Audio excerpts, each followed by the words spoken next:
What is up, everybody? We are live, live, live, live. Press harder. YouTube channel is in the house. One of the people, yeah. Give this man a yeah if you can. There is a proper yeah in the chat. So if you see one of the people in here, do me a favor. Let's give that man a proper yeah. So that's a perfect way to start this show real quick. The show is Championship Doxing. I see you, Vegas. Oh, shit. Hold on. I got to bringing up my YouTube, guys. I'm still getting used to running the live streams. Bear with me. You'll want to stay tuned, especially if you're into cop watching or watching one of the people press slap the shit out of some people. Whatever you're here for, if you're here for the cop watching, we're going to play a couple cop watching videos. Here's what's going on with the show. And then we're going to open it up to a panel. What's up, Charles? Appreciate you being in here. If you did not see the last show, I just want to start off with a live stream here just to recap and tell you, you guys missed one hell of a discussion. And by the way, give me a 1 if you can for audio, if you can hear this. I'll hit a couple talking points, then I'm going to come back to what you missed if you missed the last live stream. So if you didn't notice on the thumbnail there, it's Tyrion Lannister. Don't know if anybody here is a fan of Game of Thrones. Whether you are or whether you aren't, you're here for cop watching, not Game of Thrones. But I'm just throwing that out there because the author of Game of Thrones, George R.R. Martin, I read a couple of his books while I was doing 3 months of county time, soft time, but gave me the opportunity to read a couple books. George R.R. Martin is an author. He said there's two types of authors. One type of author is kind of an author that writes in a box, so perfect for like a sitcom or a show where there's a start, there's a middle, and an end. He attributed himself more to the other kind of author, the second kind of author. The former was the one that puts things in a box. The latter is an author that is like planting a garden, okay? And why is this important to the show? Because I want to be the content creator that's planting seeds. What's up, Rochelle? Thank you for being in here. Our guy, John Denicola. Appreciate you guys here. Dawn Burkhart. The analytics page is telling me that I have a lot of returning viewers to this channel. So that's you guys in the chat is what I'm guessing. So big applause to you for tuning into this show. I never thought I'd ever have a show. Never thought I'd have the pleasure of show like I had on the last stream with, I mean, it just feels like I'm in a dream and somebody needs to pinch me to wake up. That's how thrilled I was with the caliber of people we had on the last show. And of course, that goes to Mr. Carroll. That goes to Mr. Juan Galt. Who is Juan Galt? Well, if you don't know, now you know. Google his name and check him out. He's also got a YouTube channel. And then one of the people. I mean, hell, you want to talk about one hell of a show and making a guy feel like he was, in a dream. Thank you, gentlemen, for what we did on that show. And I thought that discussion was very important. By the way, I asked for an audio check. I got a 1 from our guy. Is my audio better, or do I need to turn my mic up or down? Feel free to give me a 1 if the audio is good, or say something like volume up, volume down in the chat and help me out, guys. Until I get a producer, or until we get some help up on this panel, it's going to be me trying to run everything, and I am doing my best here. Something went right on the last panel. Let me just get that out of the way so we can move on to what we're here to talk about tonight, which the title of the show is Championship Doxing. If you don't know what we're talking about, you're in for one hell of a show. But stay tuned for that. Here is the... I don't usually do anything scripted, guys, and we're not going to go off on some sort of crazy tangent, but I don't do a lot of scripted stuff. But for this introduction, I just want to read what I said in the description from the last show. The show, to my pleasant surprise, we had one of the people show up and had a pleasant and meaningful discussion on law and philosophy. Shortly after, Mr. Juan Galt joined the panel, later joined by Mr. Paul Carroll. Announced the names of the channel. Real Jingy, shout out to you. Mr. Paul Carroll, who we may force to get his own YouTube channel soon, hopefully. Let's see, but I'd like to thank the guests for an unexpected and extremely interesting discussion. I hope the feeling is mutual, and I would love to do it again. So there's a little more personalized information in that chat, but go check it out, guys. That was 6 hours, I think, we spent on that chat. If I remember correctly, Mr. Galt came up about a couple hours in, and then Paul Carroll joined for the latter stage of that live stream. But great show or a great stream. If you feel like checking it out, best thing to do is put it on if you're at work or doing chores around the house so you can just listen. And I apologize for my crappy audio. Hopefully that issue is fixed now, and from the signs of it, it looks like it is. So we'll bring you more professional streams. Banana Anna, thank you for coming in here. Appreciate you. Frankie MMAs, thank you for joining us as well. I hope anybody that did catch the last live stream learned something, and that's where I was going with the George R.R. Martin Game of Thrones reference, planting seeds. I hope this channel, the vision for this channel is to have it grow, right? So the last discussion, you guys can give me a comment if you're listening to this later as well, or close out the live chat. Just give me a quick comment. Is there anything from the previous discussions that you had a question on? Leave it in the comments. If you have an idea for the show, leave it in the comments. Like talking point you thought didn't get enough attention, or we need to continue to discuss. I can't make any promises on show ideas, but as a collective brain, we're better than individual brains. So your thoughts and your comments kind of hopefully will springboard us into more discussions like this. And I'm dead serious. If there's things you think we missed in a discussion, put them in that chat right now, or put them in the comments right now and say, we need to come back to this issue. And then if I see enough of those responses, our collective brain will be working, and it'll be working the way it was intended, which is to solve complex problems. I don't have the answer to those problems, but hopefully with the discussions, they will help. So that's what I had to say about that. And welcome to the show. Thank you guys for being in here. Everybody in the chat, I can't tell you, to have an audience of 1 or 2 people. I'm not used to talking to several people at one time, and it's an honor to think that you guys would spend your time with me. So I thank you very much. Tonight we're going to talk about cop watching, and let me just touch on the title real quick, and we'll get going. Hopefully that George R.R. Martin reference, by the way, made sense, and you guys understand what we're trying to do on this channel and the vision we have, and taking it forward in directions, backwards if we have to, examining things more closely, but hopefully we're planting a seed. We see where the tree grows, okay? And so tonight's topic that I wanted to talk about, championship doxing. And I put a survey in the chat. My community section, the community section here on this channel. We got 20 votes in, so see if we can get those votes on, guys, or those votes up. If you guys didn't see, I asked how effective is doxing, and I gave a couple options in there: very effective, neutral. Then you have not really effective or not effective at all. I just want to know, what are your guys' thoughts on doxing? That's going to be the main discussion, but I didn't get a chance to, and this is no complaint. I would rather trade what we had on our last live stream for what I originally intended to do, which was, and you'll see Vegas Valley was here in the chat. Hopefully you're still listening out there. But I'm going to show you 2 cop watching videos. Hopefully we'll get into that real quick with the Press Harder channel, one of the people, and we're going to put them up against Vegas Valley to see who went beast mode better. And we'll see. This is a message to the overall audience too, right here. Like a wider, broader message is, what are you going to do when peaceful people with the camera show up? Are there going to be a lot of cops that choose to exit the profession? I know the dirty ones probably will. They won't feel too comfortable with a lot of cameras being out there. But we're gonna. I'm going to share my screen here in a little bit. We'll do the cop watching videos. It's going to be the Press Harder channel and Vegas Valley Community Watch. We're going to play their videos. Then you guys can tell me.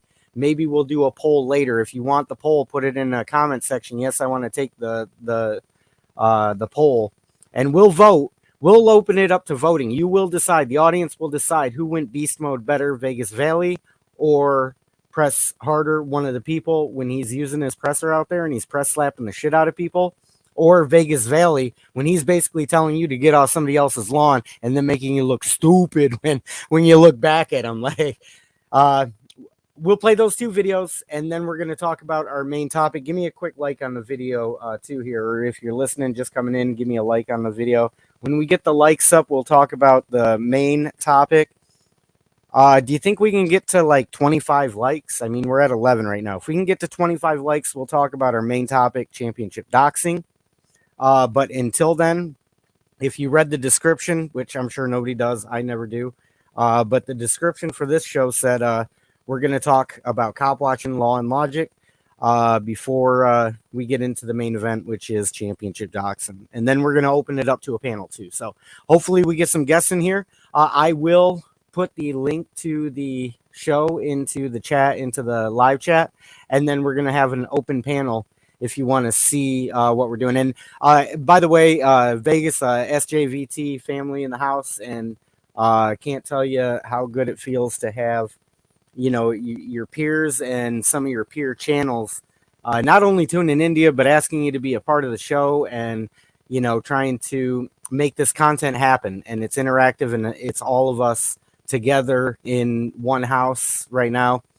And I appreciate you guys being here. So let's just talk about, let's see, a little bit of law, a little bit of logic. And let me see if I can help this make sense. I'm going to try to share my screen. Hold on, guys. Give me just a second. Still trying to figure out these live streams, so just keep talking amongst yourselves in the chat until I get this set up.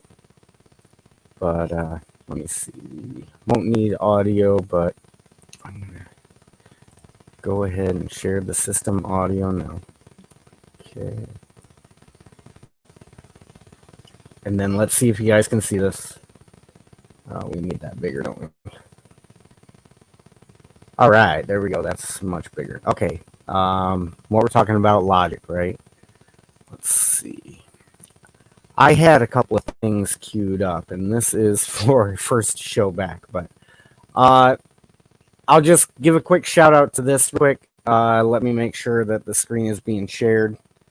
I'm gonna pull up some slides or some clips, and then we can discuss this in the live chat and see what everybody thinks about this. But I'm gonna bring up some talking points, and then we'll see where the chat goes. And then, like I said, after we get done with that, when we get up to what, 25 likes, is that what I said? When we get up to 25 likes, we'll talk about championship doxing. And that's the main topic, and that's really what I want to focus on. But you guys see this picture right here? There's no reason we can't have these discussions right here in a civil way. You know, it's a meeting of the minds. And let me just put this over here. And that's not where I was going with that. Let's see. But let's talk about logic, okay? Here we go. I brought this up previously on a live stream. Don't know. I don't expect anybody to have remembered this. I think this gets into logic right here, okay? Now, if police really wanted to fix their reputation, they would campaign to end the drug war, okay? So let's use that as the first talking point, okay? What do you think? Do you think the drug war makes police the enemy of the people? Leave me a comment or put it in the live chat right now if you're here watching this show live. But should cops campaign to end the drug war? And then we'll go down this list very quickly and we'll just touch on them. And again, like I said, I hope the show just plants some seeds so we can come back to certain talking points, or maybe somebody will give me a comment right now and tell me a topic for another show, or something, you know, maybe it's something we haven't thought of yet too, you know, who knows. But campaign to end the drug war. Let's see, I'll just be checking on the chat to see what you guys think. Give me a 1 if you think we need to campaign to end the drug war. That means get rid of prohibition. Give me a 1 if you think we should do that. So we'll wait just a second. I'm going to give you my personal opinion. Let's see. I think absolutely. You know, you don't need to go very far to understand the war on drugs is a war on people, right? So I would agree with that. Let's see, demote and remove violent cops. Well, that's part of why I think having, pulling out your presser and, slapping cops with, your presticles in the face and dabbing them on their eyeballs, that kind of helps get the violent cops out of there. So, like I said, we're going to talk about a little bit of logic here, right? It's like it's logical to end the drug war because why? Basically, what you do with the drug war is you had one problem on top of another, which is you have drugs, which are bad. Drugs are bad, people. Okay, but let's see if I can explain this properly. You have one problem that's bad. All you do is add a second problem with prohibition because you can't get rid of it, right? So it's two problems now instead of just one. And I don't see why that's so hard for people to understand, especially people that watch cop watchers or cop watching channels, or when one of the people is out there press slapping somebody. If you watch that, how can you see that, or how can you say that, number one, we don't need to end the drug war? So demote and remove violent cops. That's part of what I think cop watchers, and of course I reference cop watchers because I think you guys follow me when I say that. But create a national blacklist of bad cops, of course. Regular psych evaluations and drug tests. I mean, okay, if you want a job, if you want the privilege of having a paycheck, then you might be subject to psych evals and drug tests, right? Review and fix failed body camera policies. Well, the body cameras, we're not putting 360 halo cameras on everybody and creating a police state or, if you just want heavy intrusion into your life, go ahead and put the 360 halo cams on people. And that's not a diss on Chili. That's just a bad idea. And I can get along with Chili, even though I can tell him that 360 cams are a very bad idea. So the body cams, I don't necessarily agree with this. I think it's just going to take everybody picking up their phones and recording the police. Every time you see cops, just pull out your phone and record them. That's what you do. So anyways, that's how I fix that problem. Prioritize non-lethal ways to arrest suspects. Yeah, tasers, they set people on fire. They do all kinds of bad things. When you tase somebody 47 times in the nuts or however many times. There was a video, if you haven't seen it, where a guy gets tased in the nuts in front of his kids too. The cops were so nice to him. They really did it to him in front of his kids. When the kids were in the back seat freaking out, the cops are like, hey, kids are here, but we're going to tase the dude in the nuts. So anyways, I don't know, but yeah, I'm in favor of non-lethal ways to arrest suspects. If you can tranquilize a bear, treat it at a vet, and then get it back to the wild, should be able to do the same for humans. But I don't know. There might be problems with that too. Refuse to arrest people for victimless crimes. This is the one I am the biggest about. If you guys didn't know, where that little hand is right there, that is probably where my activism comes into play. And I'm not going to try to talk about myself here, but I'm just using myself as an example. I saw in the comments, I'm very active in comments on watchdog channels too, guys, so I can kind of give dissenting opinions or see. So if you've seen me in a watchdog channel and you're here watching me, appreciate being here and giving this a shot, if you will, because it seemed like you were on the opposite side of the fence, which there really is no fence. But if you're from a watchdog channel, I appreciate you tuning in and giving the channel here a try. But what I'm big about is victimless crimes, right? And so you'll see me, and again, I'm just using me as an example, going out there with acts of civil disobedience. And I understand that comes off as like, oh, we got a troublemaker in the house. But, I'm pretty sure there were a lot of troublemakers that came before me that just didn't agree with something and didn't participate. That's me right there. So I appreciate you giving me a chance. And you're going to see that in my activism, acts of civil disobedience. I'll give you a quick example of my activism, and you could see this in some of the videos where I go into courthouses and I don't stop recording. I don't stop live streaming, and it's supposed to be illegal, but it's against the rules, Supreme Court rule. Well, my First Amendment right to press slap the shit out of somebody when I'm in that courthouse, especially if it's my own matter, I'm going to press slap the shit out of every single person that tries to tell me I don't have the right to do what I'm doing, because I'm only there for my case. I don't want anybody else's private information. I'm there to document what's going on in my case. I don't ask for that right. I exercise that right. And I'll tell a judge, hey, I'm live streaming you right now. You got to tell me on camera you object to me filming you. And then you're going to have to treat me nice, because guess what? Nobody's going to know what you're going to do to me. So I'm going to live stream you. And I'm going to live stream in Clarkston as well, so I can prove my point on this victimless crime here. But anyways, we got off on a tangent right there. Address the cop sexual misconduct epidemic. Of course, nobody wants a sexual misconduct epidemic. Treat people in the community with respect. One of the people would probably understand this bottom one more than anybody. Treat people in the community with respect, because he has cops come up to him and just start talking to him like, hey, they should be asking for the man's autograph, and they're treating him like he's, a criminal before they even, get to know him. And it's like, treat people in the community with respect. Yeah, you give people respect if you expect to, get respect in return. So I think I'm going to go and ask some of the cops, though, if I don't kiss your ass, am I going to be under arrest? That's one of my I think if I remember to say that, that would be great. But if I don't kiss your ass, will I be under arrest? Anyways, let's see. We're going to briefly talk about where we're going with doxing, too, real quick. This is what I'm talking about, guys. We're going to talk about Vegas and Dr. Dave, too, by the way. If you guys don't know who that is, Vegas is in the chat. He's been in the chat. I'm not watching chat right now, guys, by the way. So, but let's talk about this real quick. Hopefully Vegas is still in the chat. But this is what we're talking about with some doxing and stuff. So this is a message, and I'm just going to give it to you, not personal, right? This is a lady. She's the aunt to her niece. And the aunt says, guess who told her niece that she's caring for, right? That we aren't her parents. So the aunt is not the mom of the daughter, right? But the mom wants to be known, or the aunt wants to be known as the mom, right? That we aren't her parents. Dada. So a dad is trying to tell his daughter that the aunt is not your mom.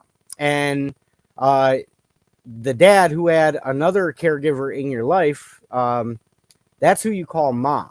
And you're calling her mom, right? And then down here, the friend of the aunt is talking to this mom, and she's trying to get to the bottom of it, like, hey, what's going on? Why would, anybody be trying to tell the truth, right? And then the aunt says, because the people who are telling the truth are dumb. We are not on speaking terms with the dad. So we're not going to put names in here, because then we know where that goes. But we're just going to say the dad. We are not on speaking terms with the dad. People are rude. Oh, she's going to be sorry. I'll call CPS on those two. So if an aunt was threatening to call CPS on the niece that she loves, okay, should this be okay? Should it be okay to call CPS? I'm talking about any aunt on the planet that calls CPS on a dad and a mom because the dad and the mom were trying to tell the niece the truth. That is what happened. And so if you agree, I mean, should this person, now the person who received these messages about these diabolical plans to call CPS, okay, does this friend have a duty to speak up and say something? Like if you see something, say something, right? Does the friend of the aunt have an obligation to tell the aunt, that's a bad idea? I can't believe you're saying this. And I'm really concerned. I might have to tell somebody that you're threatening to call CPS on somebody for trying to speak the truth. Okay, that's kind of what happens. So should people be allowed to call, should we reveal who the person who did nothing, the perpetrator and then the person who did nothing, should both these people, should their identity be revealed to the world and like criminally charged? Should both of them be criminally charged or just one? Because the options are both or one. Okay. Fluffy T Cat, appreciate you being in here. Real Jingy, cheers to you as well. Fuck DSS. Yeah. And going back to, I don't know how long everybody's been listening, but I was talking at the beginning about being the type of author or content creator here on YouTube that plants a seed and then this tree grows, right? So I'm showing you this right now because there's plenty of people that have faced false allegations from CPS. I want to know where you're at. And if you're one of those people, if you've had a relative or somebody you know go through false allegations with CPS, will you put it in the chat or will you put it in the comment section if you're listening to this later?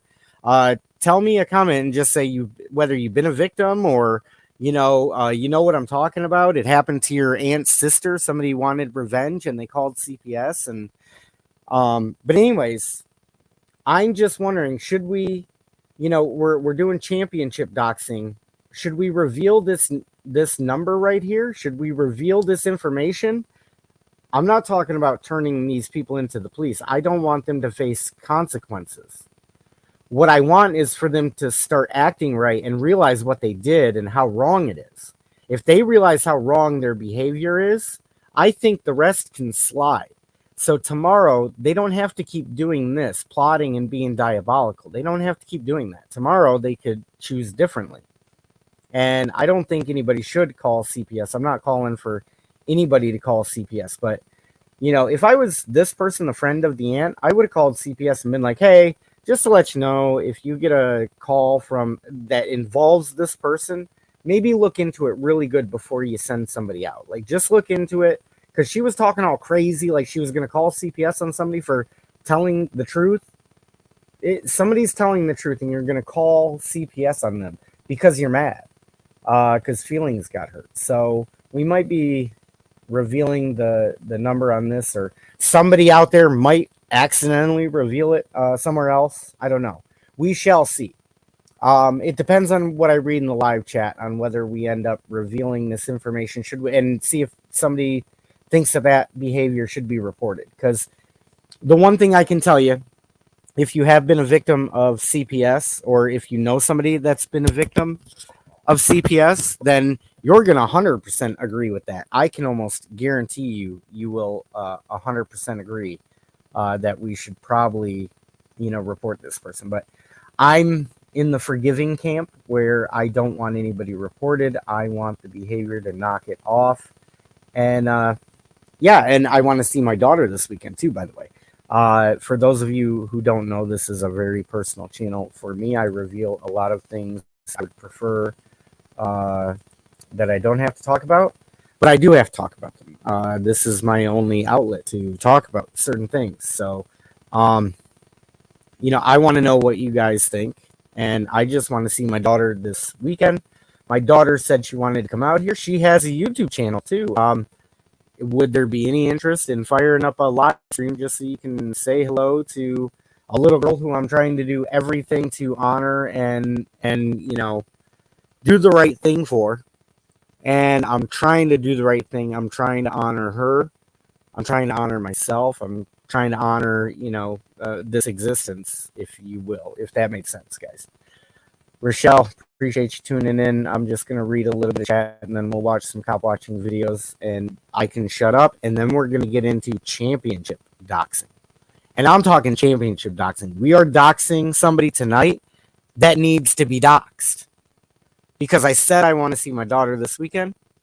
One objection to that might be, and I'm just saying it might, people don't know where I stay. People don't know where I stay. So I'm going to dox myself tonight, and I'm going to show people where I stay. You're going to see it's clean. It's a good environment for kids. So that should increase my odds of having my daughter come over. She did say she wanted to see me. She has a YouTube channel. I have a ton of stuff that I want to talk to her about, and she's already said she wants to come over. So, all in the affirmative, right? We're going to see if we can make peace in my family. I will even invite Queen Cersei up on panel. So, speaking of George R. R. Martin, Game of Thrones, this show kind of has a theme, if you haven't noticed. And speaking of Game of Thrones, then we'll get back on topic. What character do you relate to on Game of Thrones? If you guys watch Game of Thrones, it's not. If you don't watch Game of Thrones, we're not going to get in a huge Game of Thrones conversation here. We're going to stick to cop watching. But if you are a fan of Game of Thrones, put in the comment section which character you relate to. I definitely relate to Tyrion because I'm definitely involved in a Lannister family, a Lantoster family, if you will. So it's not fun to be in the Lantoster family because you got to explain a lot of things to a lot of people, like why it's a bad idea to have a kid with your sister. That's one thing you have to explain to the world. Why was it a bad idea to have a kid with my sister? Why does your daughter have two dads? Two daddies. We don't want two daddies. Okay. Not that there's anything wrong with two daddies. Whatever. Just don't celebrate it. Just don't celebrate it. Not meant to be celebrated. Meant to be acknowledged. Understood. Okay. Cool. We're cool. I love you. You love me. Just don't celebrate stuff. Fuck the SS what? I don't know where that comment came from. I haven't been paying attention to chat. Let me just go through that. And then we'll get back on topic. We'll do our cop watching videos, and we'll get into maybe a live panel discussion after this is all said and done. So anybody in here, I certainly appreciate you being in here. Like I said, if you're on one of the Watchdog channels, I do comment in there often. And one gentleman made a comment to me, and he said, cop watchers that go out or people that do cop watching and they instigate the cop into behaving badly, okay? And so what I kind of want to know, I understand that claim, or that perception is probably the best way to put it. I understand that perception, but what about when cops come to your house? Like, it's like, hey, we're here to investigate. Do you have the right to record a cop if they come to your house? Does that change the dynamic at all? For those of you who are mad that somebody will go out and be proactive and go watch cops in their natural environment, when you watch a beast in the natural environment, right, you get this wild perception out there that these guys are wild beasts, right? So if you go out and you watch cops and be proactive about it, maybe that's different than being at home and you have cops show up at your door. I think if somebody's coming to your house and you're gonna do a live stream, try coming to my house or anywhere I'm at and say I can't live stream something. Just try it. I mean, not while we're in the shower or anything like that, but not when we're using the restroom. I have manners. But anyways, did sense, guys. Let's see. Read through some chat real quick. Fluffy, appreciate you being in here. Press harder. Yeah. If you guys are just coming in, please give one of the people, the man. You know what? I'm going to just say you're the man. I know you don't want praise, and you're one of the people, and you just want to press on, press harder, and press now. But you're the man, dude. And Vegas is the man. Those are the two cop watching videos we're going to play. And then I'll see if we can open it up to a survey of who's got the beast belt, if you will. I know you're not looking for the beast belt, but it's up there. It's there for the taking. So, I think the people, more of the people, are going to want to decide who went beast mode better. And, I'm not trying to take the pansy way out here. I'm going to give you a little foreshadowing into what I think should happen. This should in no way, if we open it up to a vote, don't let me influence your vote. So this is all I'll say for now. Then I'd give my analysis on the two coaches who went beast mode better. But I would say it's 50-50. It's like a toss of a coin. And that sounds so cliche and so gay to say it that way. I don't mean it that way, like coin flip. What I mean is like, it's so close. It's not even funny. And I appreciate both the styles, and I appreciate what both of you are doing. I just want to know who gave it, who gave it a little bit better. That's all I'm trying to say. So, but it's seriously a flip of a coin. Tones overthinks it. Real mad at Frank D. Tones overthinks it is mad at a lot of people. If you watch this show, okay, I'm going to do this before we get into the cop watching videos too. I just like to thank you if you are here from other channels. So what this is going to do, it's a perfect way to shout out the other channels that, have shown me love or that I am connected to in some way. But according to my analytics, the other channels that my audience watches are number 1, James Freeman. Do you guys want to hear number 2 is Delete Laws? So if you guys are here from either of those channels, I appreciate you. And then we've got Lackluster coming in 3rd. We've got Accountability for All. Appreciate you, Josh. And, occasionally you've sent people my way. I certainly appreciate that. Direct D is next on that list. Appreciate you, Direct D, and the leadership position you're taking in the cop watching community, which I say cop watching community so people can kind of understand like the realm that we're talking about, right? But I appreciate taking the leadership position. And your last post, we're gonna have to talk in depth about one of your community posts about realizing that the police aren't the problem. But I talked about it briefly when I had bad audio, so probably nobody listened to that. I'd love to talk about that. San Joaquin Valley Transparency is on this list. So San Joaquin family, if you are part of the San Joaquin family, appreciate you being in here. Let's see. I also have Masshole Troll Mafia. Isn't that kind of weird? Another channel that watches this. We have Rogue Nation, Frauditor Troll, NC Tyrant Hunter. Thanks, Jeff. Amagansett Press, Long Island Audit, Hacker Amanda. My girl made the list. Appreciate you, Amanda, and what you're doing down in Florida. Let's see. CH and TY Audits, or CH and TY Audits, I believe is how you say that channel name. But I might have you here from that channel. So if you are here from that channel, I appreciate it. And last, we have the Junkyard News. So again, that's James Freeman, Delete Laws, Lackluster, Accountability for All, Direct D, San Joaquin Valley Transparency, Masshole Troll Mafia, Rogue Nation, Frauditor Troll, NC Tyrant Hunter, Amagansett Press, Long Island Audit, Acura Amanda, CH and Ty Audits, and Junkyard News. If you hear from those channels, thank you very much. And I'm sure we got some people from Vegas's channel in the house. Not that you listen, you guys can be chat room whores, and that's totally fine. If you spend your time, if you just come in here, say, hey, I'm just here to give you a quick like, and then you tell me to fuck off and go watch somebody else, that's fine. Anybody in the SJVT family is welcome to share my stream anytime, anywhere, and you guys will always be up or invited up on an open panel when I finally open this thing up to an open panel. But are you guys looking forward to an open panel discussion? I know I keep saying I'll read chat and then I don't. But listen, guys, I'm so sorry about that sometimes, you know, the way my mind works. But hey, let's see. Hulk smash that like button. Thank you, fuck DSS. And we'll come back to these talking points. Secret Agent Man, yes. Okay, you guys are going to be interested for an open panel. And again, the topic for tonight, the theme for tonight is a Game of Thrones theme. And if you don't watch Game of Thrones, then hey, I was in the same crowd at first. I resisted. I resisted and resisted and resisted. And then finally one day I stopped resisting. And when you stop resisting and the world brings you Game of Thrones, you'll understand Tyrion. And you'll understand the image that I put up there because I am part of a Lannister family. But I am like Tyrion. I am not like Jaime. Jaime fucked his sister, and that's just gross, guys. If you fuck your sister, I mean, okay, so if you have done that, I understand. No big deal, right? Not a big deal. You fucked your sister. It's not a big deal, man. Just come clean. Just oh, geez, I'm gonna get shut down if I'm stupid.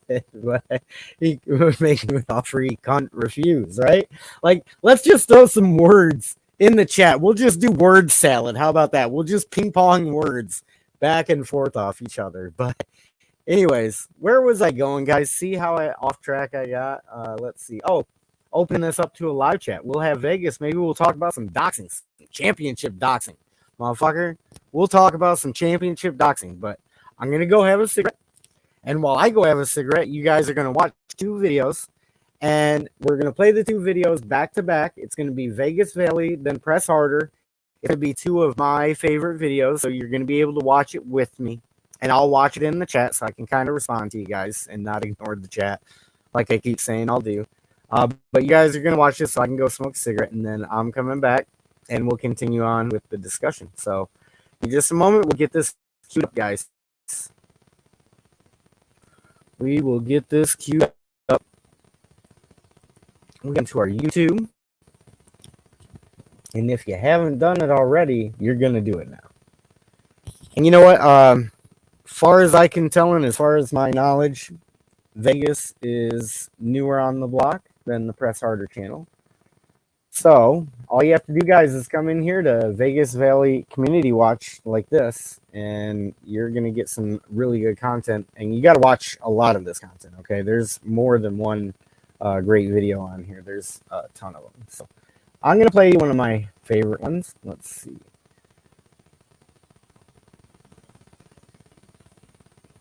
And I'm going to check audio too before I put this in. So there will be a slight pause, okay? It's going to be a slight pause by the time I get this up and you guys end up hearing it.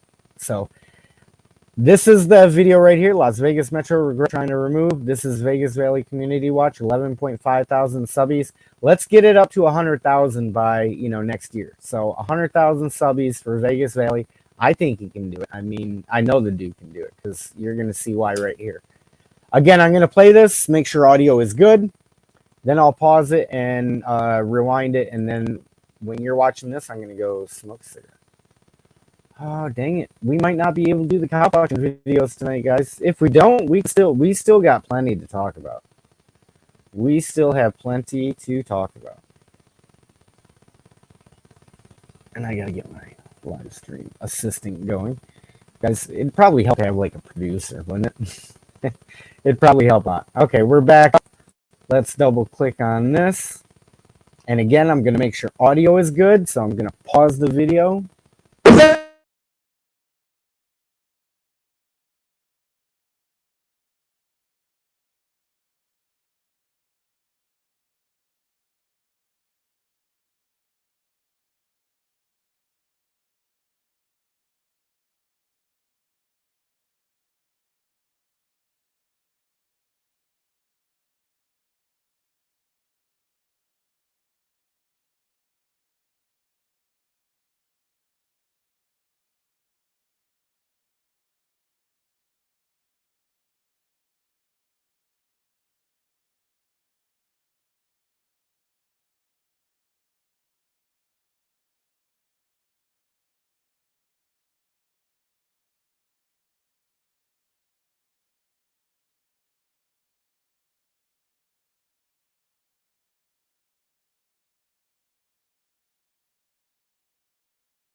Are we back? We're back, aren't we? For those of you who were here for the blackout, I appreciate that. And it all was because I was trying to play you guys a couple of videos. And I actually have permission to play these videos. You know what I mean? So that's in the etiquette department. If you're talking to another content creator and they got original content, just ask them if you can use their stuff. I didn't ask Blue Bacon. He copyright striked me. So Blue Bacon doesn't like it. And if Blue Bacon doesn't like it, then nobody should do it. Okay? Do you guys know who Blue Bacon is? If you don't, it's okay. It's a guy. Maybe I can be like Blue Bacon with my family situation. I can get on Dr. Phil. And then when I get on Dr. Phil, I can make like this huge appearance. And then I can disappear into oblivion again. Like after that huge bump of like being introduced to that many people. And then you fall back into YouTube oblivion after that. And then you resort to putting your hand up a frog's ass. Up a fake frog's ass. Blue Bacon. And I'm going to get your real name because you copyright strike me. And then we're going to dox you too. And we're going to figure out where you live. But Blue Bacon, check this out, right? So Blue Bacon is a man. We'll find out his real name. And he takes his right hand. So he takes that right hand and then he shoves it up a puppet's ass. So he puts the puppet on. The puppet looks like Kermit the Frog here. And he tries to do like a really stupid Kermit impression, right? He tries to do it, but he really sucks. And then I think really it's a conspiracy. And I'll tell you why it's conspiracy, right? Because Kermit the Frog is with Miss Piggy. Miss Piggy would be a derogatory reference to a police officer. And Blue Bacon loves police, so that's not right. He shouldn't be shoving his hand up that puppet's ass.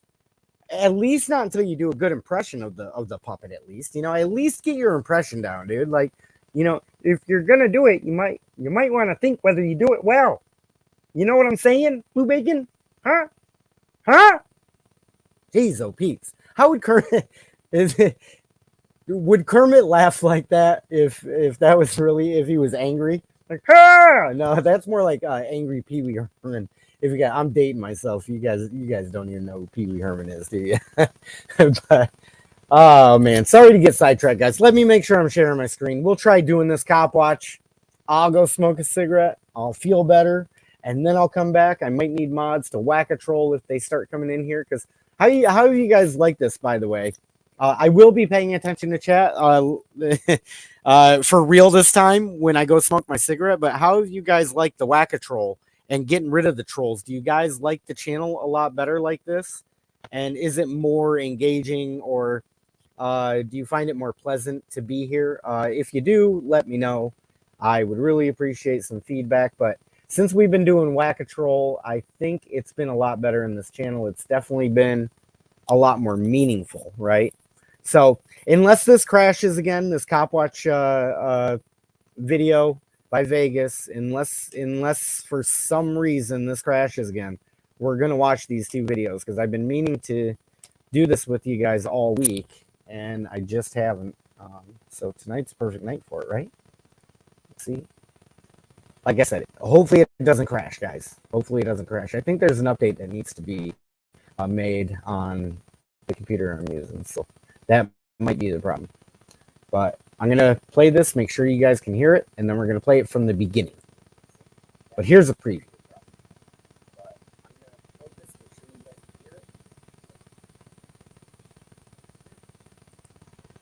All right, and watch, it's going to crash again. I'm hitting play, YouTube.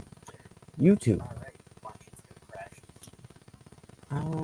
Let's wait. I'm hitting play, YouTube. YouTube doesn't like me today, and now I'm listening to make sure I had audio. Just to give you guys a little understanding what's going on. If I get a producer, this stuff would be a little easier, huh? All right, so we're just going to exit YouTube. Apparently, we cannot watch videos tonight. So I guess, as we were talking about Game of Thrones theme, you have something to look forward to. We are going to do this, okay?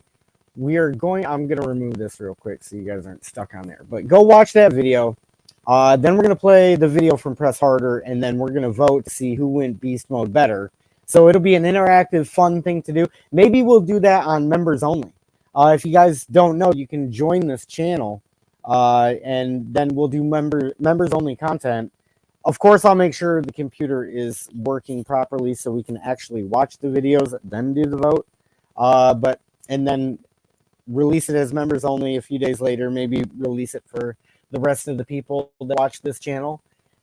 And then we can open it up to a public vote. I know which way I would vote, but it's seriously like a coin flip that it'd be difficult for me to decide. So that's something to look forward to. Showdown. Who went beast mode better? The Press Harder channel or Vegas Valley Community Watch? Joe or one of the people, whichever one you want to call them.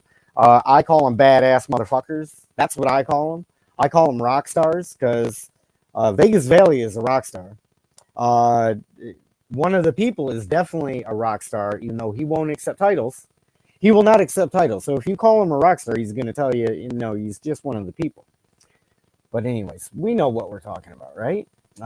Let's see. And for anybody just coming in, quick reminder. We did a live chat. We did about a 6-hour live chat, had a constitutional law discussion, I think is the best way to sum it up. And it was about 6 hours long, but so much interesting stuff in there. 2 attorneys, one of the people, myself. The crackling audio is bad, I understand. Hopefully audio is good now. But that was the last live stream, about 6 hours long. Listen to it at work. Listen to it on a drive home. That way you got something to listen to. A very interesting discussion. And you don't really need to have the video content. The audio is what's important, even though my audio is crackling and like shit. I appreciate anybody that's sticking it out. So let's just go through the chat like I have been meaning to do. Rochelle, appreciate you being in here. Charles, Charles, let's see. I think you have a wrench, but oh shoot, this is live chat on my computer, guys. Fluffy T Cat, appreciate you being in here. Let's see. It's like we have the usual suspects. We got Cop Block Hot Springs. Let's put you in here. Let's put you in the show. Your mic sounds great tonight. Appreciate that, Cop Block Hot Springs. Hopefully you're still listening, and hopefully you're still here. Put Charles in here. Let's see. We had Fluffy T Cat. Fluffy T Cat, very handsome feline, very studious looking too. I would 100% agree with that perception. Anyways, if I had to guess, right? Secret Agent Man was here. Her name is Rosie. That's too far back in the chat for me to remember. I keep saying I was going to go through the live chat, and I didn't. I was being horrible. But Sept of Bloomer, gotta go, but save the name. Frank D. from Bishop, California. That's Tones on the inside. Oh, there we go. Here we go. Let's put this in the show so we can come back to this. This is at the 50-minute, 48-second mark, guys. If somebody can put that in the comment section down there. Just 50:33. And let's see Tones. Tones, you know, we're going to get Blue Bacons. We're going to get Tones. I'm going to dox myself immediately after this live stream because I want to see my daughter this weekend, and there's fireworks Saturday night, so I could go to fireworks with my daughter. She could just come hang out with me for the night. She's got a YouTube channel. We can catch up, hang out, have a good night. I'm going to dox myself so everybody can see where I'm at, and then we'll let the court of public opinion decide. Like, if this is a safe environment where I'm at and I can show it on a live stream, there should be no reason my daughter can't come over here, right? We're going to spend time with my daughter this weekend, and I'm going to dox myself. Okay? So that's who we're doxing tonight. We might dox, you know, we might do some more doxing. We're going to do championship doxing, okay? Let's see. I think I might have been lofty on my goal of getting 25 likes before we start up the main topic, so we might just have to get into the main topic. Shouldn't have set my sights so high. But let's see.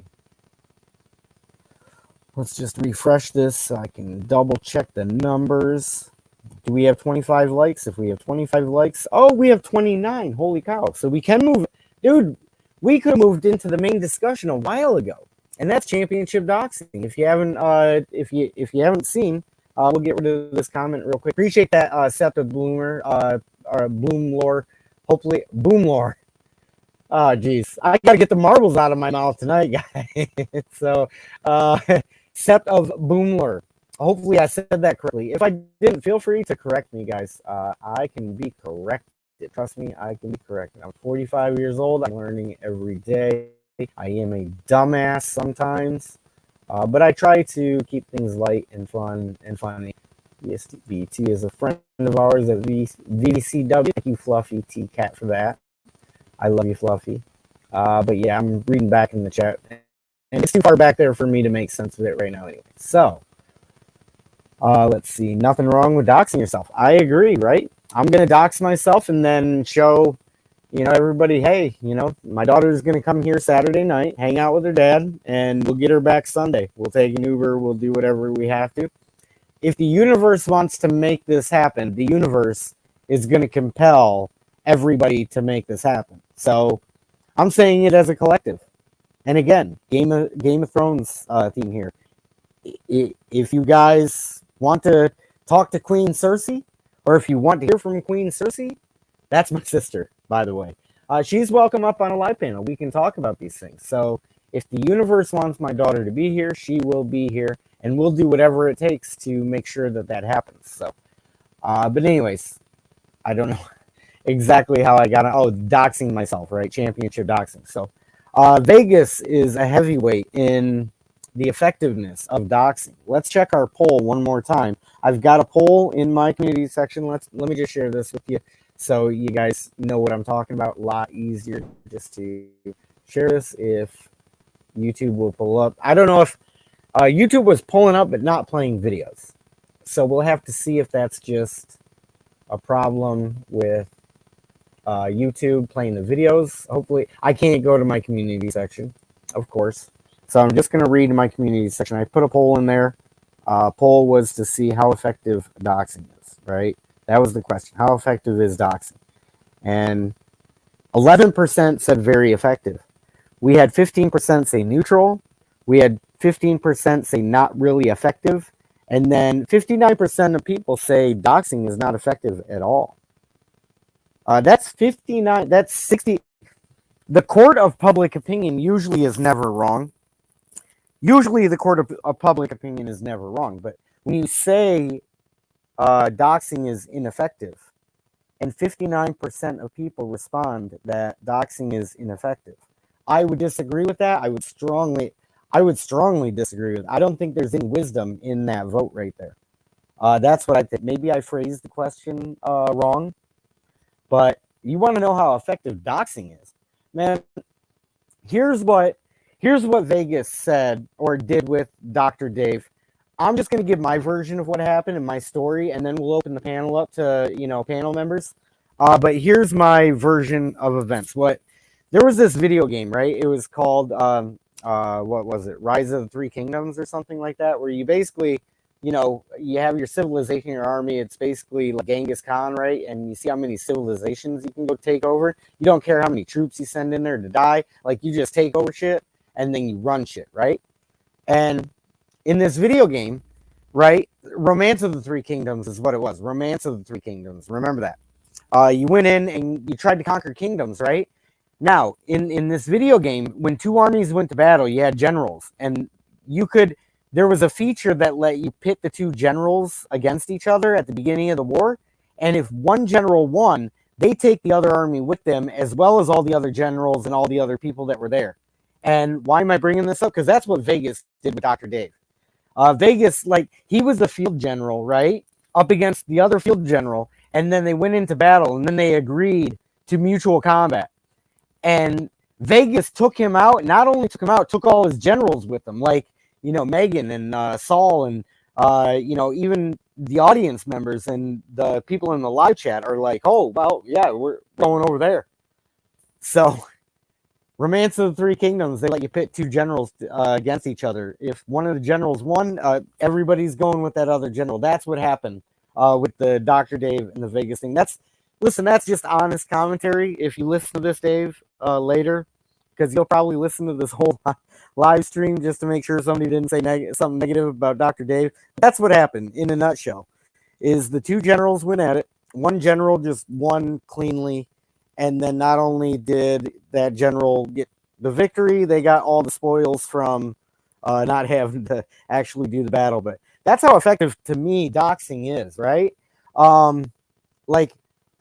Is it legal? Is it illegal? It may be. I don't know in what sense. It's like if you dox somebody on Facebook, right? Like here, I'll give you an example. Well, I can't pull up my YouTube.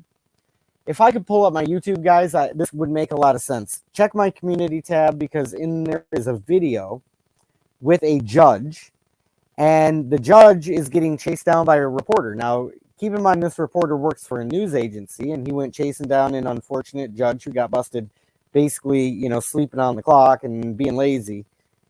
Anyways, this journalist went to the judge's house. Wouldn't that be doxing? This journalist in the video, that journalist went to the judge's house. So forget that Dave is here watching. Oh, hey, what's up, Dave? You want a panel link later? We're going to open this up to a live panel, and I don't have to work tomorrow. So we can open this up to a panel, and we can just run stuff. And I have a couple other great talking points, too. So if I get some guests up on panel, I'm going to basically put some stuff on screen that are going to be conversation jumping points. That way I can go smoke a cigarette. You guys can entertain the audience. And then we can have this chat be a little more interactive and this stream be a little bit more interactive. But going back to the point I was making on the video that I was talking about, okay? The video is in my community section, and it has owned on the thumbnail. And it's investigative journalist owns this judge in such epic fashion, he's forced to retire. That was from John Eagle's channel. Shout out to you, John Eagle, if you end up listening to this. Hopefully word gets to you that we brought your name up, and appreciated that video. It's from my local area too. So again, how effective is doxing? That's what it all comes back to. And did this reporter dox the judge in the video? Play the video and see for yourself. This reporter goes to the judge's house to find out where the judge is at. The judge is a public servant, so people have every right to go be like, hey, where you at? What you doing, right? Even when you're off the clock, they should still have an opportunity maybe to show up, especially if you're home, or especially if you need people protesting outside of your house. That would be a perfectly legitimate reason for the press to come press slap the shit out of you, dab the presticles all over your eye sockets, and be like, listen, judge, you're not doing the community right, so maybe we need to organize a protest out front of your house. My point to the whole doxing thing, let's bring this point back full circle, is that in the video I'm describing in my community section that I would pull up for you if my live stream was working properly, because I never get a properly working live stream, I could show you the video and you could see for yourself that the reporter went to the judge's house, and you can see the judge's house in the video. Is that doxing? And should it be illegal? So we're talking about doxing. Should it be illegal? What are the consequences of doxing? And when should we all want information about a huge story? Like a daughter of mine that has the opportunity to hang out with her dad this weekend. If anybody interferes with that right, that's wrong. And so we're going to maybe put people's information out there so you can report to them how awful and they're behaving, right? And chances are I may not even do it. It may happen from somebody else that's concerned, that heard this story and was like, oh my God, we have to do something about this. And again, this started with me referencing a CPS text message from somebody saying their feelings were hurt. They were going to call CPS on somebody else. Doesn't take rocket scientists. I'm not a rocket scientist. I'm an average guy. I know that's wrong. I think everybody knows that's wrong. If we are part of this collective brain and we are sharing this and we are having interactive experiences where we get to learn from each other, we have to talk about this. We have to talk about false allegations. If somebody makes a clear false allegation, should you get to the bottom of it? If somebody's threatening to call state agents to go kidnap kids away from good parents, or let me just preface that, if somebody calls CPS because their feelings are hurt, is that wrong? Should that person face criminal consequences? Should that person be doxxed by other concerned people? I think you would have to answer most of those questions in the affirmative. I think it's pretty clear logic where things fall on that. So, again, to circle back to this point, I missed on another show talking about Kate from Maslow Report. I was hoping to kind of link up and be allies in the fight against false allegations from CPS, or just CPS involvement for things that aren't really crimes, right? Because you go to a Facebook support group with CPS and you'll hear the same stories over and over and over and over again. And it's like, it's such a common story, which is, hey, I'm a parent, I'm not in jail, so obviously I did nothing like horribly wrong, otherwise I'd be in jail right now. But I'm not in jail, but I don't have my kids, and I'm they criminalize you for basically being an adult in these courts, right? So if somebody is going to sling false allegations against you, should that be illegal? I just want to know, not me, not because my sister did that to me, or not because I'm making the accusation my sister did that to me, just in general, not personal to me. I'm asking, if somebody with a hair up their ass gets mad at somebody else, should they be able to call CPS? Because that's kind of where society is right now. That's the dragon that's chasing everybody right now, which, I mean, you might not think it's going to happen to you. Maybe it's, CPS would never be called on me. Don't underestimate revenge fantasies from other people. Remember when I said Game of Thrones theme here? Right? There was a lot of revenge in Game of Thrones. And Game of Thrones, whether you watch the series or not, or it doesn't matter what you know about the series, there was a lot of revenge in there. I'm talking about something bigger than Game of Thrones, but Game of Thrones, themed, which is people have revenge fantasies. You have to know about people's revenge fantasies. Should somebody be able to go full Queen Cersei and be like, oh, we're just gonna throw nuclear bombs here. We're just basically gonna burn the whole city down if we have to. Like, we'll even exile a brother if we have to. If I perceive that my husband wanted a kid, and by golly, I'm gonna get him that kid, complete with a nanny and $1,000 a month. Oh my God, life is so good. Tomorrow, you don't have to be Queen Cersei. Tomorrow, you can be a normal person. And tomorrow, you can call and say, hey, you know what, you've broken this down and explained this plenty, and I see the error in my ways, and I'm so sorry. You don't even have to apologize. You just have to let my daughter come over. So I'm doxing myself tonight. My daughter gets to come over this weekend because I want to sit down. I want to do something entertaining with my daughter, have a good night, catch up, and maybe talk to her about her YouTube aspirations. Because, hell, just the other night, this little channel, 4,000 subscribers out of nowhere, gets, a constitutional law guru, a deity in constitutional law, right? Juan Galt. And then Mr. Carroll, up and coming prosecutor, who we can groom him for the right reasons, guys. I don't mean we can groom him like I can personally. That sounds so just arrogant. Not me, but Mr. Carroll seems like a good guy. I'm just saying. I've had plenty of exchanges with him. If we ever met in real life, I genuinely think I would really like this guy. Maybe borderline love him. Okay, I'm not saying I love you, Mr. Carroll. I'm just saying you're a good dude. I can tell you're a good dude. You mean well. But anyways, hope everybody gets the opportunity to check the constitutional law discussion that we had. And anytime you have one of the people, it's definitely going to be interesting. It's going to be perplexing. It's going to be curious. It's going to pique your curiosity. It's going to have you sit back and go, what discussion did I just listen to? Then you have to listen to it again just to digest everything that happened in one discussion and be like, am I talking to a crazy old dude or like the next genius Jesus that's walking the streets? And I think it's, more of the next genius Jesus walking the streets because, just phenomenal discussion, guys. I can't tell you how ecstatic I was. We're going to give this 5 minutes. I don't have video queued up or anything, but give me 5-10 minutes to smoke a cigarette, and then we will come back to this. We're going to open this up. Here, I'm going to put this in the chat now, but I won't see it until I get back from my cigarette, guys. So, but the chat is now going to be open, and we're going to be talking about this doxing topic, okay? We're going to talk about doxing. The link is in there. You might have to stay backstage for 5-10 minutes. Let's see. Yum got Big Nick, Joe Cool, and many others to come up panel. Yeah, Joe Cool's been on this show. Big Nick I've never had as a guest. I would love to have him as a guest.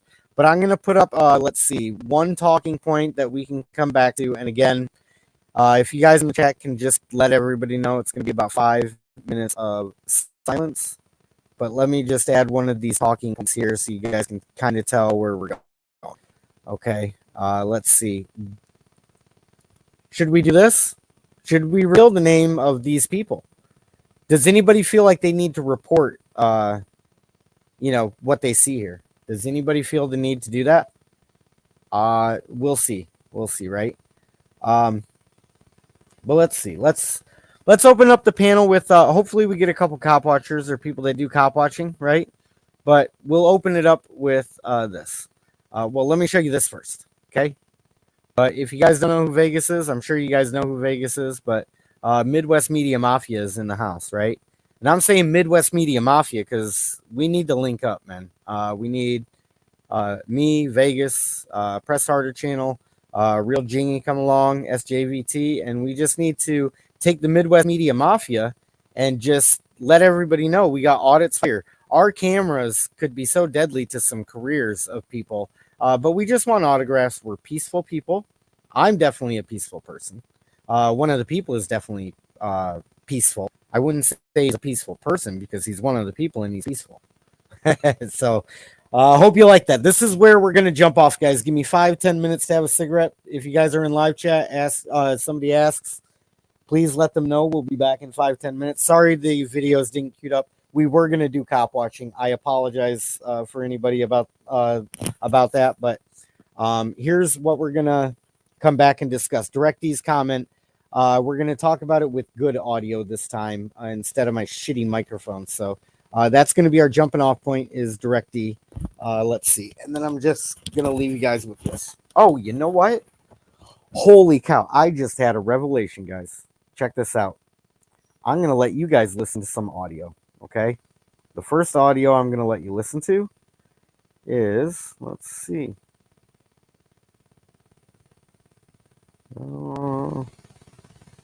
This is what Nick said to me.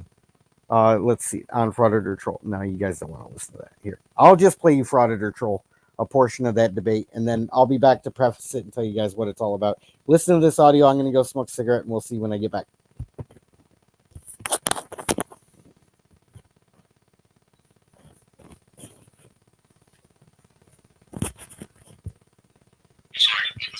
Audio is from Frauded or Troll, by the way. All right, so Kfar, when you talked to my sister, did she tell you she hid my daughter's mom's death from me for 2 months? And did she tell you that did she tell you behind my back she went and filed for my daughter's death benefits? I'm curious, is your sister your eldest child's guardian and spends most of the time with her? She has a guardianship that I granted to her in 2016. That's a limited guardianship. What is the definition of the word limited? So you're upset that the person who takes care of your daughter filed to get money to help take care of your daughter instead of. She didn't tell me that. She didn't tell me that my daughter's mom died for 2 months. She hid the fact that my daughter's mom died for 2 months. Is that the same one you went to jail for? I'm just curious.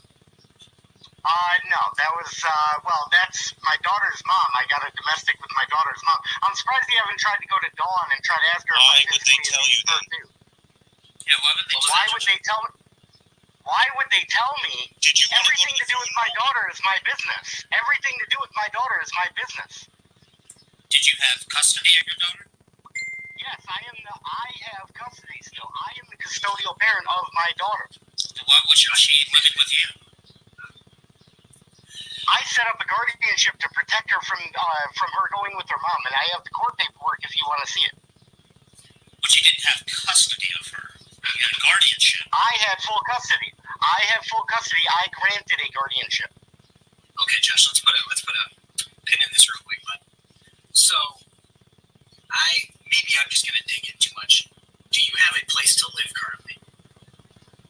Yes. Is it a Where do you hotel? think I'm living? Or looks like a hotel from all your live streams.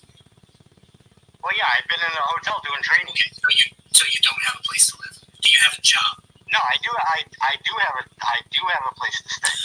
Don't you remember when I think what you're trying to say is, do you have stable housing? Yeah, they're not going to consider that stable. Yeah. I travel for work. What's your work job? Stable. So if somebody travels for work, then they don't get custody of their kid. That's what's your work? There's a lot of dudes that I work with. There's a lot of dudes that I work with that have custody of their kids if they travel for work with me. What's this new traveling job? I'm not going to disclose the information. Is it frauditing? That means no frauditing. Next question, Josh. Nothing. Do you have a valid driver's license and or a vehicle to travel to get your kids? So you have to have a valid license. Do you realize I had a cousin that didn't have a valid license her entire adult life? And she has custody of her kids. They'll consider it the other. It's all these things combined. Okay, do you know if somebody files indigent at the courthouse, they still can get custody of their kids? I don't doubt that.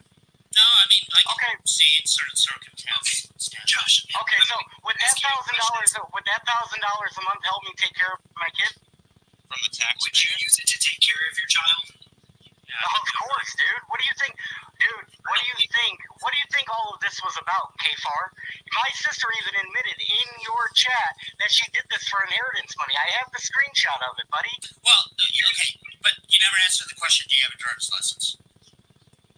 You don't have to have a driver's license to have custody of your kids. Okay, so you don't have to have one to drive either. Something is not adding up here. There's no legitimate job in the world, which would be a traveling job, which would hire you without a driver's license. I mean, either you're driving to locations or you're flying to locations. Yeah, no, that absolutely is true. Well, the last job he had, he sat shotgun in a plow truck. That was his job. So he didn't need a license for that. So I thought I didn't have a job. Kfar. Now, Josh, that was 6 months ago. That's definitely... The snow's gone. I live in Michigan. The snow's gone. And, I'm not trying to belittle any hardship which you may be going through, but, it was a traveling job job the only job you could get? Because, you know, if custody of your daughter is what's paramount here, you don't take a job where you have to travel. Well, I'm doing training right now, Nick. Training to travel? I don't understand. No, I was in Indianapolis last week. Frustrated again. Now you understand how frustrated because you comment on stuff you know nothing about, K-Far. Because you don't answer the questions. I'm going to believe him more than I believe you. I mean, you say you have a job, but you have to travel. But now you say you're training in Indianapolis.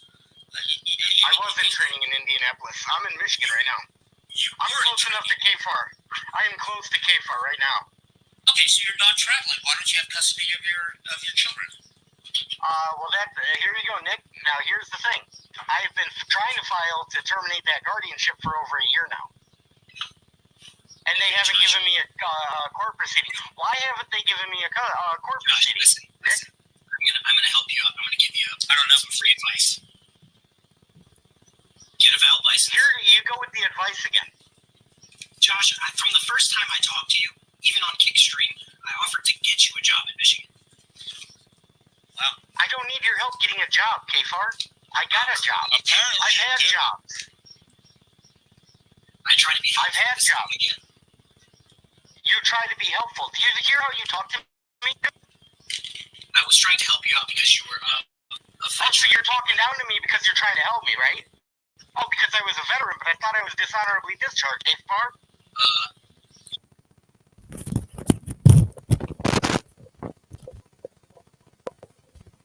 So, anyways, okay, we're back. I'm back from my smoke break. We have one of the people backstage. This is awesome. Yeah.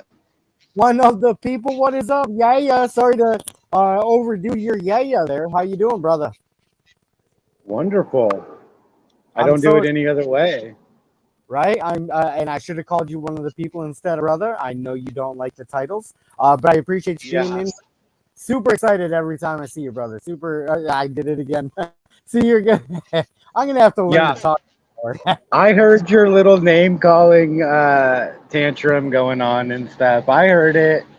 Okay. I was there, calling me a man and a rock star and shit. Yeah, I heard it. But the thing is that I can't control what anybody calls me.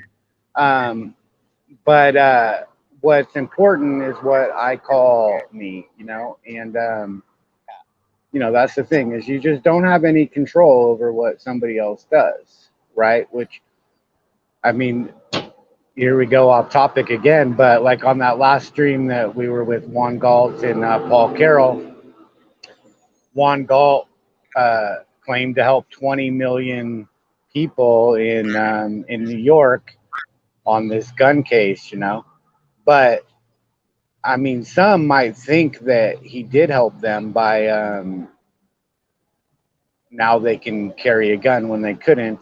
But I'm sure many are going to think that he hurt them when they get killed by somebody that's carrying one of those guns, right? So if you want to claim to help others, then you also have to take the credit for hurting them too. You can't have it both ways and just be like, oh no, that's not my fault because they, did something wrong with it.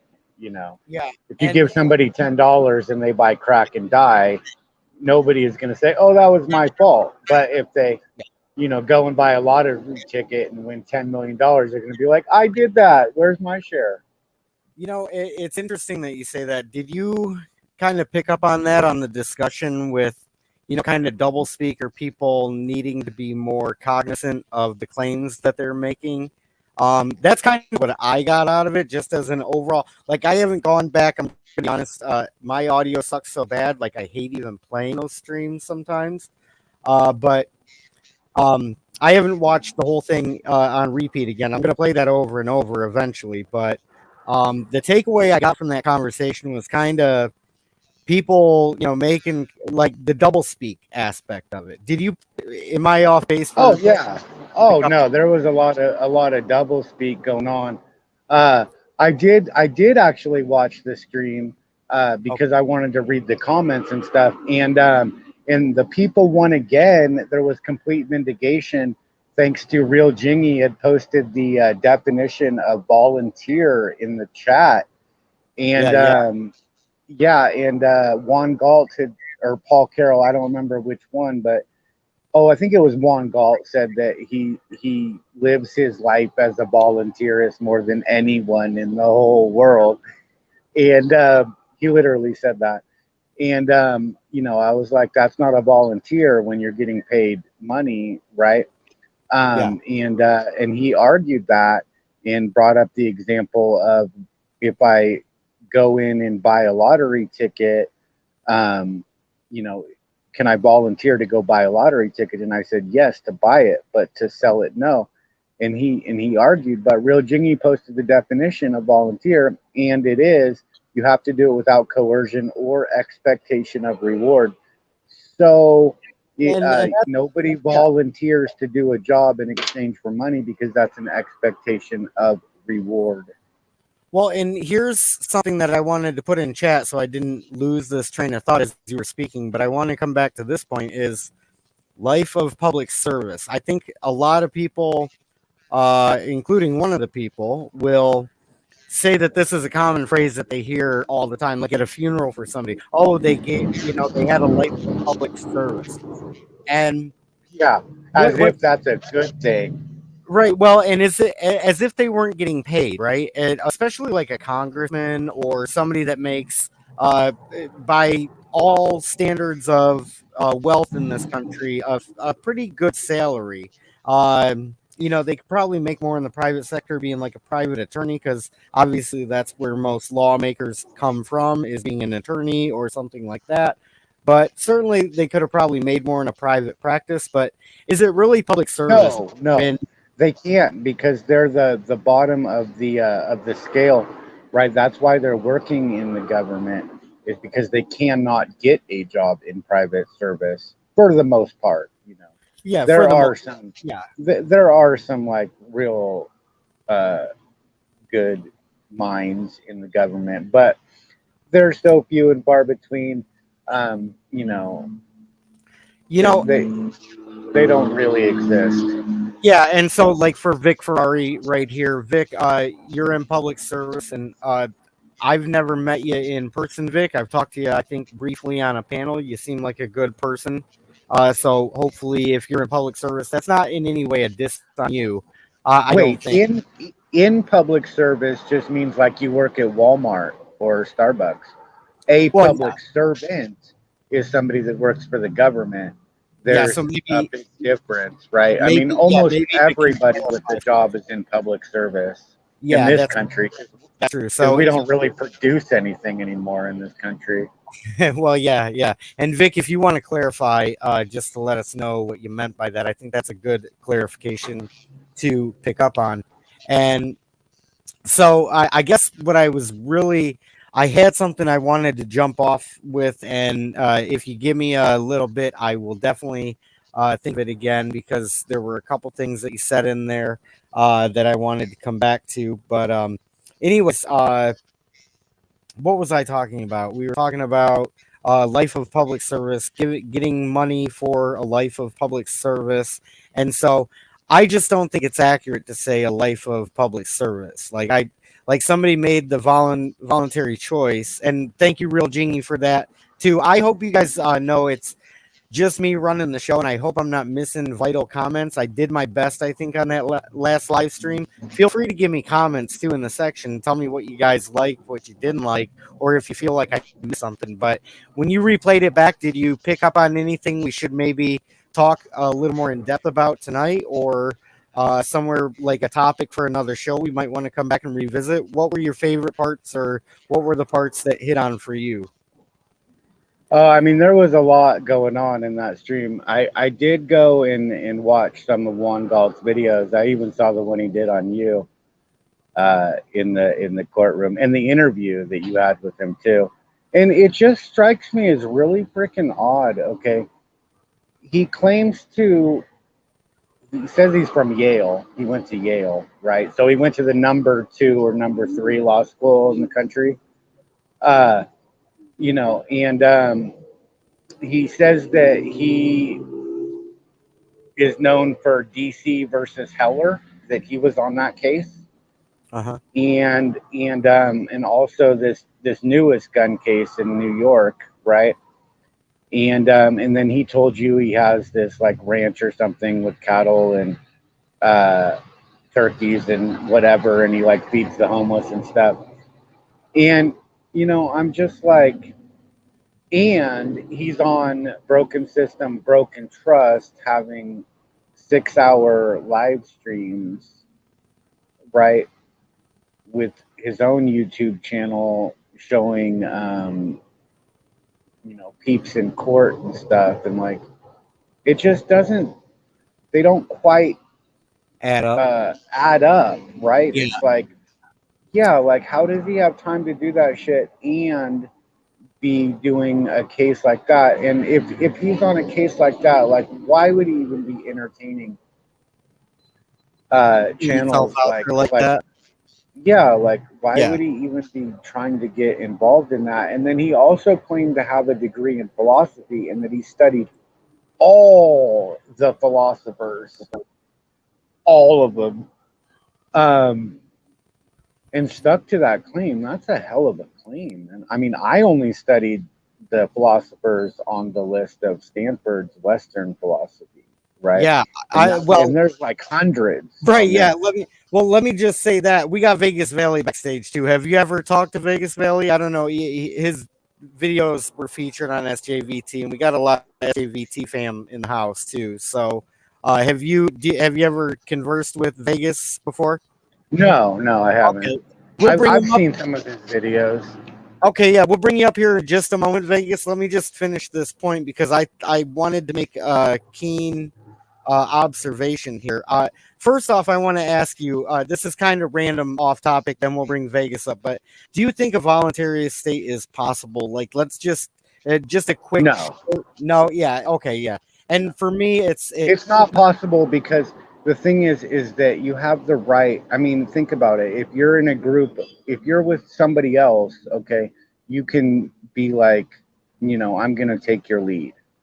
Right. Yeah. And there's nothing wrong with that. Right. Like it's perfectly natural to want a leader. Right. Or to, follow somebody else. Like you can't have, not everybody can be a chief. Right. It just doesn't work that way. Well, yeah, it goes against natural society. Is like everybody kind of sees a hierarchy in there. You need somebody to want to take the lead and be the leader, and you're gonna develop into a hierarchy at some point. Yeah, but I don't know. I mean, the key argument that I hear voluntarists make is like they just don't like income tax or paying taxes. And if that's the case, there's like 9 states in the United States that have no income tax. I think Wyoming is one of them, which that ties into Juan Galt because I believe he is in Wyoming. Don't hold me to that fact. I could be incorrect on that claim. But that's where I think he was going with being as close to voluntarist as he possibly can, because that is and Wyoming is kind has a reputation for being that type of culture. I've never been there; I can't confirm that, and maybe that's not accurate, but that's what I understand. And there's also, like I said, 9 states that don't have an income tax. I don't believe in income tax. I don't think you should ever have income tax. Like you make money, that's your money. If you want to give it to charity, that's cool, but. I don't know if you want to speak to that, and then we'll bring you up Vegas. I'm so happy to have. Vegas. I do have some things to say about that because you don't have to pay taxes. If you don't want to pay taxes, you don't have to sell out your services for money. It's optional. I don't do commerce, and so therefore I don't pay income taxes because I don't have income. Right. Right. If you don't want to pay taxes. It's irrelevant because this government prints its own money and just puts numbers in a column.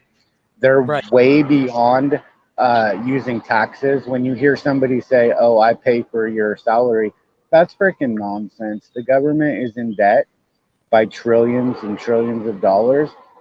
Yeah. So obviously, you're not paying for it, and neither are taxes, right? Yeah, and if everybody stopped paying taxes, they would still just print money. It doesn't matter. Well, yeah, and I think when people say like, "Hey, I pay your salary," it's I think it's maybe a slightly incorrect way of saying, you work in public service, you get your money from tax dollars. By the way, if you're a person that pays taxes, that could give you the perception like I'm your boss. But I think people say that, and it's kind of like a slip of the tongue or an innocent slip of the Well, tongue. no, it should be that way, but the government has gone over their budget, right? See, the citizens are supposed to have control over the purse because they can stop paying taxes, and if they stop paying taxes, then the government can't build new agencies. They can't hire more people, but or more persons. But they have long gone past that point and just gone into debt. Yeah, that's a good point. And That's what I'm saying. So they don't care. It doesn't matter if you pay taxes or not. yeah, it's But just if you're doing commerce, you an need the government. You Yeah. need the government. They keep. I mean, somebody, whether it's them or whether it's just a criminal on the street that's going to gang up against you, the government keeps your business stable, right? Because what the rules are. They've written them all down. It's not like just some random gang comes into your town and they're like, new rules, I'm in charge and shit, and I'm busting up your shop. The government is the gang, right? And so there's stability, right? Well- Which helps commerce. So I mean, to think that you could actually um, go and run a business and stuff without the government, and then nobody's gonna try and take your pile of money and stuff. It's just crazy. Yeah, it's The kind more of you get, the more somebody's gonna try and take it. Yeah, and I've kept you waiting, Vegas, for too long. What's Good. brother? What's happening, man? Oh man, just hanging out. What you up to? All right, appreciate you. You probably saw the title of the show, which is Doxing Championship Dox. And Turned into a beast. one of the people is in the house. I don't mean to put you on the spot, but do you watch the Press Harder channel? Real Jingy in the house. Hopefully, do you watch? Real Jingy? He's he's the man. Do you want to tell? Headphones are breaking up.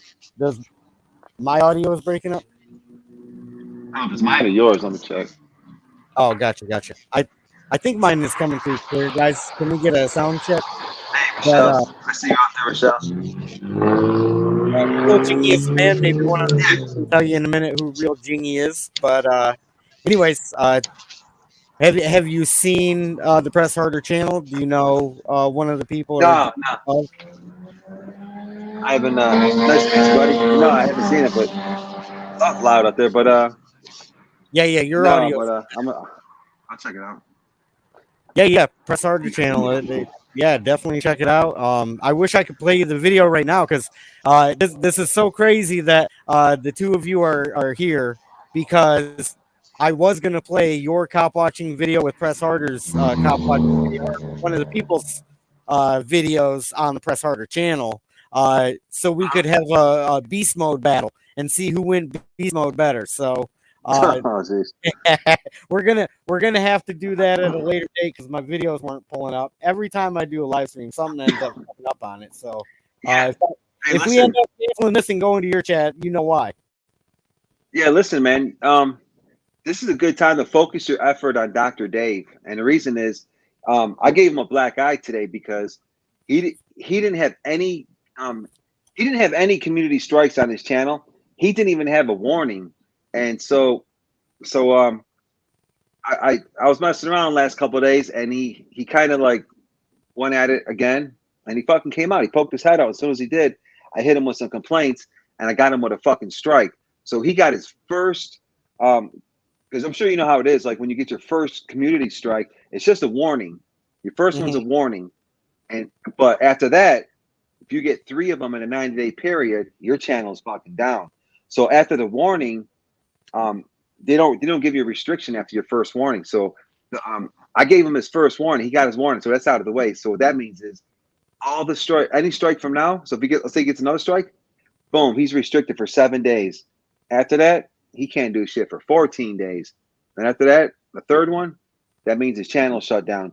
So he has over 1,300 videos, and I found out the crack in his pavement, and I fucking proved it today. And I have another one up on him, so I think I might be able to get another community strike on him. But I'm gonna show.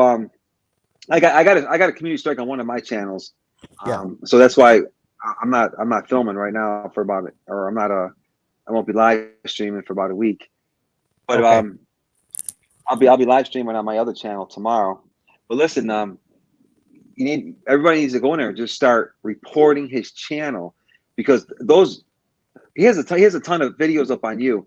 If you just go to those videos and you're reporting video for harassment and bullying, because he can't do what he's doing, and report the channel, he's gonna start getting community strikes, especially on the live streams, because he's doxing people live, and that's how I got his ass. His ass. He doxed my name today live, and I fucking boom, I hit his ass, and yeah, it was great. I got you, motherfucker.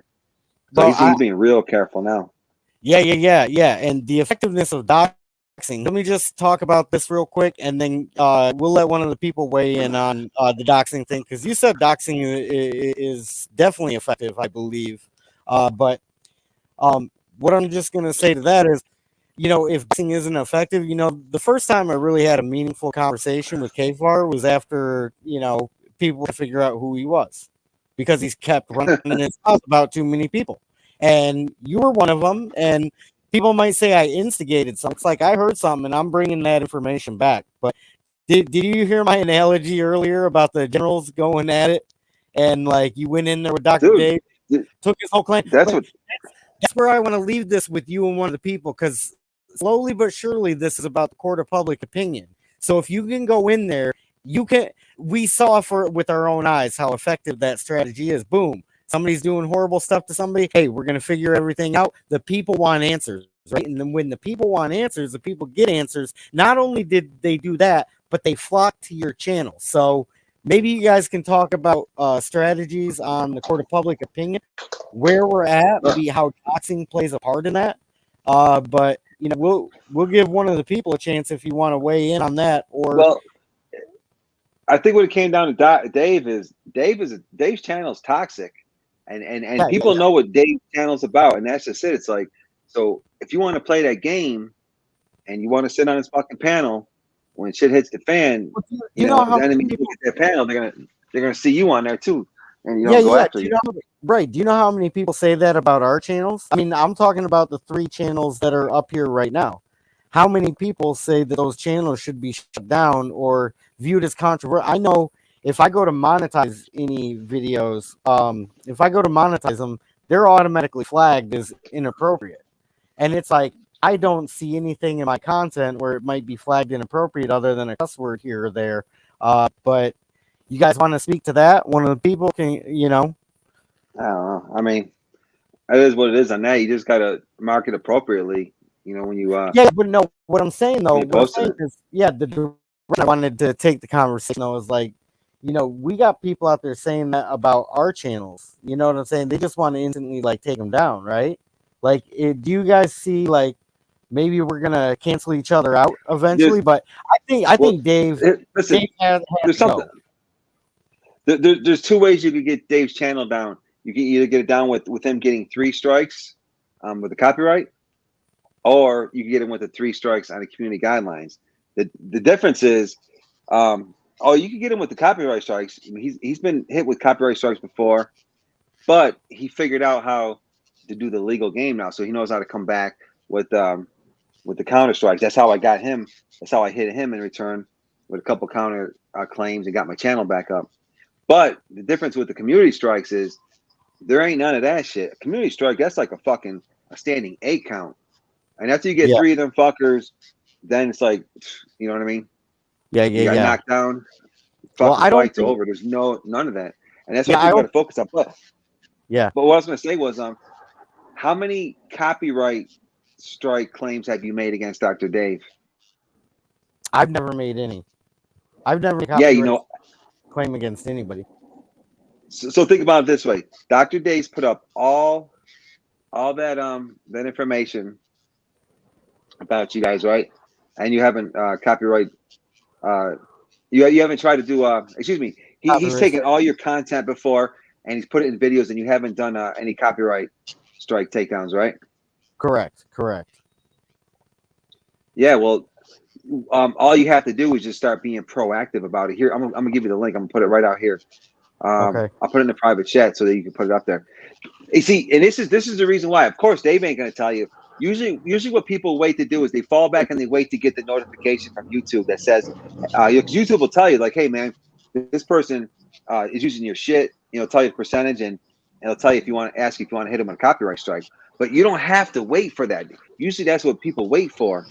I'm gonna give you the link where you could just straight up right there, if you want to put that out there, that you could just straight out there just fucking just put a copyright strike on him for making a show. And here's how you know it works.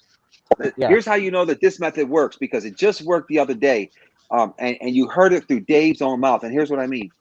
Dave came out and he said, oh man, I don't understand. I only use like 20% of his, He's complaining because he couldn't figure out why he was always using the same percentage, when doing his videos, and now why when he used such a small percentage of this guy's video, the guy hit him with a copyright strike and it was successful. But the reason is because this guy, he knew what I'm showing you on this link. He didn't fall back, and he didn't wait for that automatic thing to show up in the copyright section on his YouTube studio. He was proactive and clicked this link and went right at the video. So I'm gonna start doing that all my videos. All the videos that he has on you, hit that motherfucker. And because dude, listen, he's got over 1,300 videos. So if we all fucking start smashing him, and he gets all these copyright strike complaints, there's no way he's gonna be able to sit there and fucking figure them all out in time. He's gonna go down. Yeah. Have you ever done a copyright strike on anybody for mirroring your like Vegas? I got you here. We got the Press Harder channel on here. One of the people. You guys have given me permission to mirror your content. So for me, it's different when you ask for somebody and then you give them, not only ask them, but you give them credit for the video. And I actually got into a big argument with one of the Watchdog guys today. I'm like, dude, you take other people's original content, you put it on your microphone's breaking up bad, man. Your shit's breaking up bad. Oh, yeah, damn. I can't even really hear you. I thought I had the issue fixed. Is it better now? Yeah. I can hear you. Okay. Hopefully it's better now. But anyways, what was I saying about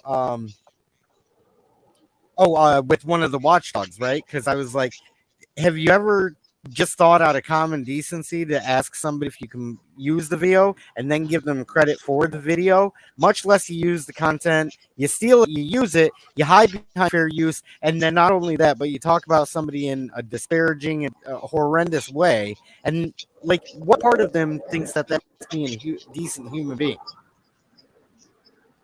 Anybody want to weigh in on it? You gotta fix your mic, man. Oh damn. Can you hear me? Yeah, I can hear you. Yeah. Oh, okay. Yeah. Cool. Are you talking about drunk Dave, the queer professor? Yeah. Okay, exactly. I didn't know. I wasn't sure who we were talking about. But now, okay. I don't, worry about a thing, right? I mean, I don't give a damn if he does a video on me. He's done several videos on me. It doesn't bother me at all, because I just press on, press harder, press now, and getting off the message, right, is actually, he's just dragging you into his spray. In my opinion, I'm not saying you. I'm saying if I did that, he would be dragging me into his spray, and I've never responded, or I just don't. It doesn't bother me at all. The thing is that I see it as a good thing because it shows that what we're doing is working, right? To the point where now there's actually channels popping up that are redressing us. Right. And to be perfectly honest, I mean, it's not just like one big community of First Amendment, right? Like, can you guys hear me? Yeah. Yeah, we got Paul. Yeah, okay. It's not really Paul like Carroll out here. Unbelievable. it's not really like one big community of First Amendment.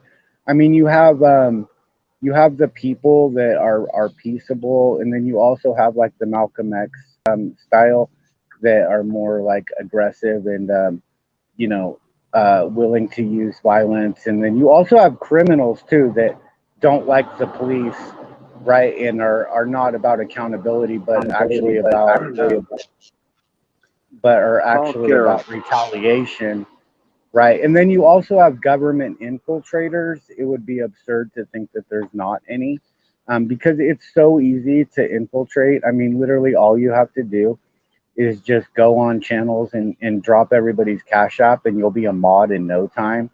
And you know, I've noticed this trend of like there's a lot of mods on a lot of channels that you know, they do that, and they're like mods on hella channels, right? Because they drop their cash app link or their PayPal link, or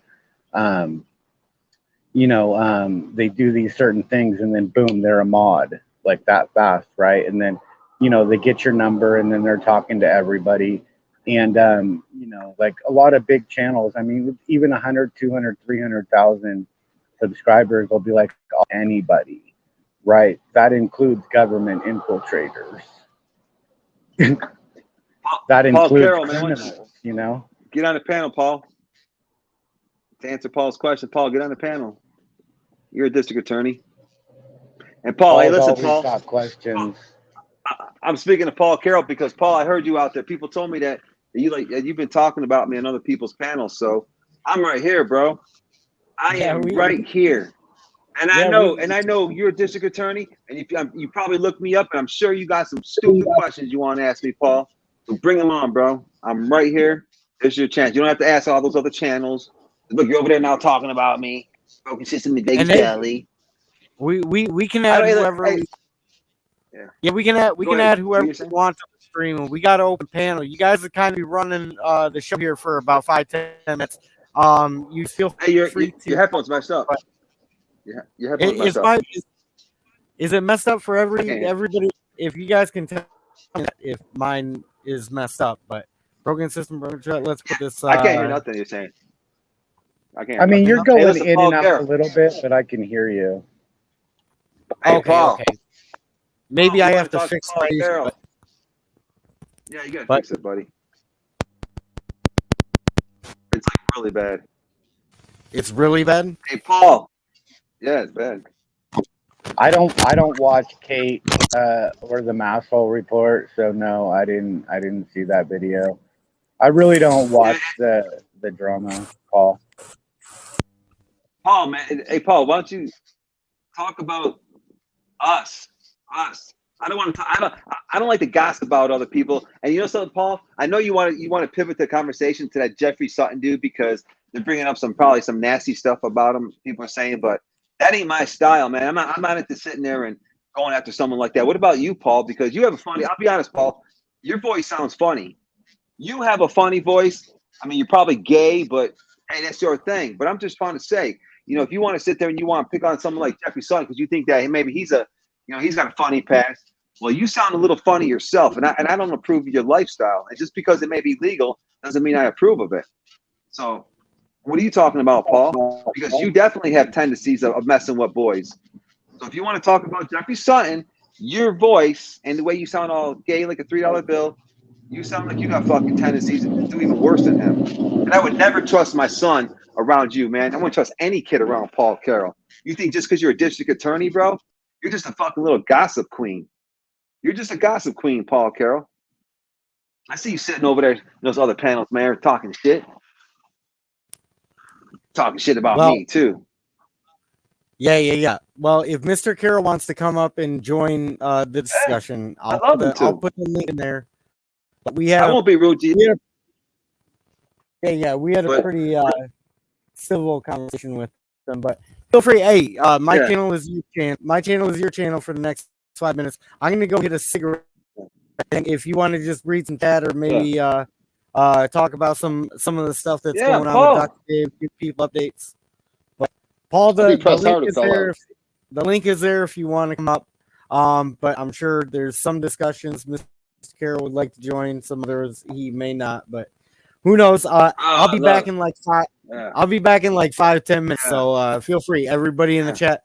We got Vegas Valley up here. One of the people dropped out. Yeah. I don't know. Maybe he'll feel like coming back. But don't know what happened there. Hopefully my audio is okay enough. It's bad. It's bad. I ain't gonna lie. It's bad. Bad. It's like robot. It's like a robot. You know, like a robot. Yeah. I thought I had it taken care of with some new headphones, but I think it's the computer. Paul Carroll. Oh man. Woo.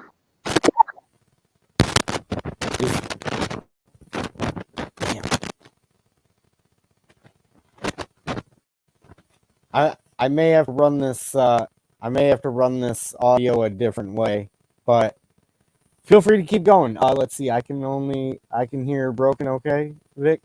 Okay, let me check my audio real quick. Let me check my audio on my phone and just make sure it's coming through okay. Dude, you're yeah, it's spotty. It's definitely spotty. Where's Paul Carroll? I want to talk to Paul Carroll because you know what? He's from Dr. Dave's. He's sitting over there in Dr. Dave's backyard, and he's a district attorney, and you know what I mean? Want to give all this advice, blah blah blah. Well, I got some questions for you, Mr. District Attorney, sitting over there in she's right around the corner from Dr. Dave, Mr. Ohio District Attorney. I got some questions to you about this guy and how he fucking harasses people, but also, hey, think about it, Paul Carroll. I want to see your DA skills.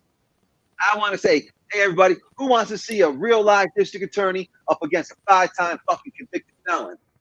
Come on, hey, I'll answer any fucking question you got, Paul. We'll do this live, bro. I don't know who you are. I know who you are. You're a district attorney in Ohio. You run around, you gossip. I mean, you got a real fucking troublemaker in the house today, bro. Come on, Paul. Let's see them interrogation skills. Let me see those questioning skills, bro. Get on the panel. And this is the one thing I want everybody to know about this channel is that this is kind of how this channel is going to be. Is that, you know, I mean, there's going to be hard truth and there's going to be conversations that you might not want to have. You may have people challenging other people, but just like I was saying earlier, you know how it's you fair, went right, but you went toe to toe with Dr. Dave.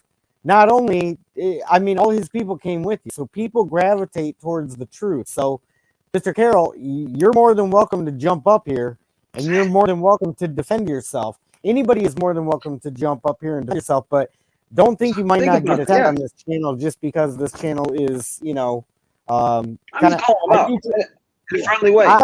Yeah, I try. That's what I appreciated, like the ability to call things out for what it is. So, but Mr. Carroll, you have every Mr. Carroll. right. Oh, he won't. He won't though. He won't. I know he won't. I know Mr. Carroll won't come up here. You see, I see you leaving comments on all that nasty stuff about me, Paul Carroll. I see you commenting all that shit, talking about me. Hey, let me know something, guys. Hey, go. What are you gonna say? Go ahead. Yeah, if you want to hold down the fort for 5 minutes, we'll see if we get other guests that want to come up. So anybody wants to come in, the panel link is in there. So go ahead and join the panel link. Give me 5 minutes, and I'll bring you up on stage, and we'll get this discussion to the next level. But I'll be back in 5. Yeah. Hey. So Paul, listen, Paul. I'm challenging you, man, to a friendly debate, bro. Friendly debate. Because all I've been hearing for all these months, I've been seeing you, and you're a district attorney. So listen, man, I'm right here. So you know about all that shit that Dr. Dave supposedly said, all this shit I did in New York. Just come up here. You're a district attorney. Peel back that onion. Tear apart my story. Let me see how good you are. Let me see how. Yeah, I don't think Paul's here anymore. I know he ain't that. He's a district attorney. Let me tell you something. If I was in Ohio, man, I wouldn't even need a lawyer. I would roll over that district attorney, man. Fuck this, man. I would come in there dolo, represent myself, and I roll over Paul Carroll. And then when I'm done rolling over fucking Paul Carroll, I'd be at the fucking DA's office, fucking auditing his punk ass. That's right, Paul Carroll. Hey, Paul, you've been playing around with a lot of younger cats and shit who don't know the law, who are easily intimidated, bro. Come up here, Mr. District Attorney. I've been watching you for almost 3 months now disrespect my name on just about every fucking video Dr. Dave releases. Fraud of the Troll, all them punk ass bitches. I'm here. I'm a 5-time convicted felon, motherfucker. I'm from an infamous mob family out of Rochester, New York, motherfucker. Hey, Paul Carroll, tell me I ain't, motherfucker.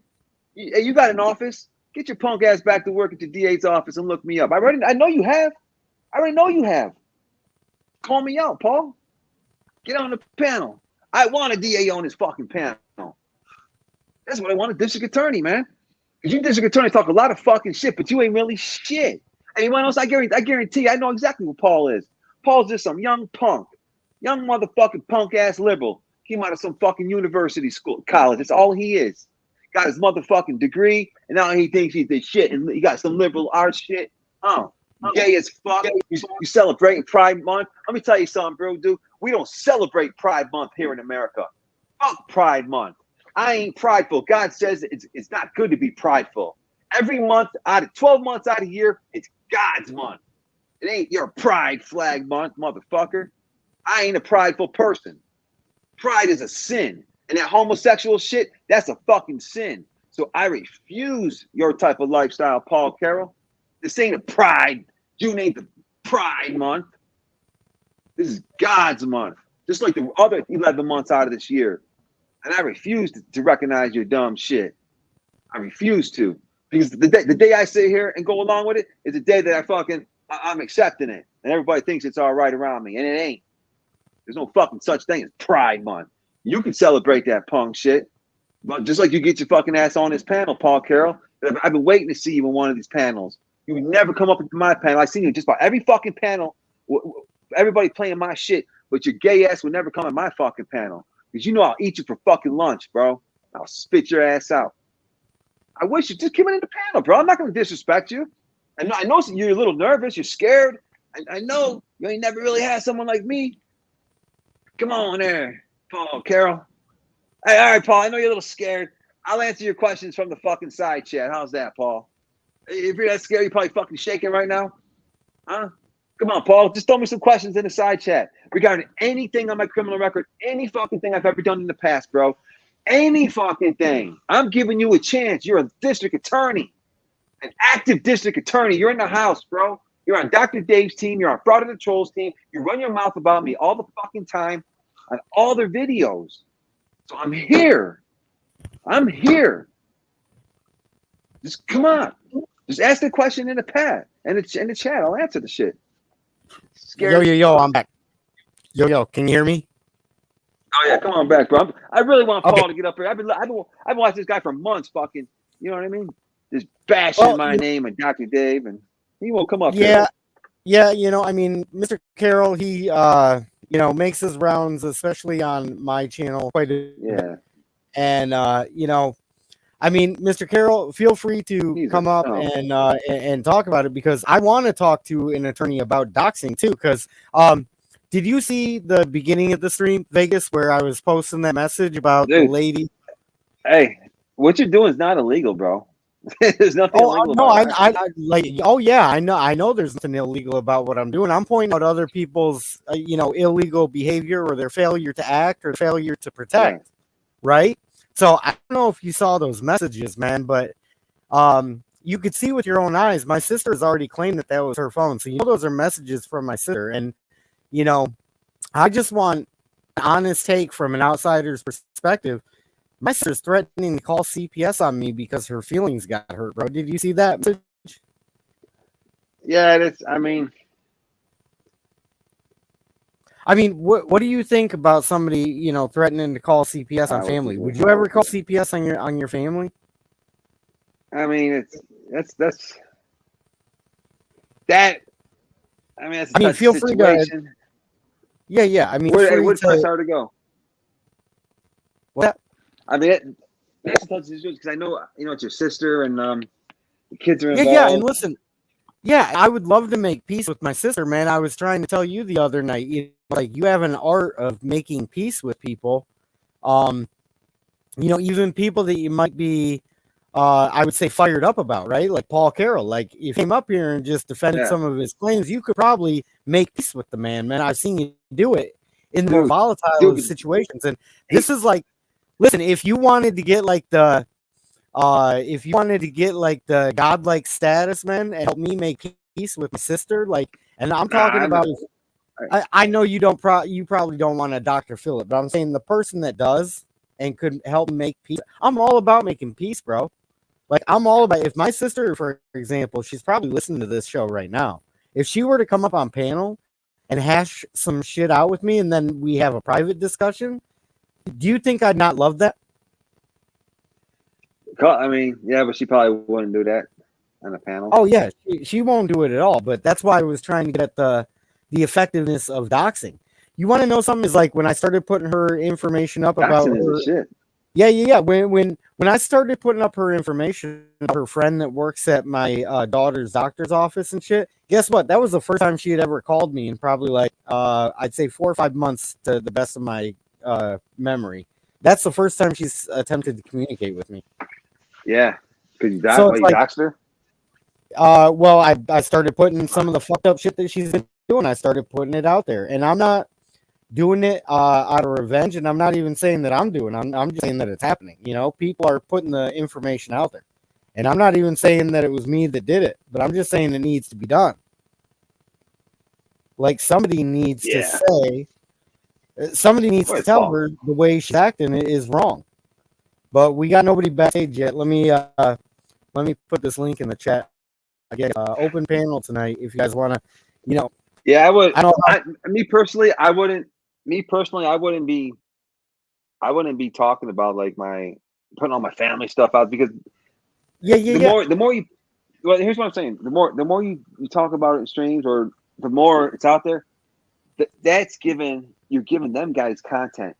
You're constantly giving them sound bites, and then when they take those sound bites of what you said and they use it, they're using those sound bites to get a reaction out of you to say more stuff to gain new content. So I would almost. I mean, me personally, nobody would even be knowing what's going on behind closed doors with my family. And that's the way, I mean, family is supposed to operate. I understand that. Like, you know, trust me, like there is nothing I would like more than to be able to talk about my family business privately like family is supposed to. But I'm pretty sure you're part of a family that's like, you know, we got each other's back. I've heard the way you talk to other people when they're trying to bring up, you know, shitty things about me or things that might challenge my character. And you're like, why are you going to say that about somebody if you're claiming to support them, right?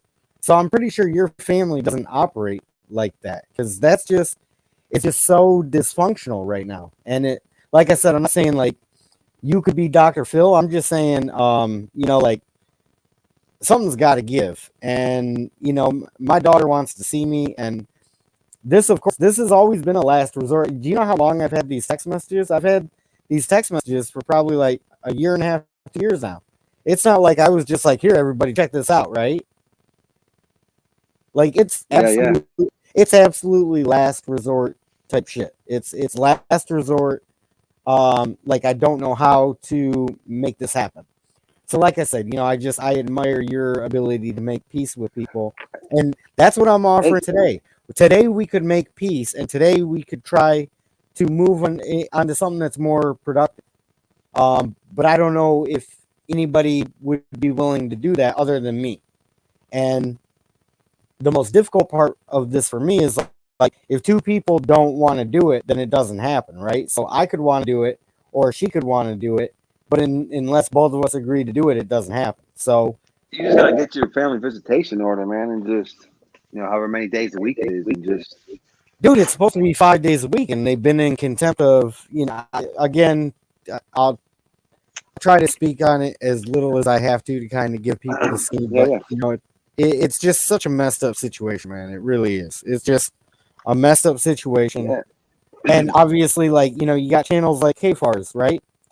Normally, I really wouldn't have much against the dude, but basically what the dude is doing, he's taking false information, he's taking it over to his channel, and then he's putting it on his channel as if it's factual. Oh, this person told me this about him, so it's got to be true. right? And I guess where I'm coming from is, Yeah. as a content creator, I kind of feel responsible kind of for some of the stuff that I put out there, right? Like if I started just putting out something about somebody's family based on what one of their family members said, right? It's like that wouldn't sit right with me. That wouldn't sit right. It's not like, and this is Yeah, I hear totally you. different. Yeah, this is totally different from like Dave's shit, right? Because I asked Dave on his stream. I don't know if you saw me on Dave's stream, but I asked him and I said, Dave, I was like, you know nothing about me, correct? He's like, correct. And then I said, okay, you're the one that made the video about me, right? The diss video on me. So he launched the first shot, right? Did you launch the first shot against Dave? What's that? For me? Did No, I didn't did you launch the first shot? We got Nick Volt. Nick, I'm excited to have you here. We'll bring you up in just a sec. But yeah, put Nick up there. yeah, but you Put didn't. Michelle up there, man. Yeah. You didn't fire the first shot on Dave, right? No, I didn't. I Right, never knew exactly. who he was until I woke up one day and had like a fucking 1,000 people messaging me all kinds of crazy violent. Right, and just like and just like I didn't fire the first shot. I didn't fire the first shot at any of these dudes, right? I didn't fire the first shot at any of these dudes. Just like my sister, I didn't start doing what I'm doing now until she started doing it to me, right? So it kind of ties back, but with the exception of family's not supposed to do that to family. And I know what I'm doing. Like none of us should be doing it. But she's still justifying it, trying to say, "Oh yeah, I did it for this reason or that reason." It's like, no, you told a bunch of lies, and now you're getting caught in your doublespeak, and now you're getting caught with your hand in the cookie jar, and you don't like that I have a voice on, any platform or any way to get the message out to people and set the record straight. So, like I said, man, people gravitated towards your channel, and the reason why the Dr. Day people came with you is because they saw you were being real, they saw that you were speaking truth. And they naturally flock to that shit. That's my theory. So yeah, your headphone, your microphone's messing up again. But, damn. No, I hear you. And plus, Dr. Dave was fucking. He was toxic, man. He was starting shit. Yeah. People like fuck. Right. Hold on, I'm gonna try to join from a different way. Yeah. Can y'all hear me? Who, Nick? Yeah. What's up, Nick? Not much. Nice. Got done with work. How's work today, man? Did you work hard? I always work hard. Nice. Nick's out there working hard. Did you get my email? I'm over here. Oh yeah, I did. I'll get the file and I'll send it to you, and then you get Yeah, I did. it's a file, and it's a DMG file. You'll just have to restore it back to a flash drive, and then you know what I mean.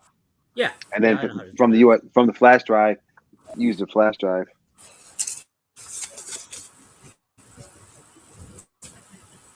I did learn today that apparently macOS doesn't carry the X11 terminal anymore. Oh yeah, that's old. That's for like a home automation. Yeah, used to see all that. I think that's came out in Snow Leopard. Yeah, XL or X11. Yeah, it's for your home automation. Well, it's funny. They still had the file available on the Apple site.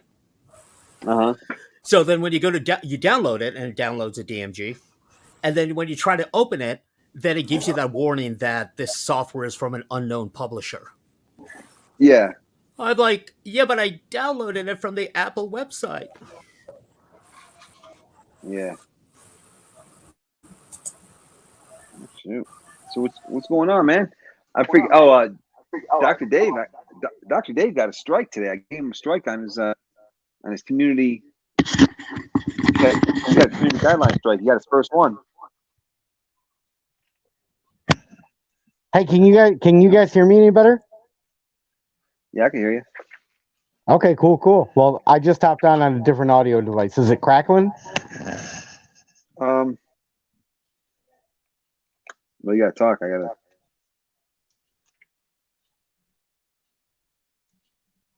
Oh, Can't can you hear me?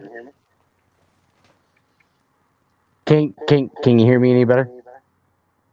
That Yeah, I does Oh can shit, hear you, there's an man. echo. Sounds like there's an echo. Yeah, but I mean, Hold deal on. with it. We got none to. coming Hold from on. me. Hold on. Sorry guys, I'm just getting back into the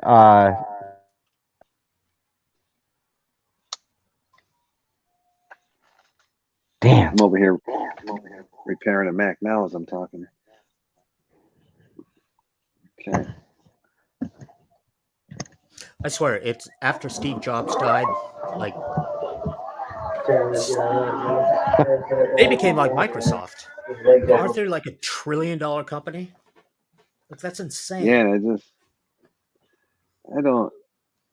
I'm kind of waiting to see this. You hear about that Tesla telephone about to get released? You know, I have heard about it. People have asked me about it. It's I don't the know what it is though. Model 2. Model 2, I forgot what Model 2 something it's called. But it's got a lot of badass stuff in there, which is like, huh. And for example, they're using that Star something it's called that Elon Musk uses when as far as the Wi-Fi connection, the networking and the Wi-Fi that he uses when he flying up in outer space for for reliability. And it's got it. Then the phone is supposed to be that when you take it out, the sun, just its exposure to the sun is going to charge the phone up. So it's going to Oh, almost be like a solar panel. okay. Now I do know what you're talking about. This is related to Starlink. Yeah, Starlink, Uh, exactly. Yeah, the Starlink is supposed to have the Starlink connectivity. It's going to have the freaking it's going to have that feature where it's got like solar panels. So when you with the iPhone, my iPhone, if I come out in the sun too long, it'll fucking shut down. I'll get that temperature icon. yeah, it shuts But down. not, yeah, you know what I'm talking about. But not that fucking that Model T2 or whatever the fuck it's called. Model 2. I forgot the name of the phone. But Hey, speaking of yeah, phones, is my audio? If you guys can tell me how my audio is it does it sound good? Does it sound bad, or is there 5 by crackling or an 5. echo? Five by 5 by 5. five, Yep. awesome. See, the problem is I can't talk by where the computer is set up because otherwise I get the echo in there. Because then you hear me talking, and then I'm also talking into a microphone on here. So appreciate you being in here, Nick. Appreciate that. Yeah, trying and to get thank you for here. inviting me. I'll be honest.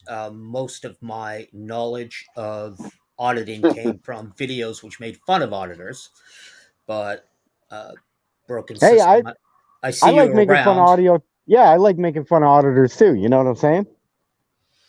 Yeah, Yeah, and um, well, we've talked before, broken systems. So that I was like, yeah, he's a cool guy. Some things Yeah, we yeah. On disagree with. Yeah, on here, Nick, you can just call me Broken Man. That's usually what works best. So, Broken. it's either Broken, BSBT. I was Sandra the orangutan the other night. I don't know Well, if you right guys now know. you're a queen. Right now I'm Queen Cersei, and Okay. I was going to come up here as my sister and say, you know what? I'm sorry for calling CPS on you. Family should never ever call CPS on family unless it's something completely, drastic and last resort. And I am so sorry to you, Broken. I would never do that to you ever again. I want my relationship with my brother back. I want our kids to be happy. I don't want all this fighting, and I would just like to come up here to apologize to you. So I did that on behalf of Queen Cersei, guys. Well, nice. hopefully, Broken will accept the apology. I I think he will because he's a very reasonable guy, and he's very easy to get along with. As a matter of fact, he's probably too easy to get along with. That's probably what caused this problem in the first place. So I'm speaking out of Queen Cersei's microphone. This is me right now, by the way. And me and Queen Cersei made up so fast because she said that we can just go back to maybe not how things were, but just doing things better on behalf of the kids. Yep. Well, Okay. but what Joe said about family is correct. I mean, family always comes first, and family never undercuts others because that makes your family weaker. Well, Um, yeah.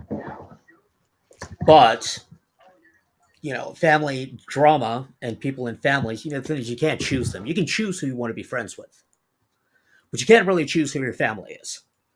And there's certain lines which you're not supposed to cross. Like, I mean, like growing up, like, I hope, my kids get along with each other, but you know what? I was a kid too. Yeah, sometimes you bully your younger sister. Sometimes you get bullied by your older brother. Um, but at the end of the day, you always still are family. Um, and I would think that, if I were concerned about, let's say, how one of my siblings was raising their kids. So I'm not saying that you're doing something bad. I'm just using this as an example. That would be something which would be handled internally with the family. Like, you don't call CPS, you call the parents. But sometimes there's just those family members which there's no reconciliation. Um, like for example, I don't talk to my sister. I haven't talked to her in years. Um, just because that was something which got so toxic that it was actually bad for the family to not sever that sort of connection. Yeah. And I guess I'm trying to speak to just like, and not even a personal thing. I'm just saying how should we look at false allegations? Like, I'm saying if you give false allegations to cops, CPS, anybody, should false allegations be a crime? I think they should be. I mean, I think so but too. The problem is, just like how they said they're going to try to make it a crime to call 911 on somebody when there's clearly no crime. The problem is if the people actually believe it to be true. Well, yeah. Then it's hard to prove that it was a false. Yeah. But the burden would be on you to show that, no, this was an intentional, just a... Yeah. And in my case, like I can show, it's not just coincidental that I filed the terminated guardianship, then the next week CPS is at my house. Like when CPS was outside, I honestly looked outside and I was thinking to myself, I was like, how stupid are the people that did this? How stupid are they?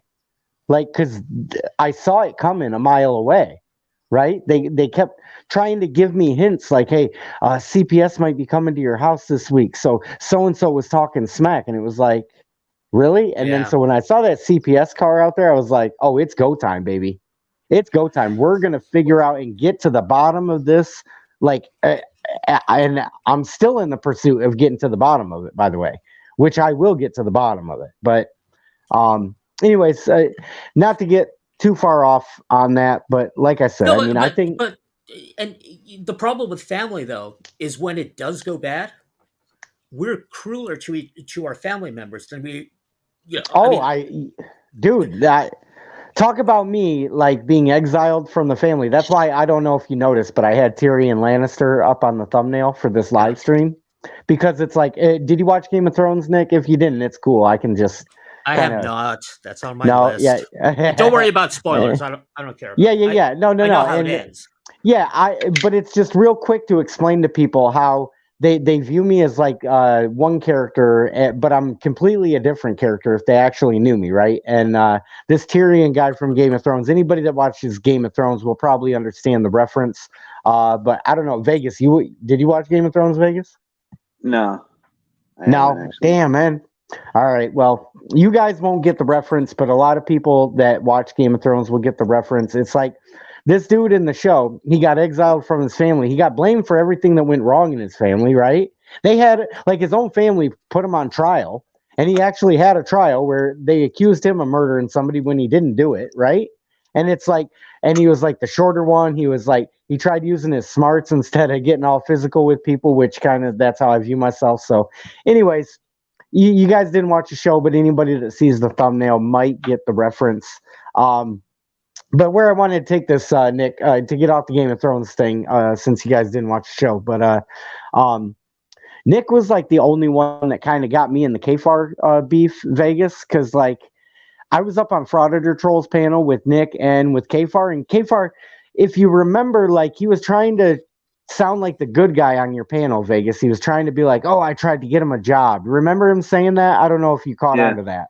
Okay, Yeah. but then he's doing a live stream like 2-3 nights ago, and he's like, "Oh, we're gonna find out where this guy works, so we can go show him like the video where he called me a faggot, and so we can try to get him fired from this job." So it's like the dude is trying to get me a job, but then he's trying to get me fired from a job. You're right. Am I speaking like? Is that too hard to understand? And Nick, when we were up on that panel, so where I was going with this, Nick, is that when we were up on panel on Frauditor Troll, Nick was the only one that got it. Like Nick was like, well, Kfar, if you talk to the man like this, why do you think he's going to even want to accept your help if that's the way you talk to him? And that's kind of what you were digging in on his character when he first showed up on your channel, Vegas. You were like, dude, why are you even saying that sort of stuff? Like, you're not coming off as a friend, right? And so I'm bringing that up because it speaks to the bigger issue of like my family. Like when you're betrayed like that and people are trying to claim that they're offering you help, but then their actions show that they're actually trying to hurt you. Like when you feel betrayal like that, bro, that's a deep sting, man. That is a deep, deep sting when you feel betrayal like that, man. I don't wish it on anybody, to be perfectly honest, but Nick, I appreciate you picking up on that, because Kfar tried going in Vegas's chat trying to come off like the good guy, like, oh, I'm trying to get this guy a job, right? And then he's saying in another breath he's trying to get me fired from the job I got for myself. Like, dude, why would like? So Nick, I appreciate you noticing that. Do you remember what I'm talking about, by the way, Nick? What's your partner in crime? Oh, hey, Sherry Schaefer is over here talking some shit. Do we have to boot her? Sherry, where's my partner in crime? I don't know. Why am I not live streaming? I'll be live streaming. I'll do a live stream tomorrow. You want to join it? You want to join my panel tomorrow, Sherry? I do live streams just about every fucking day of the week.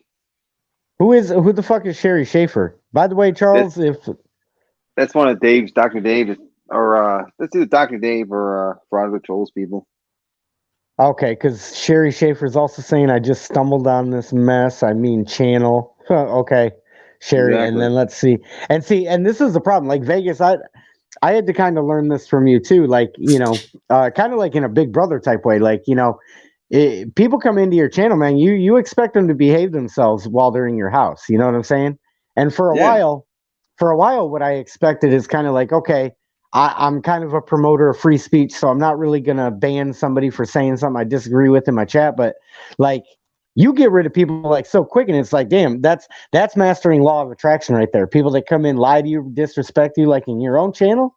Like, so anyways, what I'm saying is I've been cleaning the house lately, and I've been getting rid of the trolls, and I think it's working a lot better, because I keep seeing, like, on my analytics page, right, I keep seeing more and more people like returning viewers instead of just new viewers.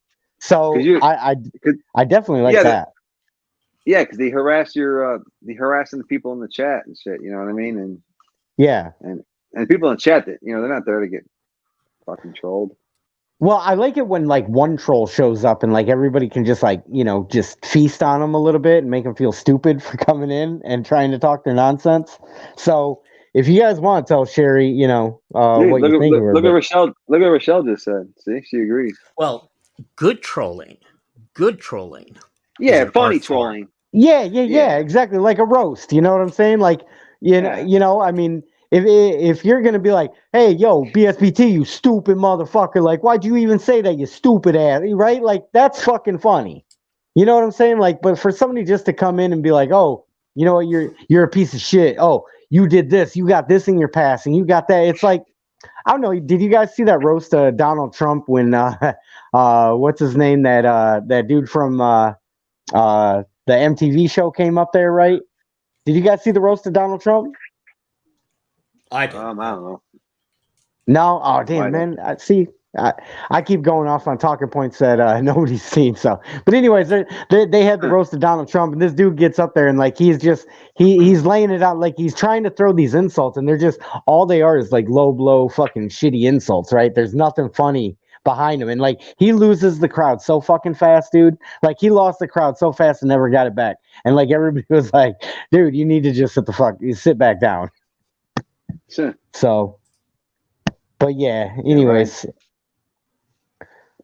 Yes, sir. so I don't think we're gonna have Mr. Carroll come back up. Yeah, Nah, the guy from he's a Jersey weak Shore. DA. That's a weak Uh, district attorney right there. Queen. Yes.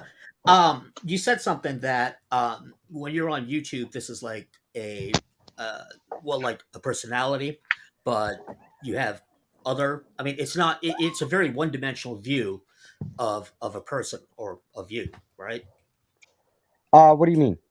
But By no, the way, you're if tell me if I'm echoing real quick. Am I echoing right now? No. Can you just no? Okay, good. Okay.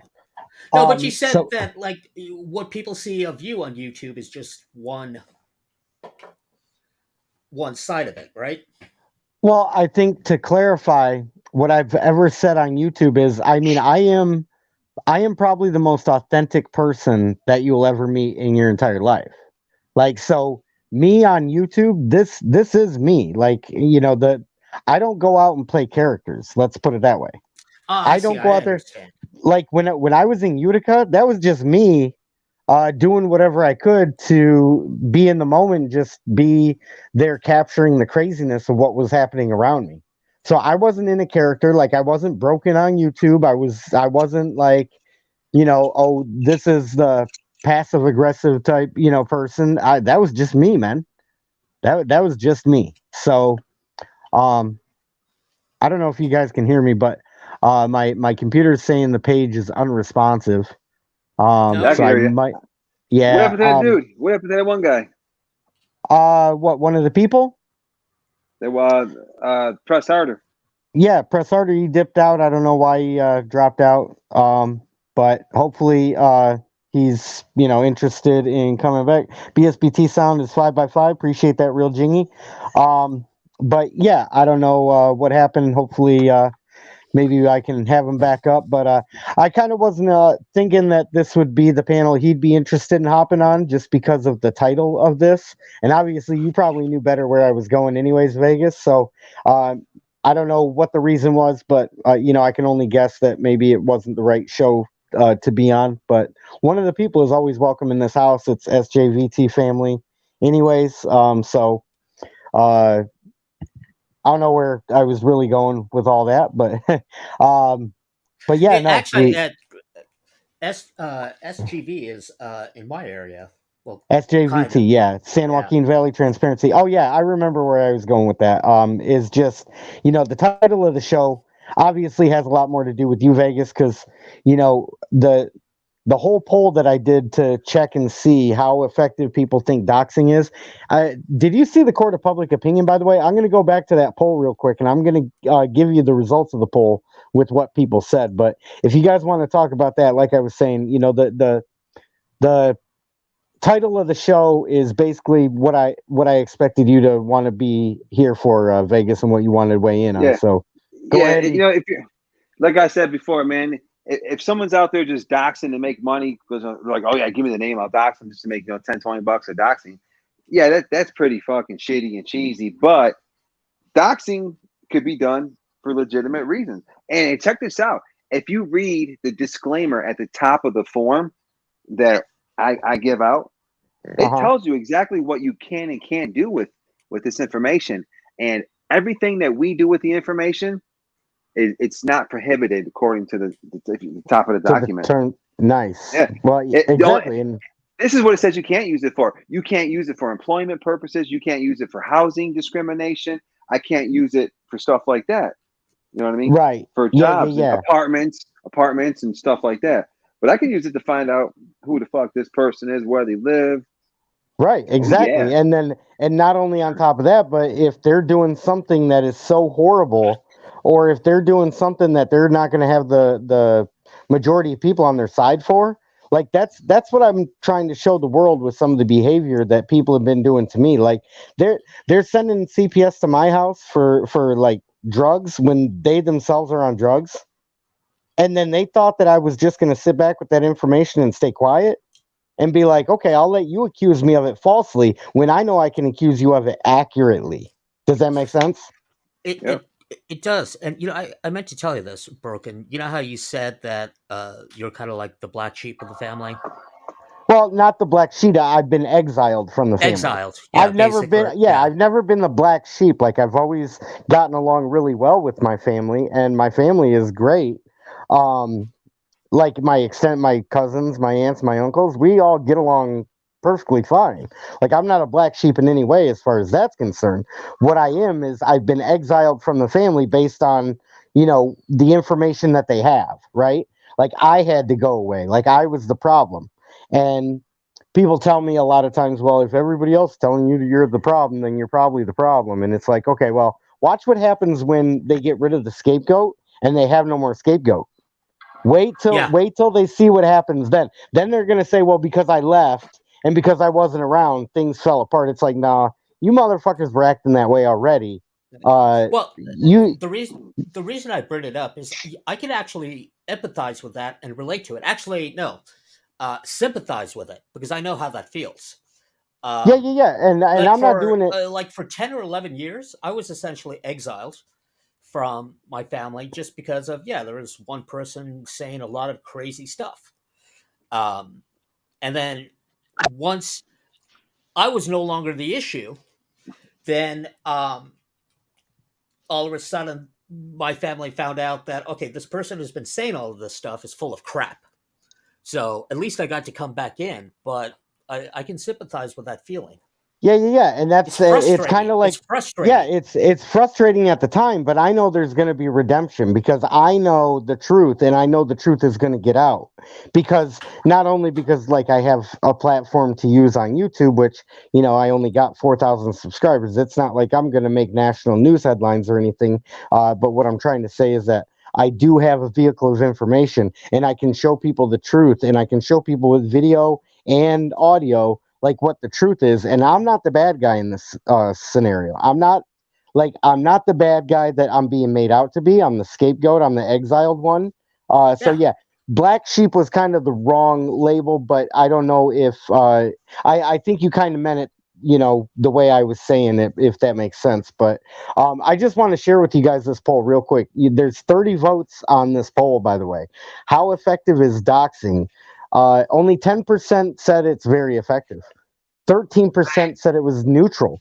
20% said it's not really effective at all. And 57% said not effective whatsoever. So you've got 77% of the population doesn't understand how powerful bringing accountability to somebody's front doorstep is.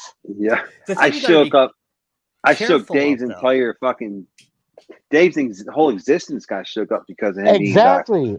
Exactly. And guess what? And after it was all set, after it was all said and done, basically what the doxing does is it brings the attention, like, here, laser focus on this. Let's examine everything and be like, oh, well, that motherfucker wasn't doing anything wrong. It was that motherfucker. And it's like, yeah, now that the light is on here, now everybody can see.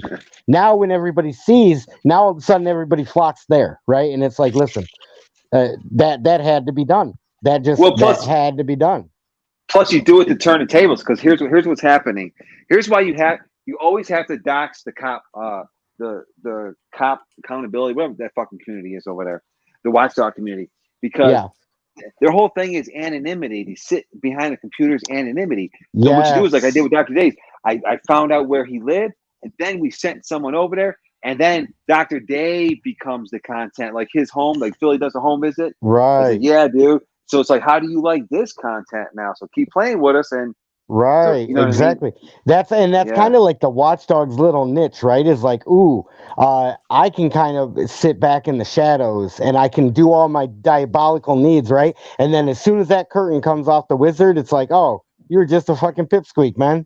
Like, yeah. And you had the whole world thinking you were like had this godlike status, right? Because you got followers on YouTube. You had this godlike status, and it's like, motherfucker, you like.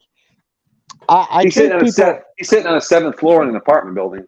Right. yeah, exactly. And just like I got 2 more names, right? This Tones Overthinks the guy who's like best friends with KFAR, and You know, I don't really have a, Really quick, I just want to say for the record, Yeah. I like Kfar. I've talked to him, but I listen. I could be friends with some people who my friends don't like each other. But Yeah, and Nick, I'm not gonna like as long as you don't weigh in on like my family situation or start like perpetuating like the shit that you hear from them. Like Nick, if you were to come to me and be like, "Hey, Kfar said this. Is this true?" I'd have total respect for you. Hang out with Kfar as much as you want. You're going to anyways, right? But I really wouldn't have an issue with Kfar at all. I really wouldn't have an issue with him, except for he gets involved in my family shit, and then he puts it on the internet. And then when I do it back to him, he tries to come back. And Vegas, you made a good point. That's kind of probably what they're looking for. So I gotta stop feeding them that. But that's where it gets personal with me and Kfar. So I don't have, you're gonna do what you do with Kfar. And Vegas, you seem like you guys kind of hit it off too, which is that's totally cool. If the dude would just learn from, learn from the shit that is being done to Dr. Dave, for example, then I would start respecting him more. But he's headed on like the Dr. Dave path where he does the name calling, he starts pissing people off, he'll spread the misinformation about him, and it may be accidental misinformation, right? So he's doing the Dr. Dave thing. Give him 5 years and he'll probably be in a more evil version of Dr. Dave. yeah, well, I mean, I will say this that you should never get in, interject yourself into family politics unless you are in that family. Yeah. It's just one of those things which like you don't do. just, And I don't know how Kfar is involved, so I'm not saying he did something bad. Yeah. Just like right now, if somebody were to run their mouth about my sister, I'd be like, hey, stop talking about my sister like that, right? Like I'd still defend my sister, and my sister, she's gonna listen to this, and she needs to know this. Like I don't let people talk bad about you, Erica. I just try to vent what I feel like what you're doing to me. I try to vent it out, but somebody comes back and starts talking shit about you. If they started saying you're crazy for wanting my daughter to start calling you mom, I'd be like, well, hey, that's my sister. Stop talking about her. You know what I'm saying? Do you get what I'm saying, Nick? Oh, absolutely. So I'm still protective over her at the same time as I'm pissed off at the shit she's done. That's just inexcusable, if that makes sense. How do we get Rochelle? Hey, Sherry, come on the panel. Because actually now that Sherry's been nice, so Sherry, you seem pretty cool, Sherry. I take that back about you. I've been reading your messages. I would love to get Sherry and Rochelle on the panel. That'd be awesome. Yeah, I'm gonna try doing that, but what it's gonna take, I might have to shut down the stream for just a second, but you guys will stay on panel, so don't go anywhere, okay? But I'm just saying it might disappear off YouTube for a second so I can get my this thing to be responsive again. So it's an issue on my end. Like I said, it'll just go dark and then we'll all come back. But give it a few minutes, and if it doesn't, then I'll fire up a different live stream. But give me just a second to do this, okay?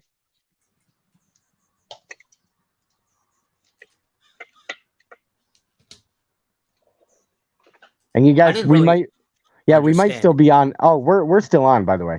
Yeah. Oh yeah. I take. It seems cool. Sherry's just in the bleachers and she's watching the game and she's not picking a team. She don't care who wins. She's just enjoying. Drama. I understand. See, she said, I am cool. Sherry is as cool as the summer breeze. That's pretty cool. Yes. That is fucking cool. Cooler than a summer breeze. Pretty fucking cool. Oh shit, I gotta take myself out of the stream. Hold on, guys. Okay, Rochelle's gonna be listening. Oh shit. Hold on. Why does it? Wow. Hold on. You get feedback, dude. Yeah, I know. Hold on. Sorry. My bad. Give me just a second, guys. You got the mic in front of the speaker. You got the speaker in front of the mic. Yeah. Okay. Is that better? Oh yeah, it's gone now. Okay, cool. All right. Damn, I don't know how to do this. Okay, I know how to do this. Sorry, guys. Give me just a second. I'm gonna go smoke some weed while you figure this out. Damn. Oh, hey, Vegas. But hey, before you go do that, just so you know, I got some wax this past couple days, just on behalf of you, so I could hit some wax before we go on these shows, man. Yeah, I know some of my streams. I'm always pausing to go do some fucking drugs. Like, all right, guys, go do some drugs. I'll be right back. Right? Okay, so let's see if this is any better. I love smoking. Even Nick. Nick was Yeah. like, fuck it. Nick smokes weed in streams now. I'm He's doing like, that right fuck now. See? Hey, usually when the person's got the avatar up, you know they're doing something. Like, all right, he can't be seen. He's either rolling up a joint, Yep. packing a bong. That's true. That's totally true. I might have an echo coming through, but I'm going to solve that too. Hold on. Yeah. I ain't gonna lie. Kafar seems like a cool dude. You know. He just made a rookie mistake of bringing your name up, and then I had to let you know about his name because he was fucking with too many people. It was kind of like the Dr. Dave thing. He's starting to fuck with too many people. He fucks with MCC, fucks with freaking, like he hops on the bandwagon, like the rest of them, you know? Yeah. Like as soon as they start finding a couple targets, they're like, oh, let's mess with these guys, right? And what I want to show them is in a show of solidarity, like, my fellow cop watchers, we kind of got a little bit of a bond going. Like, you know what I mean? Like, I understand these guys got balls and they're not going to fuck me over, right? And the keyboard warriors, I'm not going on the keyboard warrior side of things because I know as soon as shit gets hot, you're going to tuck tail and throw me under the bus. Yeah, like Dr. Dave, boy. Right. Dave. Hey, right. Them motherfuckers were like rats jumping overboard, trying to get off that sinking ship. Like the ship's sinking. Yo. That's why I like blue bacon. Oh, you got feedback again. I do. Yeah. Hold on. Real bad feedback. Which, by the way, sounds awesome in my headphones. Oh, sorry about that, Nick. No, like Sorry I'm not about being sarcastic. Like it really does. Oh, cool. Classic. It must be whatever I'm having right now. It's just like, ooh. But hold on, let me post in the chat. You guys might get an echo for a second or bad audio, but I'm just posting in the chat so we can keep this live stream going. You know the crazy thing is, because people could watch a couple videos of you and your channel, and that is all they think that you are. They think that is him. That's him from the moment he wakes up to the moment he goes to sleep. That is him. Right. They have no idea. Yeah, it's like really, no, really, I'm like this really, I'm a religious, and that's the thing. It's like they see that like I don't know, that fucking, it's not anger, but they just see that part of me in these videos, but they don't really know I'm over here and I'm into my Bible, I'm religious, I'm older and I know I'm not perfect, but I'm smart enough to know that I have to change my ways, and I do that, you know what I mean? So I never claimed to be a role model. I never claimed to be perfect, but I just wise enough to admit that, hey, I know I do bad things, and I recognize it, when I do them, and I try to like get back on course because I can't. I can't go off course. You know what I mean? Yeah, absolutely. And I think like we all is like. We all would need to rally each other back in and kind of wrangle each other back in and be like, hey, man, like, maybe have those discussions where it's like help keep each other in check, right? So it's like, I totally get that. It's easy. I know it's easy. Like for when I get off course, it's easy to kick me when I'm off course, but it's really it's easier to kick somebody when they go off course versus, you know what I mean? Like to try to get them off course, right? Right. It's you can't knock it. Right, you can't knock them to get them off course. But if they're starting to go off course, it's easy to come in there and whack them a little bit and be like, "Woo, there goes the spider!" Right. So, I think we forget, all of us when we turn the mic or the camera off, we have the same problems as everybody else does. Yeah. We have the same feelings as everybody else does. We have the same failings as everybody else does. But I have people who hate me now because of the whole Dr. Dave thing. They don't know a lot about me. They only see me what I am on TV or YouTube. For example, somebody here said I was a left-wing liberal. I'm looking. That's what I mean. And in reality, I've been registered Republican since the age of 18. Oh, okay. Well, hey, you notice it's the demographics. I'm like, fuck you. So right there, you gotta be, you know what I mean? Yeah. There in Hollywood. But I consider myself what we now call a Reagan Republican. Well, Reagan is from California. But You were really a Reagan Republican? oh yeah, Because I think I'm a Reagan Republican. during Reagan's time, there was no question about how strong we were. Well, I mean, the United Yeah, States was it, and of course, I mean, we had an adversary, but Guys, if there was a false flag attack, like let's say, can you guys hear me? yeah, Well, okay, let's say can't- there was a false flag attack, right? Like they made some shit up about Russia dropping a nuke on Canada or something, or dropping a nuke close to the United States or something with Russia against the United States. Do you think us, you know, people that live in America, do you think we'd all of a sudden unite? I don't know. what you're saying is kind of it troubles me because I've been saying maybe what this country needs is a war to unite us. Because that tends to happen. I mean, look at post 9/11.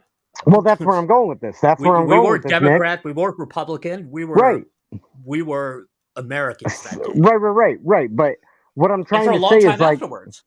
right. So wouldn't you be able to make the counter argument that that's kind of a dangerous situation to put us in right now? Like as far as, just as far as like, people rallying together and being like rah rah rah and start more wars. But that's what I mean. We're so polarized now that I don't Right. even think that. Like, what if a 9/11 happened now? I don't Right, think we'd well- see the same kind of unity. Right. Well, where I'm going with this, Nick, right, where I'm going with this is kind of like, because we see kind of a global movement, if you will, or maybe I'm the only one that made the observation so far, but I see like auditors or cop watchers or people going into government accountability on a global scale, right? Well, you're actually not entirely incorrect. That's sort of what I guess you do and that community does is very much what we call, or it's very closely related to populism. Where sort of the everyday people takes command of their government instead of the elites. Right. Okay. Yeah, that's where I was going. This is not a good thing, though. Well, But that's probably where we disagree because populism Um, is a bad form of government. what do you want to say, Vegas? no, I need to poke Nick on his Reaganism I'll try to. because you said that you think your politics are in line with Reagan. And I got to push back on that a little. Yeah, well, Reagan. Well, hold on. No, Reagan was a centrist. well, Reagan. Well, how about this? Where do you stand on abortion? Well, you can accuse me of doing a cop out on this one, but since I'm not a woman, I don't really have an opinion. That's a bitch ass cop out. I told you it's going to be a cop out. It's going to be a cop out. That's a bitch ass cop out. Here's my cop out though, and this one actually works. You ready for mine? I am fully against abortion, except on a case by case basis. Somebody's been raped. If somebody's, you know what I'm saying? So you have to evaluate abortion on a case by case basis. But overall, I'll tell you, not like I'm totally against it. Well, let me try to be not as chickening out. I will say this: that abortion as a practice for me is not something which I could support for me, and I wouldn't marry anybody who also didn't share that belief. So, So you don't. that's what so I'll you say don't about support, abortion. You don't support abortion. For me and my family. Well, yeah, and I've never had an abortion either, Nick. What others do,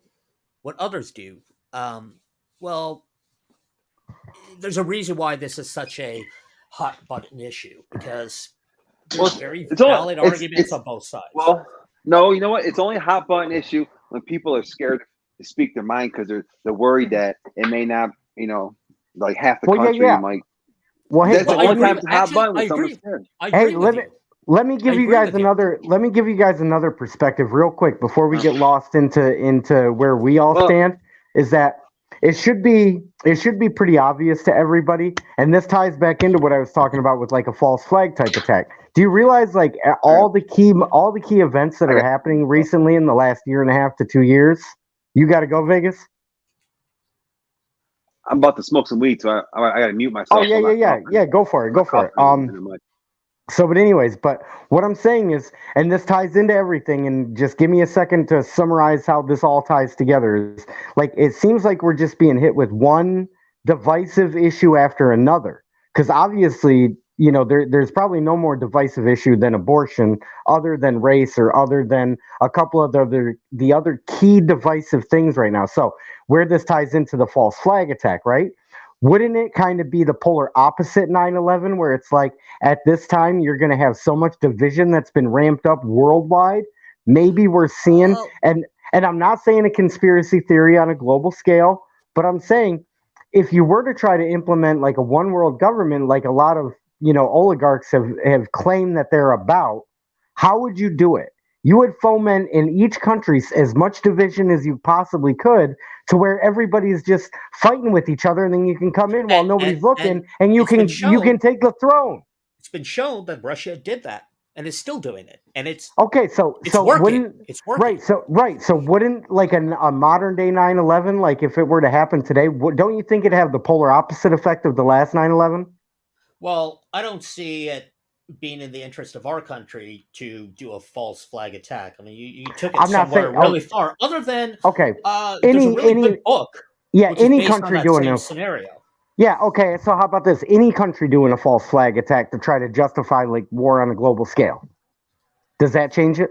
Well, I think that to get war on a global scale is a little bit more complicated. Well, what do you think? What do you think we're seeing right now with all the? And that's where it ties into the global movement of people trying to stand up to their government or hold their government accountable. Don't you see that? Like, I'll try to preface this, or problem, maybe Josh, and let me be perfectly honest. And I'm saying this directly about you, but people like MCC and all of them. And again, this is not a personal attack, so I hope they don't take offense to what I'm going to say. They're all about government transparency and stopping our government from, becoming this, the evil empire, if you will. However, the things that those people know about government, I find that the people who are all about, the government is deceiving us, tend to know nothing about how our system works. Right, but here's where you're conflating the issue, Nick, and here's where I'm going to point out to you where your logic is flawed in this, because whether MCC frickin' or any other auditor you could name, whether or not they know something about government... I wasn't being logical. I mean, that's just my personal opinion. Yeah. I'm not going to beat you up for that, and you're entitled to your opinions. Obviously, you're going to think what you want to think. But let me just summarize, or not summarize it, but kind of elaborate on a few points that I don't know if you made these observations, but I did. Here's the observations. You don't have to have the answer to point out the problem. Does that make sense? Oh yeah, absolutely. No. Right. So I don't know how to fix the fucking government. As a scientist, I see problems. If I already knew the solution, then right. Okay, so here's the point I'm trying to make is there's still value in what anybody that's trying to expose government corruption is doing, because they don't have to know how to fix the problem as long as they're identifying the proper problem.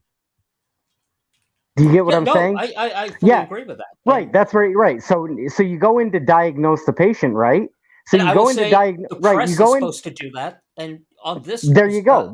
So who do you agree that the press doesn't do a very good job of it? Well, yeah. So who do you trust more, independent journalists or the fake stream media? Well, I've been accused of pushing a narrative, Nick. So I'm not gonna. And I know you're not the one that tries to say that I push a false narrative, but I wouldn't be surprised if you thought that at times, or if you think that now. And it's not a big deal if you did. I'm not trying to go there. The point that I'm trying to make here is anybody that's exposing the problem, it's like going into the doctor. I'm going to speak in analogous terms here for just a second. But if you go to the doctor and then you identify and diagnose what the problem is, then they send you to a specialist to fix it, right? So it's like, so Isn't it possible that MCC freaking all the quote unquote frauditors that get made fun of on these channels? Isn't it possible that those guys are doing a damn good job of exposing a problem, even if they don't know how to fix it? They're still doing their part in figuring this out. Well, I mean, Do I make a sound position out of that? no, you do. And actually, what you're talking about is at the is one of the fundamental differences from what you call the watchdog community and what we call the fraudulent community. Is this, we always say, it's like, how is this protecting our First Amendment right? And I'm of the belief that people like MCC going into a public building for the intention of starting a fight doesn't do anything for my First Amendment. Versus somebody who's investigating, like what happened in Florida when they investigated about the DMV selling all that information, and that was independent journalists. That I agree with, because that is real journalism. I just wanted a quick for one of the people is back. Appreciate you being back here. But we kind of left off with Nick that was speaking. Nick, try to summarize your point again real quick of what you were talking about. I didn't mean to cut you off. I just wanted to introduce our new panel guest. I'm just saying that, like what you say, that like what MCC and all the, and I'm not the reason I'm picking on MCC is just because I keep on seeing it on the scroll below. But what we call frauditors, or like audit them, like going into a building to intentionally be antagonistic just because you can. Does we argue on the frauditor or the watchdog community that this doesn't actually do anything to protect the First Amendment. There is independent journalism, and then there is just doing stuff for clicks and views. Yeah, and it's kind of like the prank wars. Yeah, no. You're making a point that sometimes these strategies come across as like prank wars and not very funny ones, serious real life ones, and I get that perspective. But one of the people is here, and if you've checked out his channel, Nick, like his is almost 100% police accountability. If there's not a cop there, he's usually not interested. But is that pretty much a correct way of summing up the content you're looking for? Oh, you asking me? One of the people is like you focus pretty much on the cops.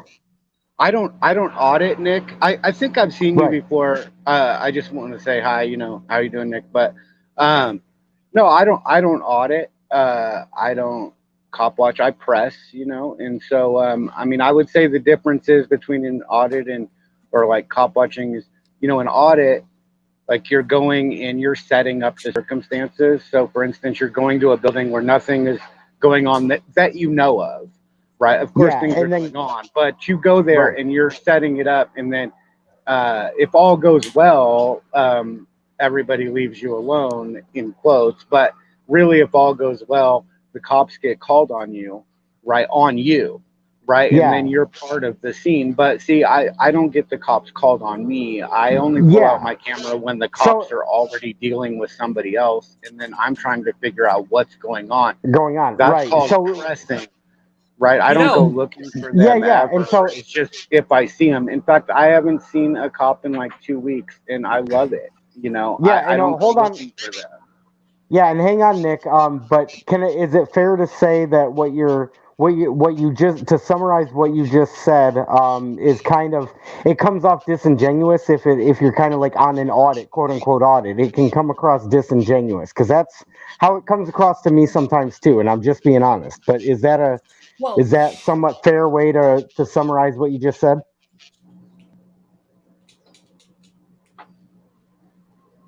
Me? Are you talking to me? Yeah, one of the people. Oh, okay. My bad. I mean, I don't know how it comes across and stuff, but if you go looking for problems, you're gonna find problems. It's just part of my philosophy. I'm not against it. I watch auditing. I watch cop watching. I think that something is always going on, and the truth is that the cops are always up to something shady. So. So, but on the audit, it's not like you're just going and baiting them. Which even if you were, it's okay. Like I would proudly say if I was an auditor, like, I'm gonna bait the shit out of you. no fuck different yeah. than a cop Actually, being like they're gonna, put out a bait car or Yeah, or fuck yeah. whatever. Yeah, what I don't have a problem with it. It's just that I don't do that because if you Yeah. go looking for problems, then you're gonna find Problems find you. Right. Yeah. Okay, so what do you want to say, Nick? Well, I was going to say that's actually a really good way of putting it. It's something which I'd 100% agree with. It's I hadn't heard it said so eloquently that That's why we have one of the people in the house, is because yeah, and he can lay it out in a way that's digestible and kind of. Or for me, I'm speaking for me. I'm not speaking for anybody else. But for me, it's like, when you first hear it, it's kind of. I don't know the right word to use here to articulate this properly. So no offense intended, but it comes across as like, what did I just listen to, and kind of perplexing and mysterious. But then you go back and listen again, and it's like, holy shit, that all made sense. well, in one case, like the frauditors, they control all the constants. They set everything up. They go to basically put themselves or put the government in a position where now they're going to violate, some potentially some civil liberties. And of course, there are many times when this in fact is the case, and so then then they get their clicks and views. I think, I mean, I'll just admit that when I look at frauditors' videos, I enjoy the ones where they get into conflict. The ones where they say, "Oh, good audit," I don't watch them. Yeah. Well, and let Versus me versus give you the one other real one, quick, which Nick. is passive. Like what you people said was perfect. Like, I don't call the cops don't get called on me. I go to where the cops are. Yeah, yeah, And and that I that's don't makes go there. I just see them. Right? right. They're right in Yeah, front of yeah. you.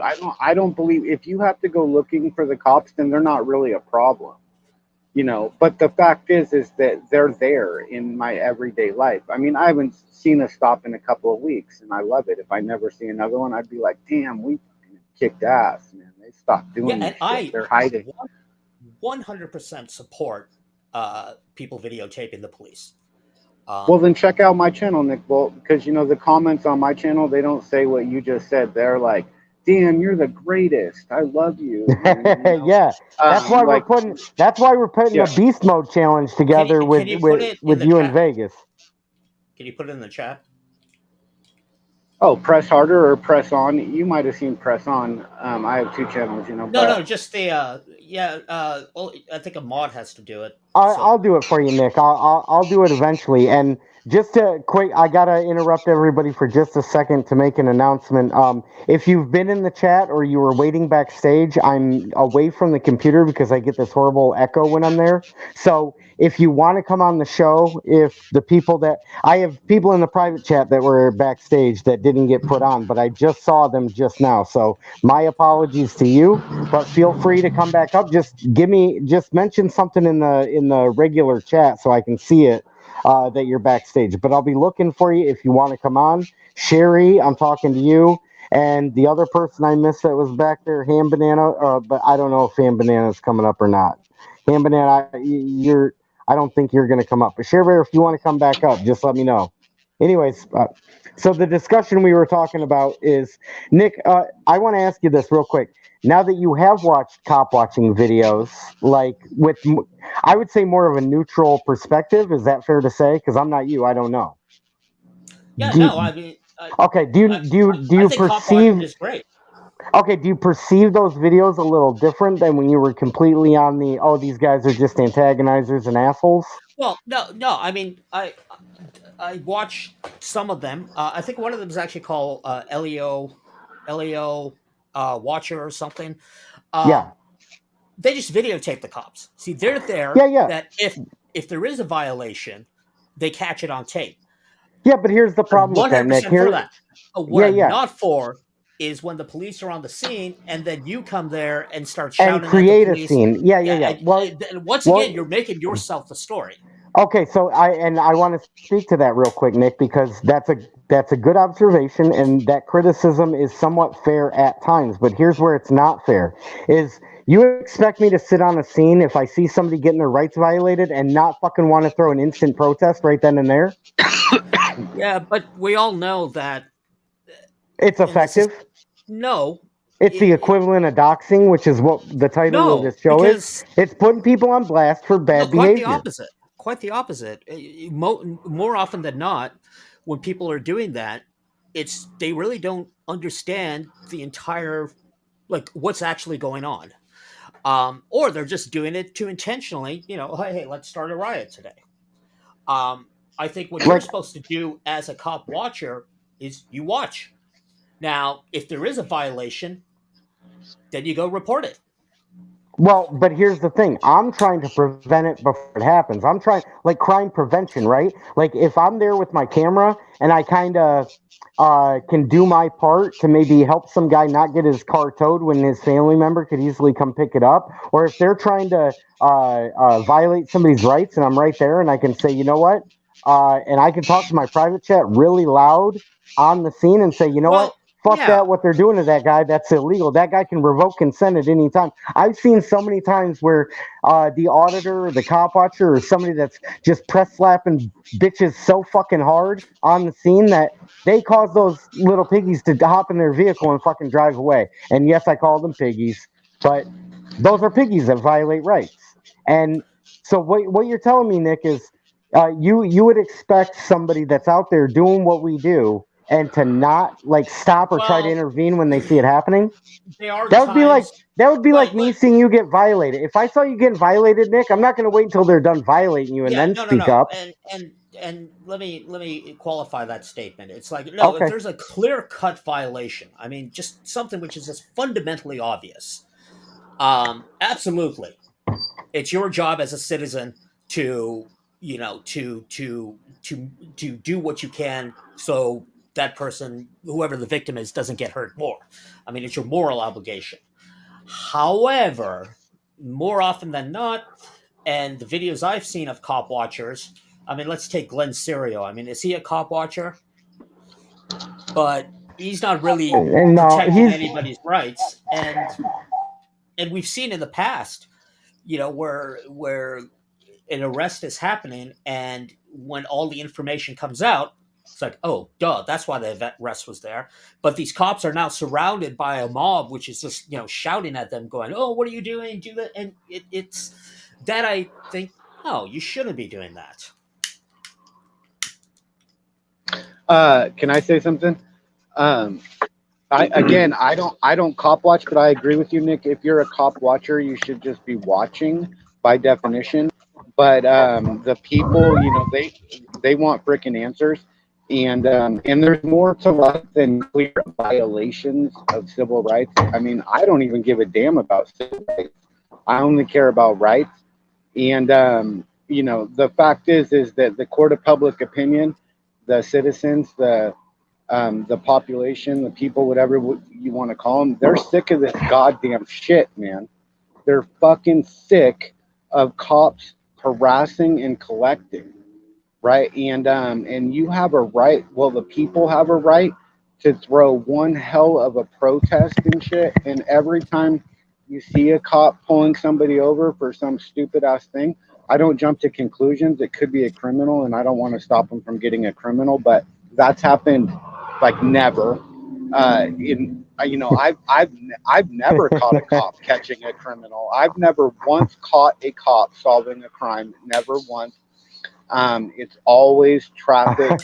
Yeah, it's always collecting. Yeah, it's always collecting revenue nonsense for the state. Yeah, and it might not be a civil rights violation, but it's a violation of the conscience of the people. It shocks the conscience of the population so much. Yeah. We're sick of it. Can I just say something too, Nick? If I can't remember if it's on Press Harder channel or Press On channel, but there's a conversation you have with a guy that is like a meter maid, right? And he's giving out parking tickets, and like the cognitive dissonance that you showed in that guy just in a few minutes of talking to him, it was like it was so shocking and eye-opening to me. It was like a masterful work of art. So Nick, you might not know what I'm talking about. I know the video you're talking about. Yeah, was a meter maid. Big smile. I asked him, how does it feel? Have you ever gotten a ticket? And he said, oh, yeah. And I said, how does it feel? And he's like, shakes his fist and he's like, Right, that he's like, goddamn "Oh, man, I'm gonna motherfucker get-" gives me Right. he literally swore. And I was Right. like, so, but you give tickets, and I was like, how does it make you feel when you give somebody a ticket? And he's like, And oh, I don't it's care. It's just my right. job. Right, it's almost like that smile on his face. That fake smile was to make the behavior okay, and it was like it was so, dude. That was such a masterful work of art. That's why, Nick, if you don't know many cop watchers or people that go and press fucking their presticles right on fucking people's faces, you need to fucking start getting more. You need to go further down that rabbit hole because there's so much more to this than what's on the surface. And I hope my channel is helping shine a magnifying glass on that fact, but or not a magnifying glass, but a telescope, so you can see the vast universe of information that's out there. And I could go to a library of shit that I've seen that would totally amaze you, Nick, and probably change your perspective on what's really going on in this world and the cognitive dissonance that people have. It's just like, you know, I can't think of a clear Hey. example right now, but I will. What up, Vegas? Hey, what's up, fellas? I want someone just made a comment. Cop Block Hot Springs. Hey, how's it going, buddy? Cop Block Hot Springs. I'm not sure exactly what he's trying to say. He said, I saw a cop searching a guy. He was on parole and gave permission to be searched at any time. Clarify that, because you don't cop just because you're on parole or probation doesn't mean a cop can just walk up on you. Yeah, and Yes, exactly. it does. Yes, it does. No, it don't. Well, it Yes, does, it but does. it does, but it doesn't No, make it it right. It does. In California, Yes, it it does. does. If a cop But it asks doesn't you make if it you're on right. parole or probation, yes, it does make it right. You can sit in jail if you don't want to. I'm not going to defend a criminal and try and pretend like they have rights. They don't have rights. You don't have to. They can sit in jail Hold and on. finish their sentence, but they took an agreement and got out and agreed to follow all the rules. And they agreed in writing and signed their signature and said that they will allow a to cop follow the rules. search To them follow at the any rules. time. To follow the rules. Here we Yeah. go. Hold on. Out of fairness. Now hold on. Hold on. All right, I'll let you finish. Go ahead. No, I'm serious. I want to hear this because I know the law already, but I want you to finish. I'm not saying that there's not ever somebody on probation that doesn't have to, that it's never happened. But as far as I know, that's a standard clause in any probation, and definitely parole, is that you have to, one, admit that you're on probation or parole if asked, and two, that you have to consent to a search at any time. If once the cop knows that you're under probation or parole, and that's a common thing that they'll ask. I've been asked that many times, but I don't have to answer them because I'm not on probation or parole. All right, hold on a second now. Hold on a second. Yeah. I don't mean to interrupt. Here. No, go ahead. Have you ever done any jail time or been in prison? I've sure as hell never been in prison. But I've been in my royal palace several times. I mean, I've been kidnapped. Oh, that's good. That's why I like to use that word too, kidnap. Because they kidnap you. Well, it's not kidnapping. You walk in there. They've carried me, and here's the thing. I've gone 21 days without eating and shit, and they carry me out. That's being kidnapped, and they don't get my name. Yeah, here's the thing with the probation and the parole, and I'm gonna make this clear, and I speak for people that, and I want everybody to hear this. And matter of fact, go check it, and if you want, you can even pull up my state. Here's how that actually does work regarding probation and parole. For example, in order for a cop to get your identification from you, he needs RAS, a reasonable articulate suspicion. You know what I'm talking about? But not if you're on probation or parole. Hold on. Let me finish. Let me just finish talking real quick. In order for somebody to get your identification, a cop, he has to prove reasonable articulate suspicion that you were about to commit a crime, you did, or you know what I mean, whatever, one of the three. Now, regarding probation or parole, that same element applies. Period. You look up your law in your own state. Here in Nevada, I'm telling, hey Josh, pull it up. I challenge anybody out there. And here's the thing. I've been dealing with parole and probation for almost 40 years. I mean, I got nothing to hide. Everybody knows I'm a 5-time convicted felon. I've been behind the fucking wall. I've been on parole multiple times, probation, and I'm telling you with a fucking fact. If a cop walks up, hey, anybody that's on parole and probation, you listen to me very, very, very clear, because this is something that you need to look into. Just verify it, but you'll see that I'm right. If a cop walks up to you and says, "Are you on parole and probation?"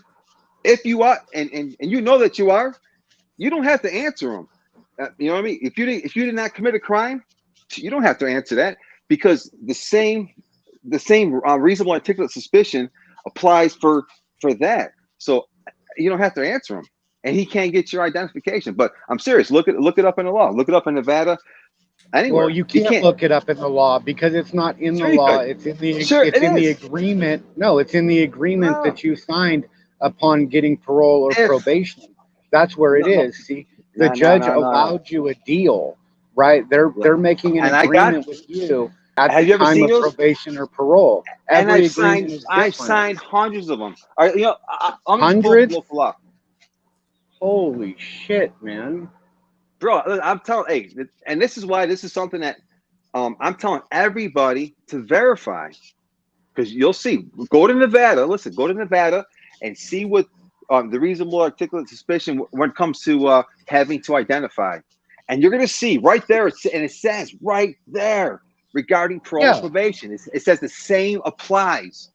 So in other words, a cop, hey, I'm just telling you, bro, I've been through this with multiple times with cops, and they're sick to their stomach because I know the law, and that's why they're not just walking up on me and talking about, "Aren't you on probation or parole?" I said, "Man, get the fuck out of my face," because they know damn well when I tell them get the fuck out of my face, that's First Amendment. I'm not breaking the law. You got to fucking show that either I'm about to, I did, or already fucking have. And if you can't, get the fuck out of my face, because you ain't got no right to even approach me. You still have your rights. And this is why I speak for all those motherfuckers in jail and prison, because when they get out, they think that shit. And if you watch my videos, that little red shirt fucker or anybody would have walked up to anybody and said that shit, and they would have folded and said, "Oh yeah, I am." And that motherfucker would have rolled on them.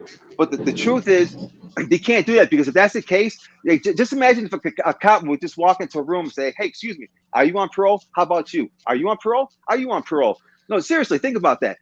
And this is why they're not allowed to do that, because they could walk into a fucking auditorium of 1,000 people. Just imagine that, and start one by one. "Are you on probation? How about you? Oh, you are? Get over here. Get on the fucking floor. How about you?" They could just start poking people out. So in other words, the same rights and protections apply to people on probation and parole. A cop rolls up on you and he wants your identification. And here's the thing regarding parole and probation: you don't have to tell them you're on parole probation until after they identified you. So in other words, motherfuckers, you got to get my ID first. You get my ID, then you find out. But you don't find out on my parole. Just come up and say, "Hey, are you on parole?" "Yeah." "All right, well, good. Get against the wall." That ain't how that fucking works. I'm just being honest. But I challenge anybody to look up the Nevada Penal Code when it comes to getting somebody's ID, and you'll see it even talks about people on probation and parole right next to that. So you're and I know a lot of states may differ in certain areas, but this is your right. In all the states is pretty much the same. So I would encourage everybody to look in their states regarding that when it comes to having ID when you're on parole and probation, and then start teaching your people. Josh, what state you in? Michigan? I'm gonna look up yours. Watch. But I know there's no way the cops would be allowed to. You can't to walk around and. You just see it in my last video. Ask people. You just see it in my last video. I think they can. I think they can walk up to anybody and they can ask any question they want. Well, you just see one in my video try to get one from me. I said, "Man, get the fuck out of here." I mean, but the fact that they do it is what I was talking about that shocking the conscience of the population, right? But you're not. You can't legally do a thing like that. Well, a cop can walk up to anybody and ask any question they want. anytime. Okay, stopping you in your tracks is a different story, but a consensual conversation is allowed. Okay, anybody can walk up to anybody and ask a question. I can walk up to Doxing you. everybody I see and say, "Are you on parole or probation?" They don't have to answer me, you know. But again, every You don't have to judge's leave. order is different. Okay, every No. single one, Nope. and when you agree to probation or parole, it's about the agreement that you made with the judge. Exactly. And you know what that Right. agreement says? And, I know what they all say. It's just a list of 10. They don't or all 20 say conditions. anything. They can be different. I know what they. I mean, I like know. Joshua Listen. Martinez has 2 freaking bracelets. Okay, he Dude, just are you got kidding one me? of them taken Here off. in Vegas? Here in Vegas? You talking about Joshua Yeah. Martinez here in Vegas? Yeah, I know exactly what you're talking about. Yeah, he just got one of them removed. Hey, I feel like this. If he anybody can't even have internet access. Well, that's him.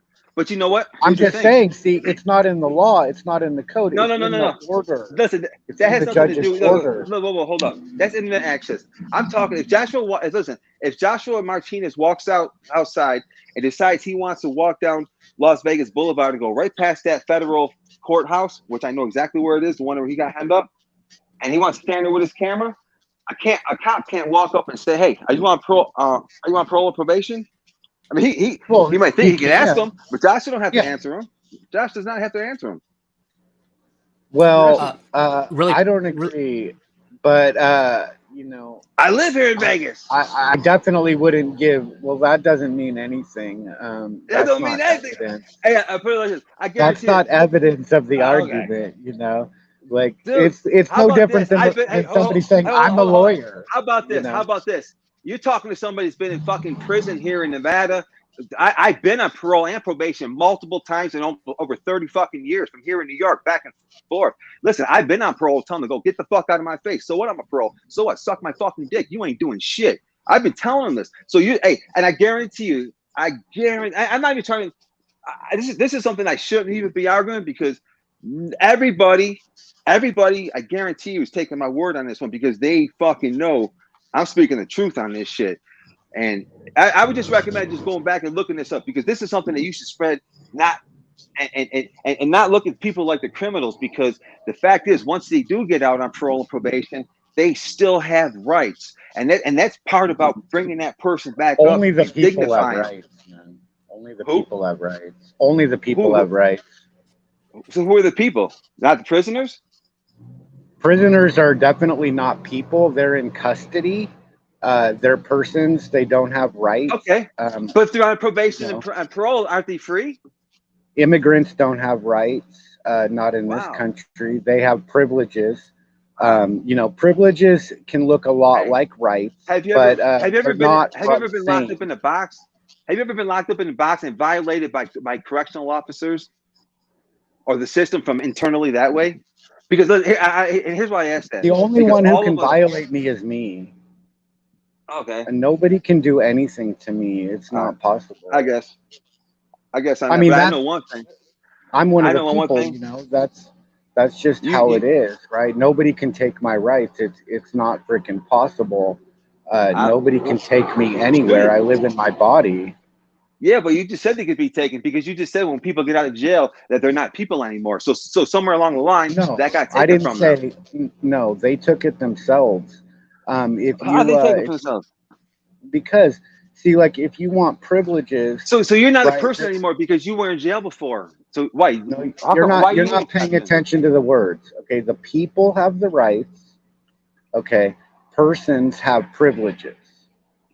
Right, and if you want privileges like a job, okay, or a girlfriend, a house, any one of those things, right? Then you have to play the game. You have to bite your tongue sometimes. You know, you have to do things you don't want to do in order to get those privileges. Everybody does. That's called tricking yourself. Tricks do that. Everybody, don't put me in that category. I ain't everybody. Tricks sell themselves. Hookers sell their bodies. Those people sell themselves. I don't do that. I tell people what I believe in. Anytime you're doing, I tell anybody look me up though. No, if if you've ever had a girlfriend or a wife, you would know it's a compromise. It's not a one-way street, right? The people, they don't give in, they don't bend, they don't compromise. They're uncompromisable. That It's their cop, way or hey, the highway. you see that right? cop? You see those cops on the street? Guess who they work for?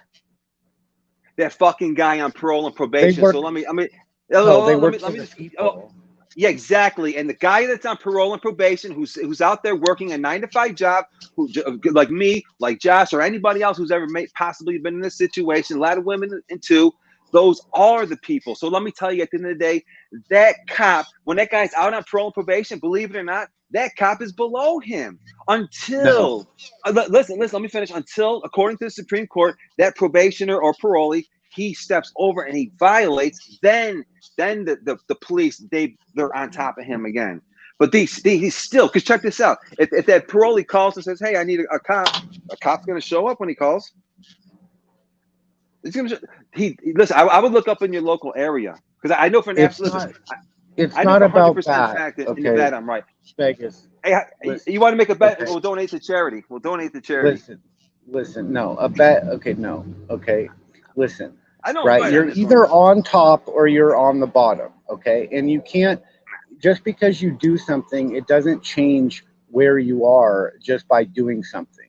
Okay. Right. So committing a crime cannot all of a sudden change your position from being above a cop to below a cop. It's where you are, right? And if you're a citizen, then you're standing on the 14th Amendment. Somebody if you're on the parole 14th Amendment, is a citizen. you're below. Yes, and that's below the 10th Amendment, which is where the police are. The people are on the First Amendment. Okay, they're not on the 14th Amendment. The 14th Amendment is about privileges and immunities, not rights. Listen.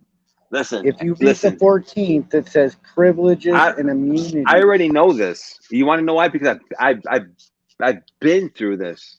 I've noticed for a fact. Matter of fact, I recommend you just. It's too bad you didn't watch the video that Josh was going to show you, because if you would have watched that, I wouldn't even have to argue this point. No, I've seen that video. There you go. No, I saw you. Yeah, no, I know. I know that you didn't do it and that nothing happened. This guy thinks I know I'm okay, so think about that. Okay, so no, I'm not saying that you didn't get away with it, but that doesn't.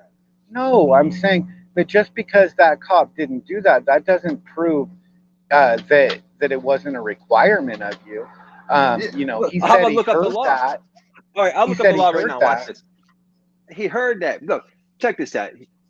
I'm not going to say anything. Watch. I'm just going to look it up. Watch this. Nevada. I forgot the actual penal law, but we'll look it up. But that's not the same topic as whether or not you're on top or you're on the bottom. Right? See, the citizens are below the government, okay? Because they're asking the government to do things, right? When you go into a government building and you ask for this or that, or that service, or that you call 911, see, you're asking the government to do things, right? And when you ask anyone to do something, you put them above you, right? Because then they can say, yeah, I'll do it, but you have to do this for me, but the people, they don't ask their government for anything, because why the hell would they? They're their servants. The people govern themselves, but the citizens, they like to be governed. They don't want to have to think. They don't want to have to worry about making all the decisions. They want to go to Disneyland and have the white picket fence and play Angry Birds on Facebook or whatever, and that's okay. But there's two paths, right? There's the high ground and there's the low ground, and you can't be on both at the same time, right? Like, Jesus was on the high ground, right? He didn't go after privileges. He wasn't selling his services for money, right? He never would. If he wanted to do something, he would just do it, right? But citizens, they like to make money, and money buys privileges. So everything that money buys is a privilege. If you like that privilege, what does that have to do with? It has to do with whether or not you have rights and probation. No, they have rights. It has nothing to do with that. Right. No. Parole and probation, you have rights. No, only the people have rights. All right, let's see right here. Let's find it. But if you can find a spot in the Constitution that says citizens have rights, let me know. I'm not a constitutionalist. I'm not. I don't get into arguing all that. But what I do know for an absolute fact, and I'm going to find it here in Nevada. Where the fuck is it? But I saw that video you did, man. It was a hell of a good protest. You got them to back off and shit. And maybe you don't have to tell them that you're on parole or probation. You don't. Hey, if I was committing a crime, then he could have detained me and got that information, and then he would have found out I was on parole or probation. But because otherwise they get targeted harassment. Because what if they saw someone and they knew that person really was on parole or probation? They would just be targeting the shit out of them. Yeah, and they can do that because you can't. Because it's they can target you. You have a parole officer, right? Listen. You can only listen. That has nothing to do with it. Yeah, he can come to your house anytime. Your parole officer can. We're talking about the police. We're talking about you walking down the street. You just walking down the street, minding whatever you're doing. You doing an audit. Same thing applies. The cops coming up to you. So listen, you could be on probation or parole doing an audit, and you haven't broken any law. You're just doing an audit. You're on parole. You're on probation. You're allowed to do an audit. There's nothing wrong with that. You're standing on a sidewalk filming. You're not breaking the law. So, but you're taking one hell of a chance, because if they charge you with the crime, they can revoke your parole and instantly send you back. So I'm saying you're taking a hell of a chance, right? See, but we're not talking about ifs. And that's pivoting I to am. Facts. I'm saying, well, hold on. But so you're standing there, and the cop shows up. He knows you didn't do it. He knows you didn't break the law. He knows so he can't charge you with nothing. So if he asks you if you're on parole or probation, you're like, I gotta answer you. I have to answer nothing. And I saw you do that, and that worked in that situation. I don't. Every situation. Every situation. Nothing works in every situation. I mean, I've been kidnapped for free speech, for protesting, right?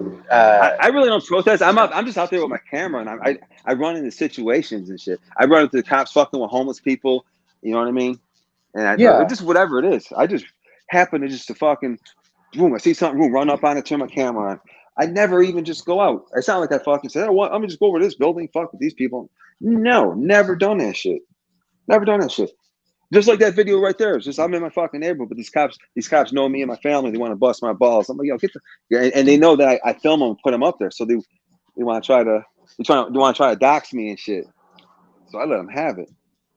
But I know for an absolute fact regarding the law, and I'll pull it up and then. Well, if you're right, Vegas, that you would be uncovering one hell of a freaking secret, because everybody be thinking that parolees and probationers have to tell a cop if they're asked. I mean, that would be like legendary, man. That's like, I mean, I remember when I first found out that I didn't have to give my ID and shit. You don't have to on that shit. Listen, bro. Oh man, you don't have to. And somebody helped me look up the Nevada one, the stop and ID, whatever the fuck it's called. I'm over here now. Hey, just so you know, my computer keeps freezing. Like, I need a new computer, but my computer keeps freezing, so I can't pull up any video or any any images or anything to help the show out. So it's just going to be a free flow discussion.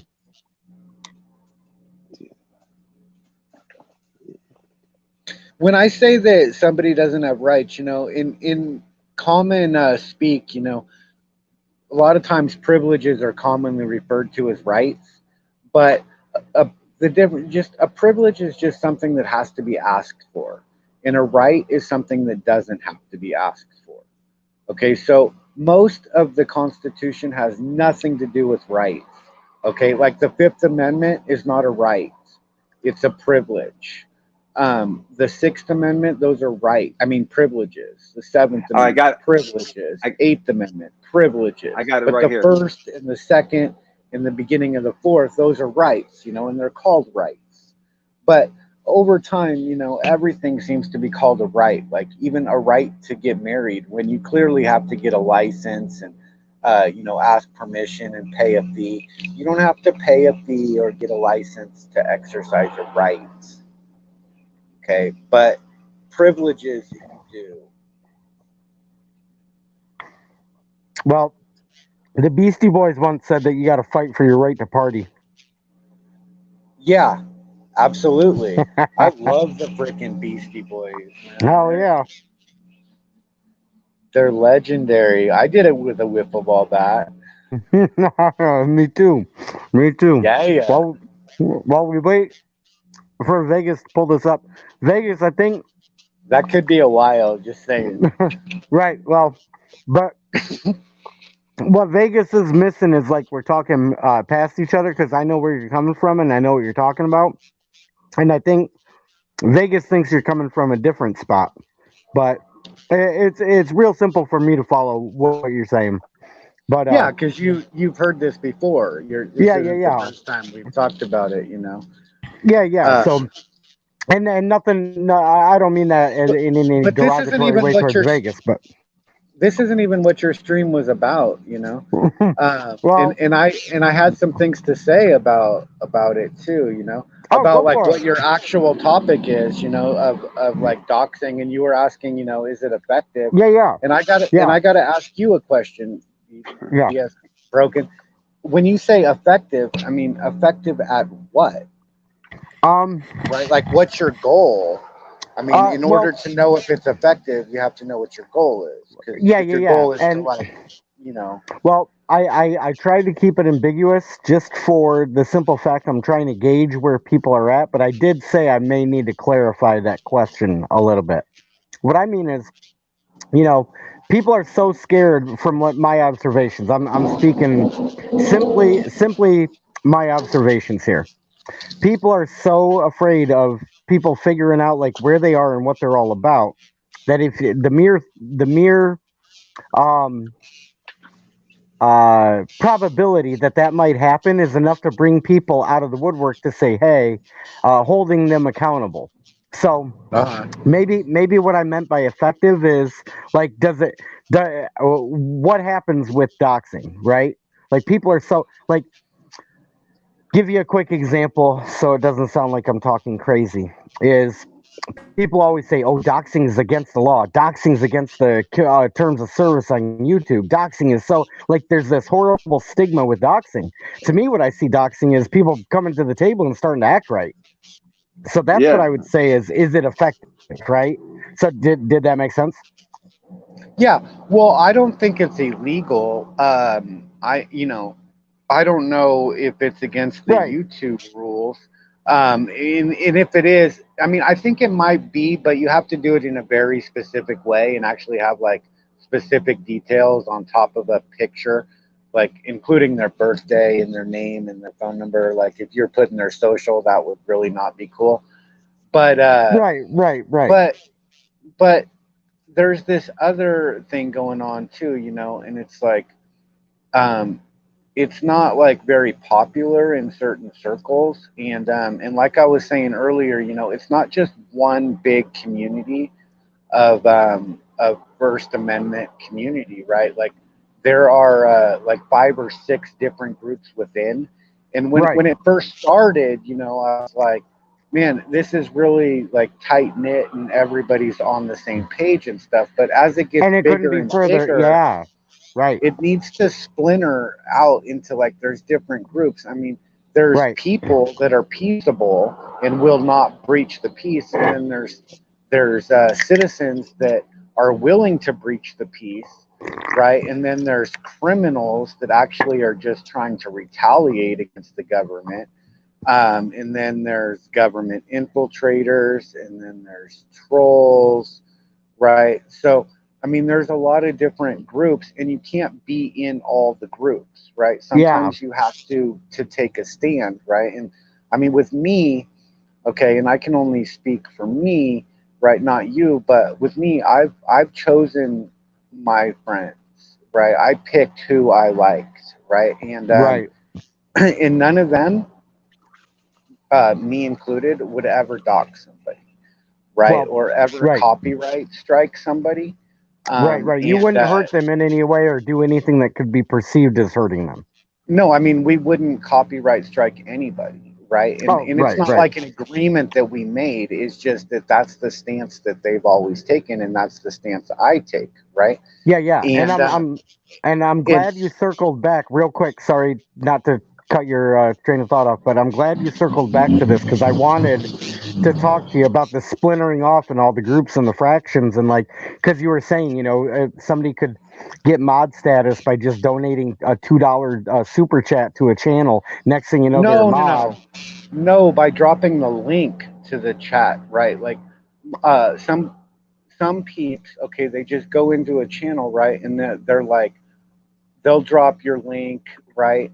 They'll drop your Cash App link, your PayPal link, and if somebody's trying to make money like that, that looks good to them, so they make them a mod, right? Right, And I noticed that there are some mods that are just like mysteriously mods on like 100 channels and shit, like peeps that I right. never ever heard of, and it's like they're mods everywhere, and it's like, who the fuck are these peeps, and where did they come from, and why are they mods? Well, they're mods because, I mean, some channels make like I choose my mods very specifically. Yeah. I've chosen them like they do things that I acknowledge that they've done, right? I don't ask them to do things; they just do things, and and it's never like dropping links, right? To me, that means nothing. And so none of these like super mods, I call them, that are mods Uh-huh. on like 50, 100, literally 200 channels. Every Uh-huh. time I go into a live chat, these same mods are there, and I find it a little suspicious, right? Oh, me It's too. Yeah. if I was a government infiltrator, I'd be like, dude, this movement has no operational security at all, and Oh, we it could can be just totally go, yeah. It could yeah, be like totally we can just, compromised at any point. It's not like oh, Star Wars. Hey, everywhere. hey, Yeah, it's Broken. not. No operational Yo, security. yo. Like channels with a hundred Right. thousand subscribers are Yo, literally Broken. calling out. I have. Right. What? I'll meet Sherry. anybody. Hold on, Sherry's Joe. trying to get on the panel. Yeah, I Oh, can't Go get ahead. Sherry. Yeah, I can't get Sherry on because on the computer it says you have to manually connect her audio and her avatar, and I don't know how to do that. So it's nothing that Sherry's doing. I'd love to bring her up, but oh, I okay. can't get past the technical issues. Like I said, if I had a computer or something that was worth something, I could probably do it. No, I hear you.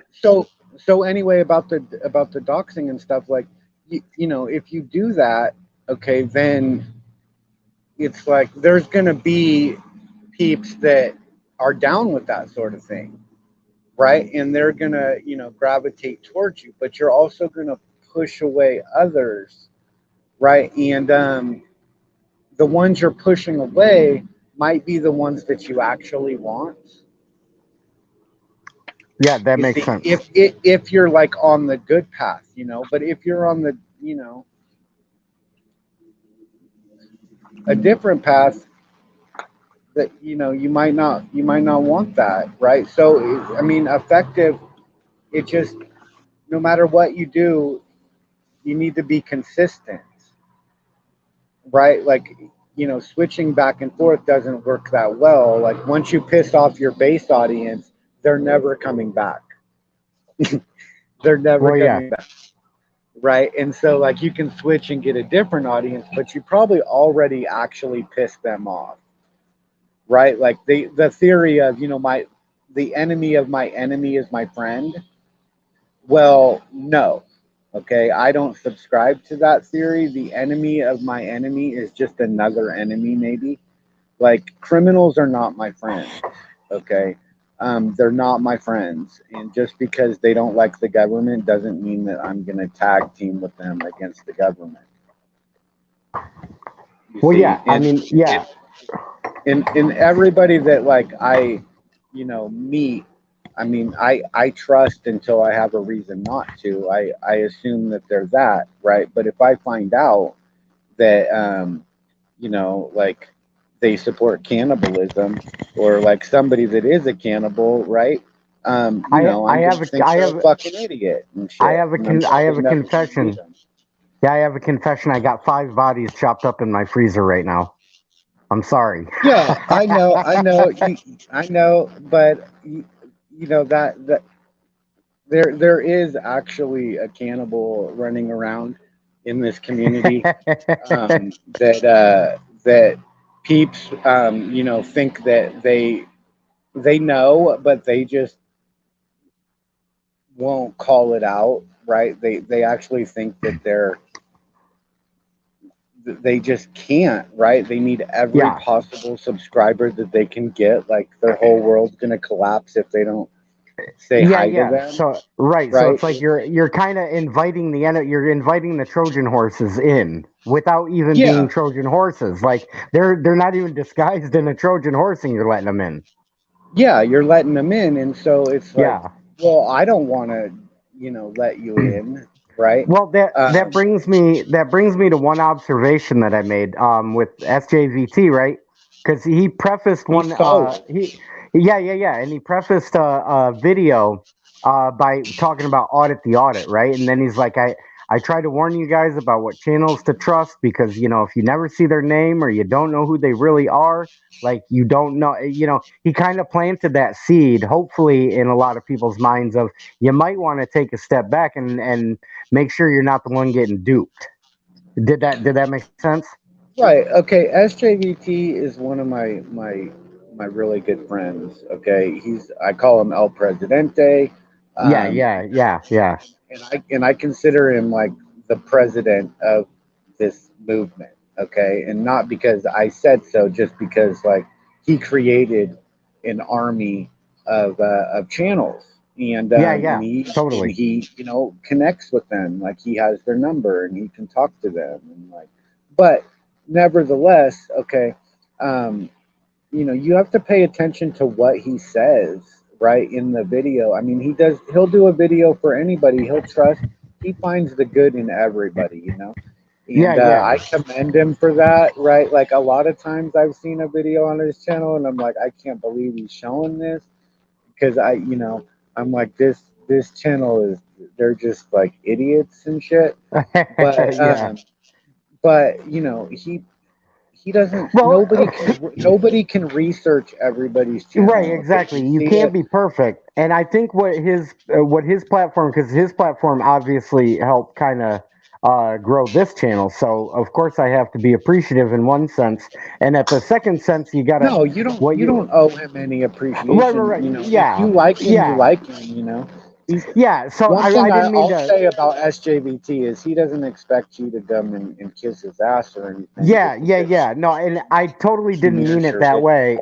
Yeah, I totally didn't mean it that way. What I meant, what I was trying to say, the overall point is what you were saying as far as like some of the channels that may be questionable, like why are why did those idiots get a platform? I kind of see what SJVT does. He kind of like, okay, here, gives the baby the boost, right, and then it's okay, walk on your feet. Some of those toddlers are Yeah, just going to fall right. Some of those other toddlers are just going to fall right over and not be able to walk. Those are the bumbling idiots that I think you may have been referencing, or at least that's the way I see it. So, anyways, yeah, I just wanted to, absolutely, yeah, yeah, absolutely. But I mean, you have to listen to what he says, right? If he's like, man, this guy is really, really smart, and I've learned so much from him, and everybody should go watch this channel. Well, that's a hell of a thing to say. But if he's like, man, this guy really told this cop, to go get fucked and shit, and like it was super funny. Well, right, that's not really like the same, right? right, Um, yeah, totally. so just because he you got to listen to what he's saying, right? And nobody can possibly keep up with everybody that Yeah, yeah, in yeah, and it's every not like single thing they've ever done. Right, and right? it's not like When, he's got the time to do that, like to research every single person, be like, okay, should I really give this guy a platform? But like I was saying, I see it more like teaching the baby to walk, and then it's like, okay, just let them stumble and fall down if they're not ready for this, or if they're doing something too stupid, then they're just going to get kicked out anyways. They're either going to get called out by their fellow either cop watchers or people that like to press hard. They're going to get called out yeah, on that shit, right? So that's where I yeah, see he kind doesn't of. usually call anybody out, but Yeah, yeah, and but but and but I don't but either. Like, eventually, I'm not calling anybody specific out on yeah, this. yeah, me I neither. haven't done that.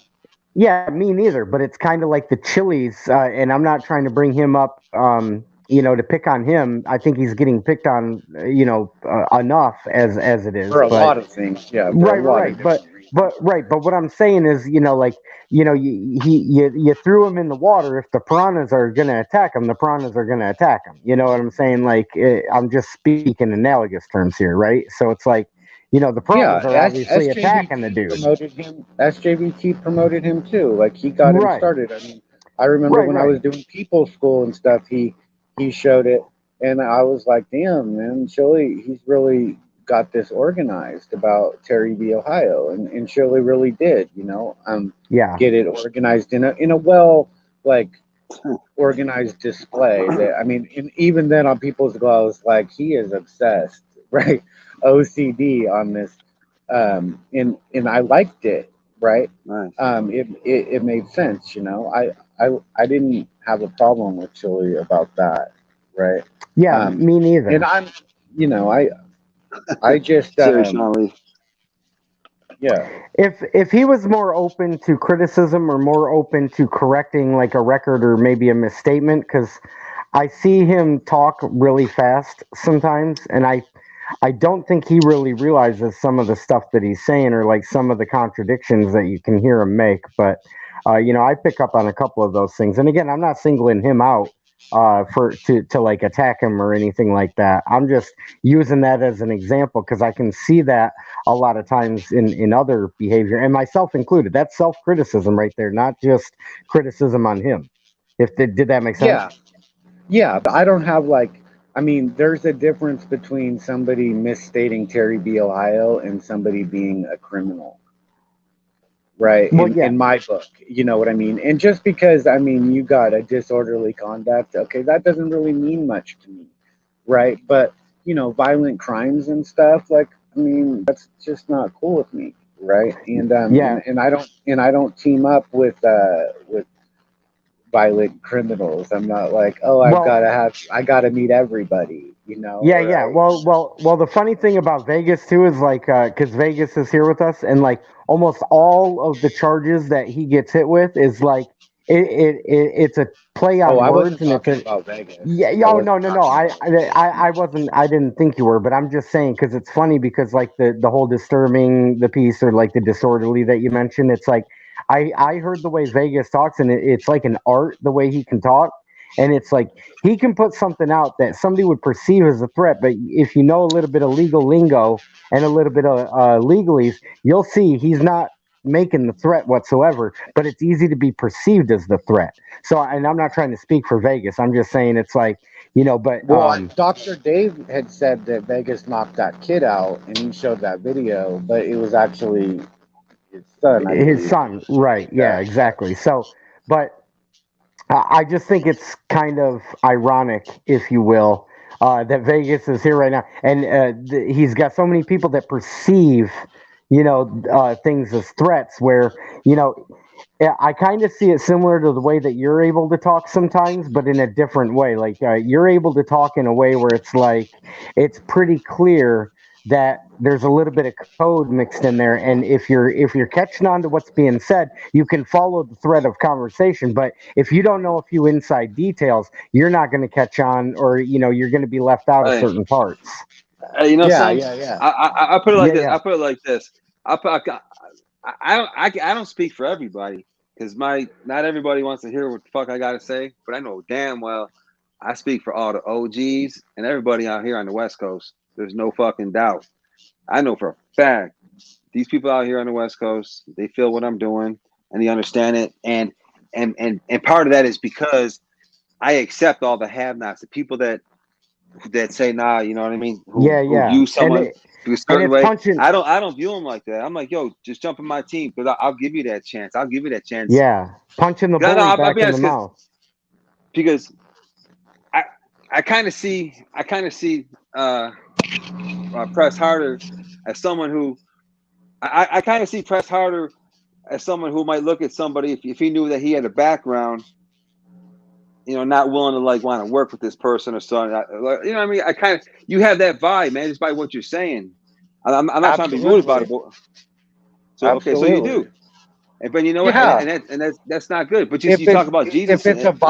If we're talking about violence, I mean, serious violence, especially, you know, like, I mean, I know nothing about you. Again, I'm not talking about you. You said you've been on parole. I'm just talking about anybody. Lots of times and stuff. I don't assume that that's for violence. That could be for drugs or something like. Nah, dude. And I don't really care about that. No. Hold up. No, I'll make something for a disclaimer. I have never in my life been arrested for drugs, and I've never even in my life, I've never in my life even done a breathalyzer test. No, my shit. Some has. No, I'm saying I don't care about drugs. No, I'm not a dope fiend. I'm not a dope dealer. Like a violent crime or something. Drugs, you know, drugs are and we're different thinkers because I do. And there's peeps that I would hang out with that have done plenty of things, but they've, you know, changed their ways, right? And they let me ask you this, right? Do you do drugs? Southside Slacker, man, he's a really good example. He's always been one of my favorites. He was one of the first one I've watched and stuff. Well, that's him. What about talk to him? And he was a gangbanger, and he doesn't do that shit anymore, you know. And he took a different path, right? And so, you know, I don't look down on him, and I never did, right? But I mean, if somebody is still a criminal, right? Like that's not. Do you know some of the most abuse? Some of the most abuse, the biggest abuses are happening inside the jails and the prison systems. You know why? Because certain people, like for you wouldn't be willing to investigate it or look. Why? Because you just feel, hey, they're not humans. I mean, they don't deserve it, and that's why they're getting abused. Yeah, but I don't people think don't look at them as somebody's child in there. Yeah, I don't think that's the position that's being taken here. It's being kind of I don't know. I want to. But hold on, real quick. Back. Yeah, real quick, Vegas. You got a request from Rochelle though. She asked if she can, if you'll bring one of your puppies on the panel. If you'll undo your mic or you'll put your mic on. Yeah, she wants to see one of the puppies. Rochelle does, but yeah, I think, and you know what Vegas, I've heard him say personally on the streams is like, you know, totally peaceful means want to do this peaceful as possible. Well, here's the thing. Yeah. Well, hold on. Let me finish. Hold on. Let me. I want to say something because, listen, man, I've been in fucking jail. I've been in prison. I've been around murderers. I've been around people that done some fucking. Let me just say something. I've been around some people that done some very, very, very, very heinous things. And then amongst those people that I saw that done heinous things, I saw people that had no. They didn't have a heart, so they didn't care about trying to change or thought of God. And you saw the other person who was immediately remorseful and was willing just to do what they had to do and was just, you know, on that godly stuff. You know what I'm saying, Josh? Oh yeah, and totally. And I think but God where. Yeah. Go ahead. Well, I mean, I don't see jails and prisons as a lost cause or well, there's a human beings. Well, there's a reason why religious teachings teach you to spend time with the prisoners, because they can oftentimes be the most abused ones, whether they deserve the abuse or whether they don't. I don't think anybody on this panel is making the case that, oh, shitty character guy deserves all the punishment they can get. I think it just means, you know, just keep your circle to where it's people that you can trust. That's what I got out of that. Yeah, well, okay. First of all, I don't necessarily. And that's why we dox. But check this out. Then you say not to dox people. So That's what doesn't make Yeah, sense. I don't go That- after criminals. I don't go after criminals. no, I go no, after the government. but you don't. You know, the But you don't. people have the right to protest their government, right to redress I their don't understand. government. I don't waste my That's time trying that's to what's like confusing. uncover. What do you mean? Not to dox? That's what's no. Listen, here's what's confusing. You, I understand it. You want to know who you're doing business with. You know who you're associating yourself with when you're out in public or whatever. So yeah, that is important. But in the other breath, you say, nah, you can't dox. But those two can't combine, because if you really want to know Well, about the person next to you, you got to dox them. You got well, to you look got into to their figure past. you got to run through certain things. I'm saying not public doxing, but what I'm trying to say here is like, let me give you an example just from my perspective, right? Like I went to the Marine Corps, which is the most violent of the most violent, if you will. Like the Marines are like the if you want to put a monopoly on violence, the Marines will have it, right? And they do that shit from the air, the land, and the sea. They're the first to fight. They're all a basic rifleman. Then I go to college after I get out of the Marines, right? So you go from being involved in something as violent, and then I go to studying guys like Martin Luther King and Gandhi in college. So you want to talk about two polar opposite extremes, right? And Hey, then for yeah, me, the middle ground and the high ground is on the peaceful side. But if the peaceful side you can't work things out with civil discourse, it always turns to the violence. So for me, it pays to have a skill set in both departments. Did I say that no. to where it made sense? Because I'm just trying to articulate it in a way that people would be able to pick up on. Did that make sense? Yeah, but you Look, can't really be in both places at the same time. I mean, when Yeah, you I'm try not and go trying to back and be. forth, you just alienate both sides. Is Yeah. I all you totally do, get that. Yeah, and I right? totally get that. The But what I'm peaceful saying is, ones are like, but you weren't peaceful yesterday. You know what I'm saying? yeah, totally. But what I'm trying to get at is like, if I got an invading force, like an army or an invading force coming after me, or like I perceive somebody that is actually coming at me with violence, I'm peaceful to a point where the voluntarist part of me kicks in, where listen, it's like, hold up. yo, The violence thing. It's like that's all that's all subjective, because someone could look at the person that could be calling somebody violent could be fucking having 2 abortions every year. You know what I mean? And it doesn't perceive herself as being violent. You know what I mean? With her yeah, action. So everything's subjective. Yeah, it is. I mean, absolutely. That's why I Eh, was trying to clarify eh, and say, I don't care about every crime, right? There's like these crimes, and then there's these crimes. but I you mean, said pretty much all of drugs. society doesn't like sex offenders, right? All right. well, What But yeah, about they say they don't like sex offenders, but yet, they still like are on the channels, like watching the videos and stuff. Um, I'm so not I have to who take I'm not that the with a YouTube grain of police. salt. No, I'm Who's saying you know what if I mean? okay, We're like not the let's YouTube say police. that no, but let's say that you go around saying that you don't like sex offenders, right? And they're the scum of the earth.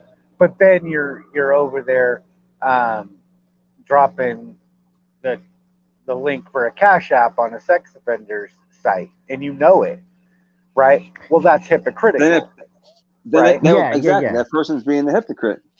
Yeah, and Yeah. I'm not saying it's a crime or anything. It's just that No, what yeah. I'm pointing out is the Right, it'll be hypocrisy, right? noticeable. Yeah, it'll be Right. noticeable, and when it's brought into the light, Lucy will have some explaining to do. That's why Yeah. we dox So, people. We like to dox I them. mean, now we're straying into a larger point, which is that everybody What drugs says do you feel?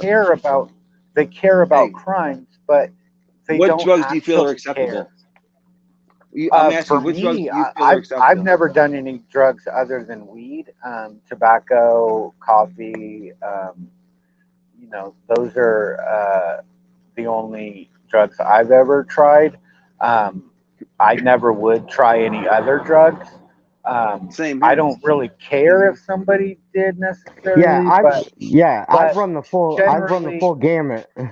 Except for heroin. I've never shot heroin, but I've run the full gamut. I've experimented with all drugs, but for me it's a responsibility thing. Like if you can go out one night like in like if it was like a birthday party or something and you did some sort of drug that people would consider hard drugs, if you did it once for a celebration and you don't touch it again for another 2 3 years like on a special occasion, there's nothing wrong as far as I'm concerned, morally, ethically, with the Yeah. exception of it being perceived as being illegal, or like in some statutes it's actually illegal.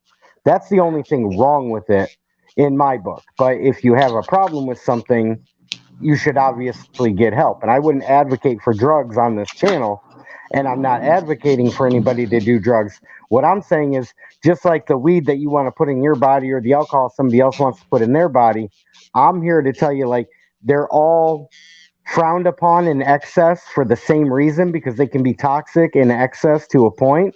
And I would say with any substance, doesn't matter if it's legal, illegal, whether it's caffeine or sugar or even down to a base, something as basic as water. Like too much water and you're going to drown, too little water and you're going to die of thirst. So for me, the way I see substances is the very same way.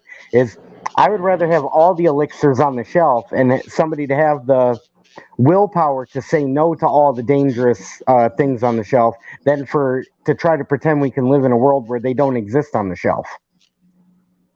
yeah. I don't care what drug somebody does, but if they start committing crimes in order to get those drugs, that's a different story.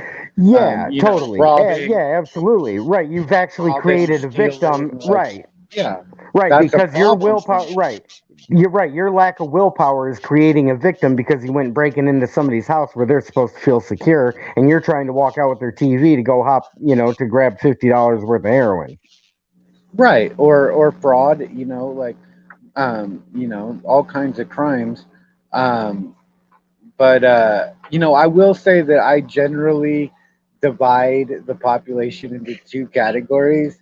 You're either stony or you're a tweak, and I'm stony, I'm and I tweet. generally don't get along with tweaks.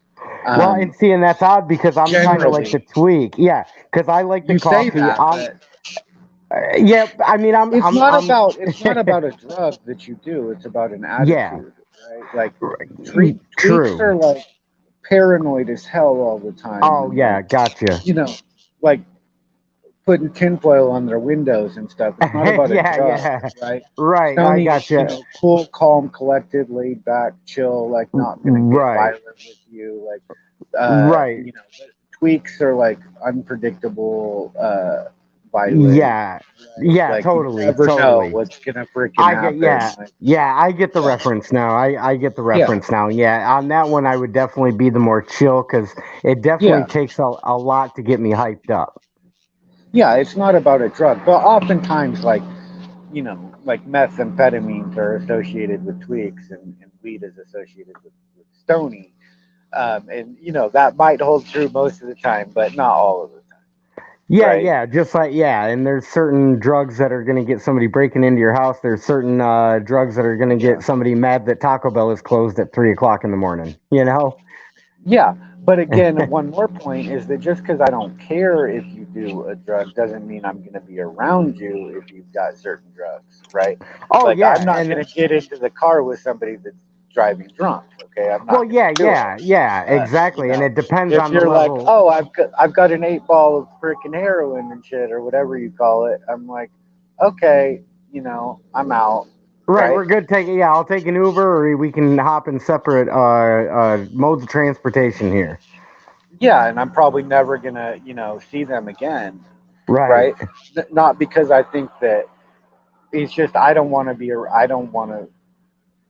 be in that situation. Like, you know what I mean? Oh, absolutely. Anything could happen. I don't know. I just see that as a real big risk, A right? recipe But for I don't danger. care.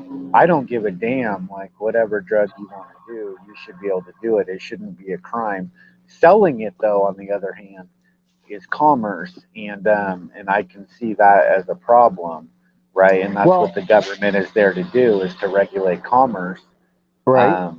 You know, I Well, mean, like we got drugs laced with fentanyl and stuff. So this is a great example of how commerce is a direct threat to the people. well, They is it just, the commerce though? But wait a second. Let me yeah, back this up. Is it? Wait. Let me kind of solidify a position here. Because I see this problem in the drug war, and Cop Block Hot Springs said this in the chat: is drugs don't create criminals, governments do. And what I would say to that is, I agree with that comment because yeah. I here's don't the respect thing. drug dealers. I don't like drug dealers at all. Yeah, well, okay, so drug Now, dealer. if I'm you're not just trying. selling weed, hey man, I like you, man. You know, Right, but right, Hey, but I still, I'm smoke. not I gonna. smoke. Hey, marijuana is the only thing I've ever done in my life. I've never even smoked a cigarette. I just smoke marijuana. I'm gonna tell you something. I fucking can't stand like people that sell crack, meth, well, yeah, heroin. because I think because that's one of the biggest fucking. They're killing our kids. They're poisoning people. well, And but here's the thing. I don't mind when they get locked up. You know what I mean? Yeah. But here's See, the so thing. you have Here's some the thing. lines too, Vegas. You have some lines too. So, from what you just said, if I wouldn't see you in somebody's stream that was a heroin dealer that I know he's a heroin dealer. Is that what you're saying? Nah, nah, I fuck no, would. dude. You I'm a wouldn't be pothead. over there. Hey, when you're in my streams, like you'll see, like I No, was I'm earlier, asking I'll you. be like, Like, they no, pick no, up a camera, they film the police, but you know they sell heroin. You're not going to be in their stream. nah, I don't fuck with.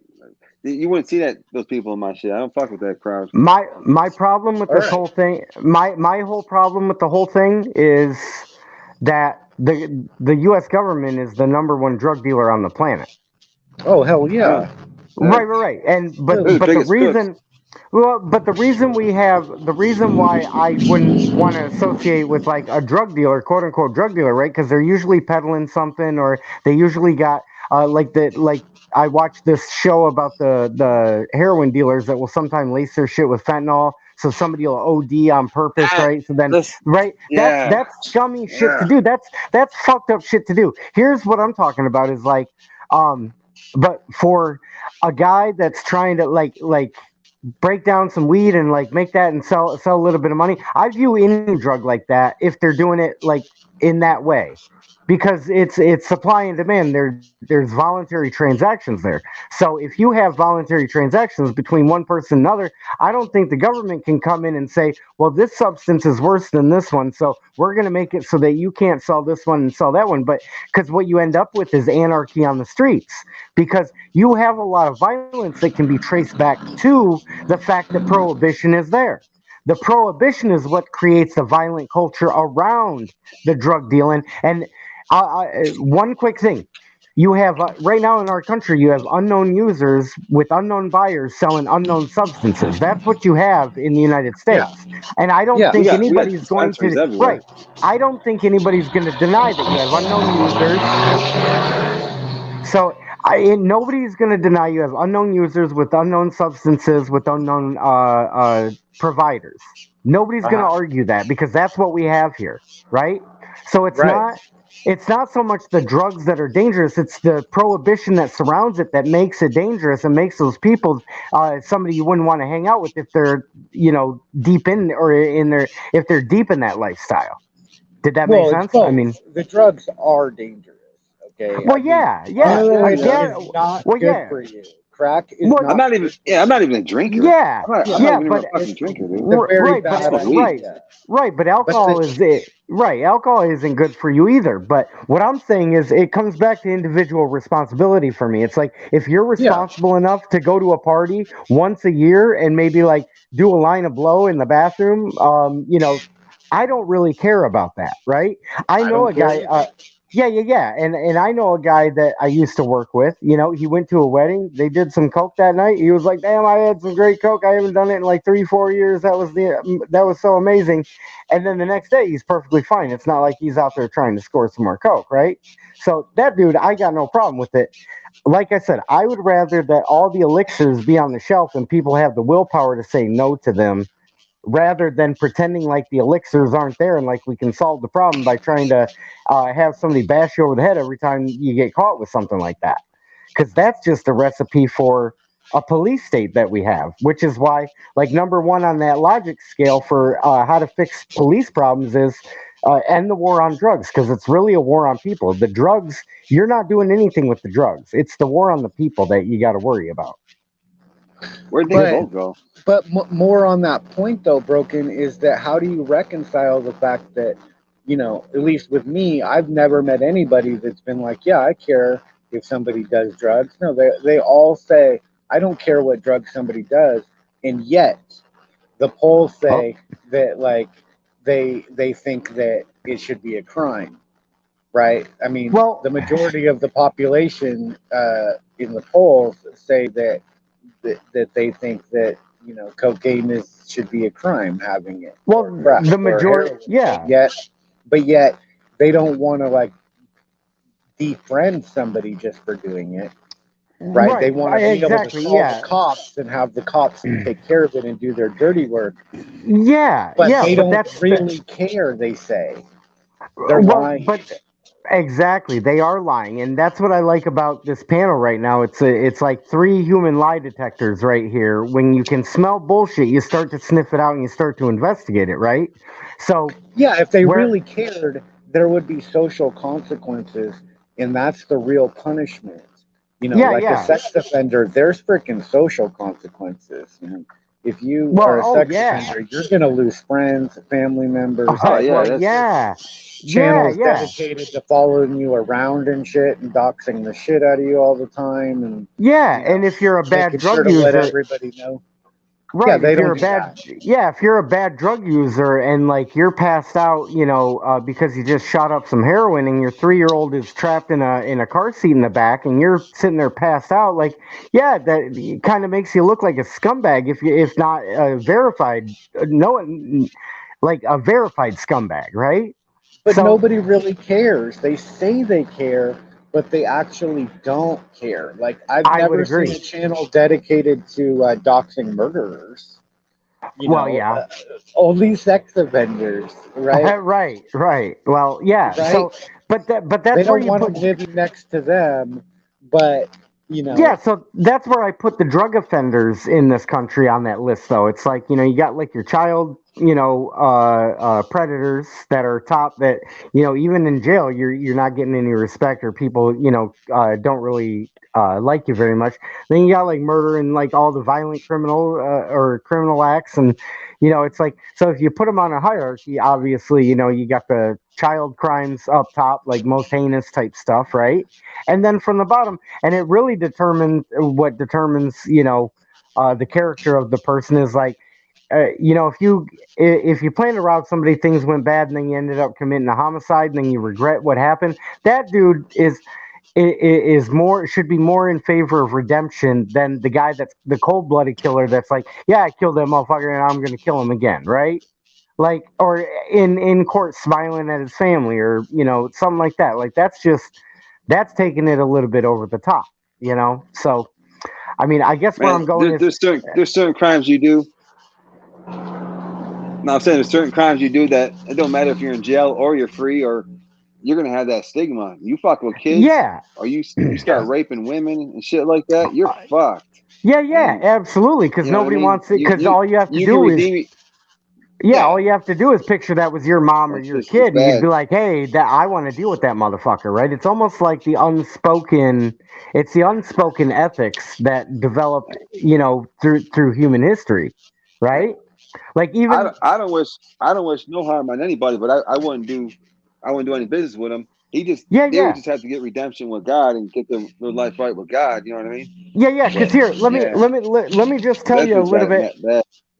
Yeah, let me just kind of share a quick story about like what with Kfar, right? Because he's like, you threaten my kids, and what I said to him is, I may do an audit and I may have to notify your kid's school. I didn't say I'm going to do anything threatening to your kids. I didn't say anything like that.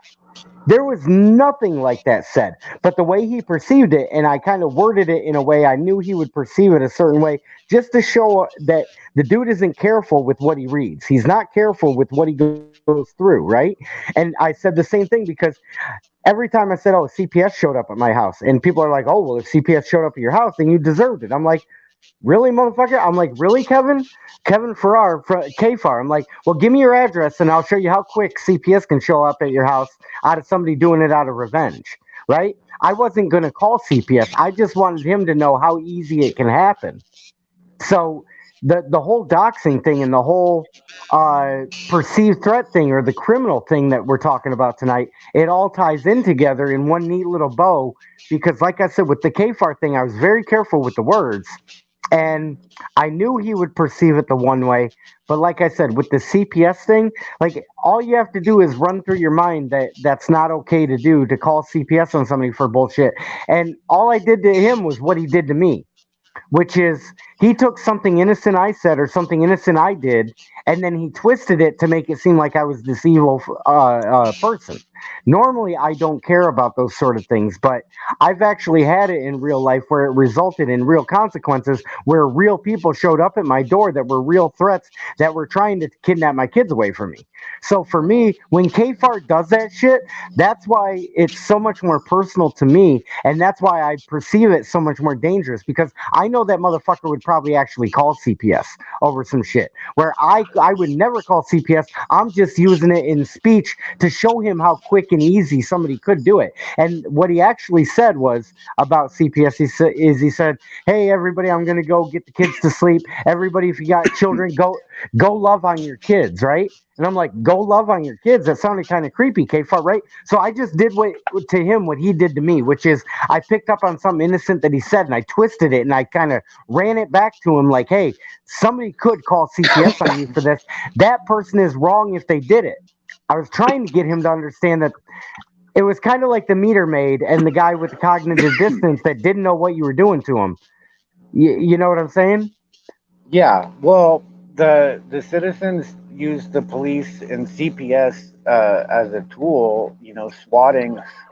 Um, it's not really like they care about these things. They just want to enact revenge Yeah. and So have some yes. gangsters come out and handle their business. You know that Right, they and don't want to they handle weren't themselves. ready for the fact that I had a fucking presser sitting right there that they could suck on, and then they had to go and fucking whine and cry in their corner, and that's what caused all the drama for me today because I press slapped them bitches so fucking hard they wouldn't even fucking come back to get press slapped again. And they're still running from me, and the judges in this case are still running from me because I keep fucking threatening to fucking press slap them with my presser. Well, it's kind of hard to throw a presser when you're the one being investigated. Well, yeah, that's It true. works a lot better when you're outside of the situation. And It like does. as far as like auditing somebody's school, I mean, it's not really an audit if you're invested in it. Like if you're picking a place just because you know somebody is not going to like it, right? Well, Like I was that's not picking it. really an I was picking audit, it. right? Yeah, no, and I didn't mean it like I wasn't actually following through on any of that. Right, What I right. was meaning was I was just trying to show him what it feels like when somebody does to him what he's doing to somebody else. Not that I was planning on following through with that. I was figuring that's the only way to really teach the guy what he's doing because he's not Right. understanding it any other way. And with these guys, I get in a circular conversation with them, almost like you did with that lieutenant, right? With that lieutenant where you had don't with the LIE in capital letters, and it's like that lieutenant. You spun Oh, the that poor lieutenant. lieutenant? Yeah. Yeah, you spun that lieutenant in circles for probably 10 minutes straight or something like that. I can't remember the duration of the video, but every time I'm like, how does it? How does this guy not get it by the time, like the 20th time you did it to him? Like, how did he Yeah. not understand it, right? And it's like, dude, that's how it is talking to the watchdogs, you know? But for some reason, you're able to, and well, and I don't know, but it seems to me like you can switch it to a different gear and you can downshift. Where me, it starts to drive me nuts. Like, I could watch that lieutenant video. I watched it like 3 times, right? Uh-huh. Each time I wanted to turn it off halfway through because I was like, this dude is starting to get like, he was starting to irritate me, like to the point where I wanted to turn the video off. But I had to keep going because it was so interesting because I had to see how many times this dude would just circle around and just not get it. And I'm thinking to Right. myself, how can that dude be a lieutenant? How the fuck can that dude be a lieutenant? How can he be a lieutenant? He's supposed to have some sort of logic and knowledge, or he should be able to see through that in 2 seconds.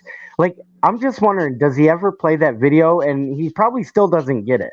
He probably still lives in backwards land where that doesn't make sense to him.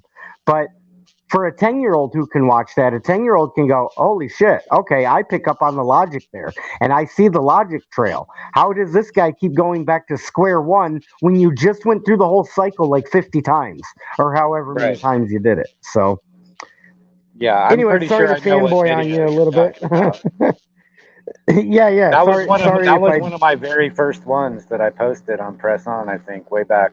Yeah. Right? That's where. Yeah. Yeah, that's one of many areas I saw the genius in the work that I was watching. So, Vegas, you got to check out some of one of the people's stuff, man. Because Press On channel, Press Harder channel, and for anybody in the chat, if anybody's in the chat watching this, I guarantee they're sub to you. But for anybody that watches this in the future, if you're not subbed, sub to the two channels here. I'll do the hosting. I'm gonna have to end this shortly, but go ahead. If I could say something about Press On and Press Harder, I haven't posted on Press On in quite a while, but my plan is to, I wanted to establish Press Harder for sure. It's totally different. Pressing Harder, it's about pressing harder, right? And but Pressing On is going to be about conversations, and because I have a lot of conversations. That's actually Yeah. most of the Okay. time, right? Is conversations, but Press Harder is the other option. And I've been saying that for a while. This is going to go one of two ways. Either I'm going to press on or I'm going to press harder. But either way, it's Right. going to be uncomfortable. Yeah. But And I'm glad right, I'm glad you sometimes the clarified. conversations, yeah, but sometimes the conversations happen after the protest, and sometimes they happen before and turn into a protest. So, I mean, all the trolls that like to say, "Oh, you can't get through to anybody by protesting," they don't know what they're fucking talking about. Shit. Like, Well, yeah. sometimes you just have to break through a wall. Well, yeah, and you know how to stage an effective protest. What I try to do is I try to capitalize on the civil disobedience end of the spectrum, where I'll see rules and I don't really like the rules, so I'll push the envelope. So I may be putting myself at risk of losing some privileges that I have because I do this while I'm in my person. But you know, acts of civil disobedience to me are I got to bounce, guys. Oh, hey Vegas! right. Hey, appreciate you being here, brother. I really appreciate that. So, welcome back anytime, man. All right, take care, brother. All right, you guys have a good night. All right, you too. So, well, that's a perfect exit for Vegas, and I'm gonna wrap this up here in the next few minutes as well. I thoroughly enjoyed the discussion again, just as a heads up. But my acts of civil disobedience for me are the equivalent to what you do as an effective protest, if that makes sense. And I'm not comparing like which one's more effective or trying to put it on a scale of what I think is most effective. But for me, the civil disobedience is the angle I like to go with, because I like to see a rule and I like to kind of push the envelope with that rule and see where I can go in getting away with that rule. For example, like in court, I think right? that's a great. I was just gonna say, man. A lot of trolls like make fun of the way, like, the questions, the scripts and stuff, and they say it doesn't work and all that. But what it does do is waste a lot of the court's time, and and even the more. prosecutor's time, and frustrates the shit out of them, and Yeah, and what's even more important than that is it's kind of the Streisand effect. It brings focus onto something that they don't want to focus being on, which is, even though the system is set up and you've legalized this process to extort money from the population, it still doesn't make it right. So, you can kind of use a twofold system where you get the frustration and combine that with bringing the Streisand effect, which is, the more you try to force people to look the other way, you're just doing the opposite and forcing them to look at it by saying there's nothing to see here. So Yeah. No, I mean, yeah, I agree with your points that you're making in court. Like, I mean, yeah, the fact that they don't have jurisdiction, but the when I realized that, I also realized that they don't have jurisdiction. So why would I even explain yeah, myself to them at all, right? But I can right. appreciate somebody that will take so much time and go back again and again and again, and go through that over and over and round with them, you know. Yeah, And I mean, it should be so obvious to one Galt that, like, once you get to the spot where it's like, and you never even get to the top, you never get to the top where they're like, well, the Constitution gives us the authority, and then you'd be like, well, yeah, who gave the authority to the Constitution? And you're like, the people, and they're like, but who gave it yeah, to them? Themselves. yeah. So it's They almost like gave the it to lie. themselves. Right, exactly. So it's almost like the lieutenant, and it's almost like you're having that circular conversation. But these guys are intellectuals and they're very, very intelligent people. So you would expect them to get off that hamster wheel of being spun in the logic circle. But for some reason they just come back for more of it, and then I'm just like, okay, let's just run this logic circle again, so that they can understand it. But some people will never understand it, like a couple of the other people I mentioned in here. But it is getting close to midnight, and I don't know what your schedule is looking like, but can you give people a hint as like the geographic area you might be located in, or do you have anything that you'd like to say before I wrap this up? Well, speaking of volunteerism, I'm in the state for it. I'll say that. Since that's been a topic and stuff, that's a clue. We call that a clue, Okay. right? There's 50 states, and one of them may or may not claim to be like more apt for volunteerism. I don't know, but Okay. no, yeah, I'm in Tennessee. Yeah, the only 10 I see. Yeah, Tennessee is a volunteer state. Right, right. Yeah, Well, but that's awesome. that could change. I uh, put one foot in front of the other. I never know where I'm going to be tomorrow or anything like that. Uh, but you know, I just press on, press harder, press now, Well, and yeah, yeah. speech it up. Yeah, yeah, I, gamble.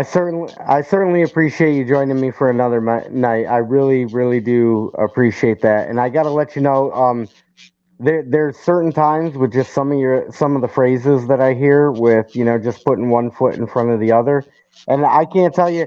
I'm not trying to get sentimental here with you or anything, but like I can't tell you how many times those words kind of actually helped me out when I was feeling down or depressed, man. And I certainly appreciate that. So, not to try to end this show on a sappy moment, but I just wanted you had to know I had to be able to tell you that before we wrapped up here. I certainly appreciate those words of wisdom. You know that.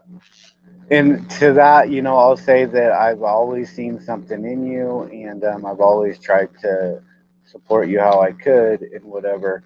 But there is not just one big community. There are more than one, and you know, you can't be in all of them. Yeah. Yep. And It's not I'm just possible. well, my plan is just to stay authentic to me and just search for Yeah, truth. And I may find truth somewhere where I wasn't expecting to find it, but I'm always yeah, going to look for the truth. And that includes myself. And then that includes, like, this has been the YouTube journey I've been on has been such an introspection type journey that it's been so like, it was created out of the worst scenario in my life. And when people try to say like you should give up on YouTube or whatever, I don't think they know what that means to me.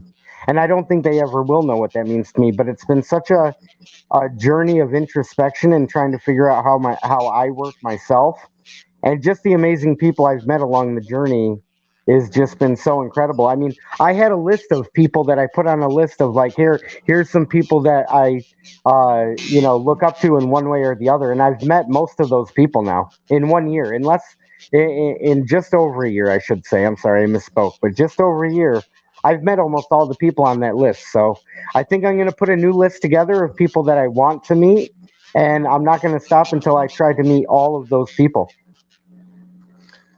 Well, you're in Michigan, right? I am in Michigan. Yep. Right, but I guess you're traveling now. I don't know. That's a good way Uh, for me. I was yeah, in yeah. Michigan, but I didn't like stop and meet anybody when I was there. I went to Detroit, and which was way out of the freaking way. We went there, but It I'm was. like, I am not driving by Michigan, and because Yeah, it's way up there and shit. Like, and it we gets might as cold well as go hell. there. Yeah, Yeah, it that gets was in the cold as hell in summer. the winter too. Yeah, yeah. So, well, if you ever end up this way, or if I ever end up that way, I was traveling for a little bit. I got a job that I just did for a few weeks, but it was like a traveling gig. Uh-huh. When I thought I'd be cool leaving the area that's local to me, I thought I'd be cool with traveling and just working for a living. But then I missed my kids too much after 3 weeks, and I was like, I can't do this job. So. But I'm, back at doing what I do best, which is being self-employed, and I'm making some decent money now. So when I'm in my person, I can try to be all the things I need to be for now, anyway. Yeah, yeah. So, Yeah. all right, But man. keep it Hey, up. thank you. I like these streams that you've been doing, and just let some of the nonsense go because it's just off message, right? It's just a Yeah. distraction from what you're actually trying to accomplish.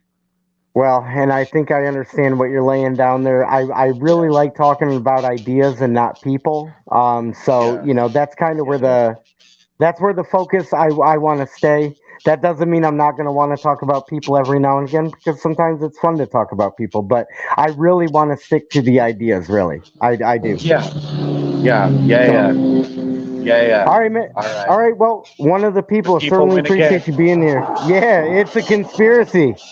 It is. All Yeah, right. it's Take never been care. any other way. Have a good night. You too. Bye.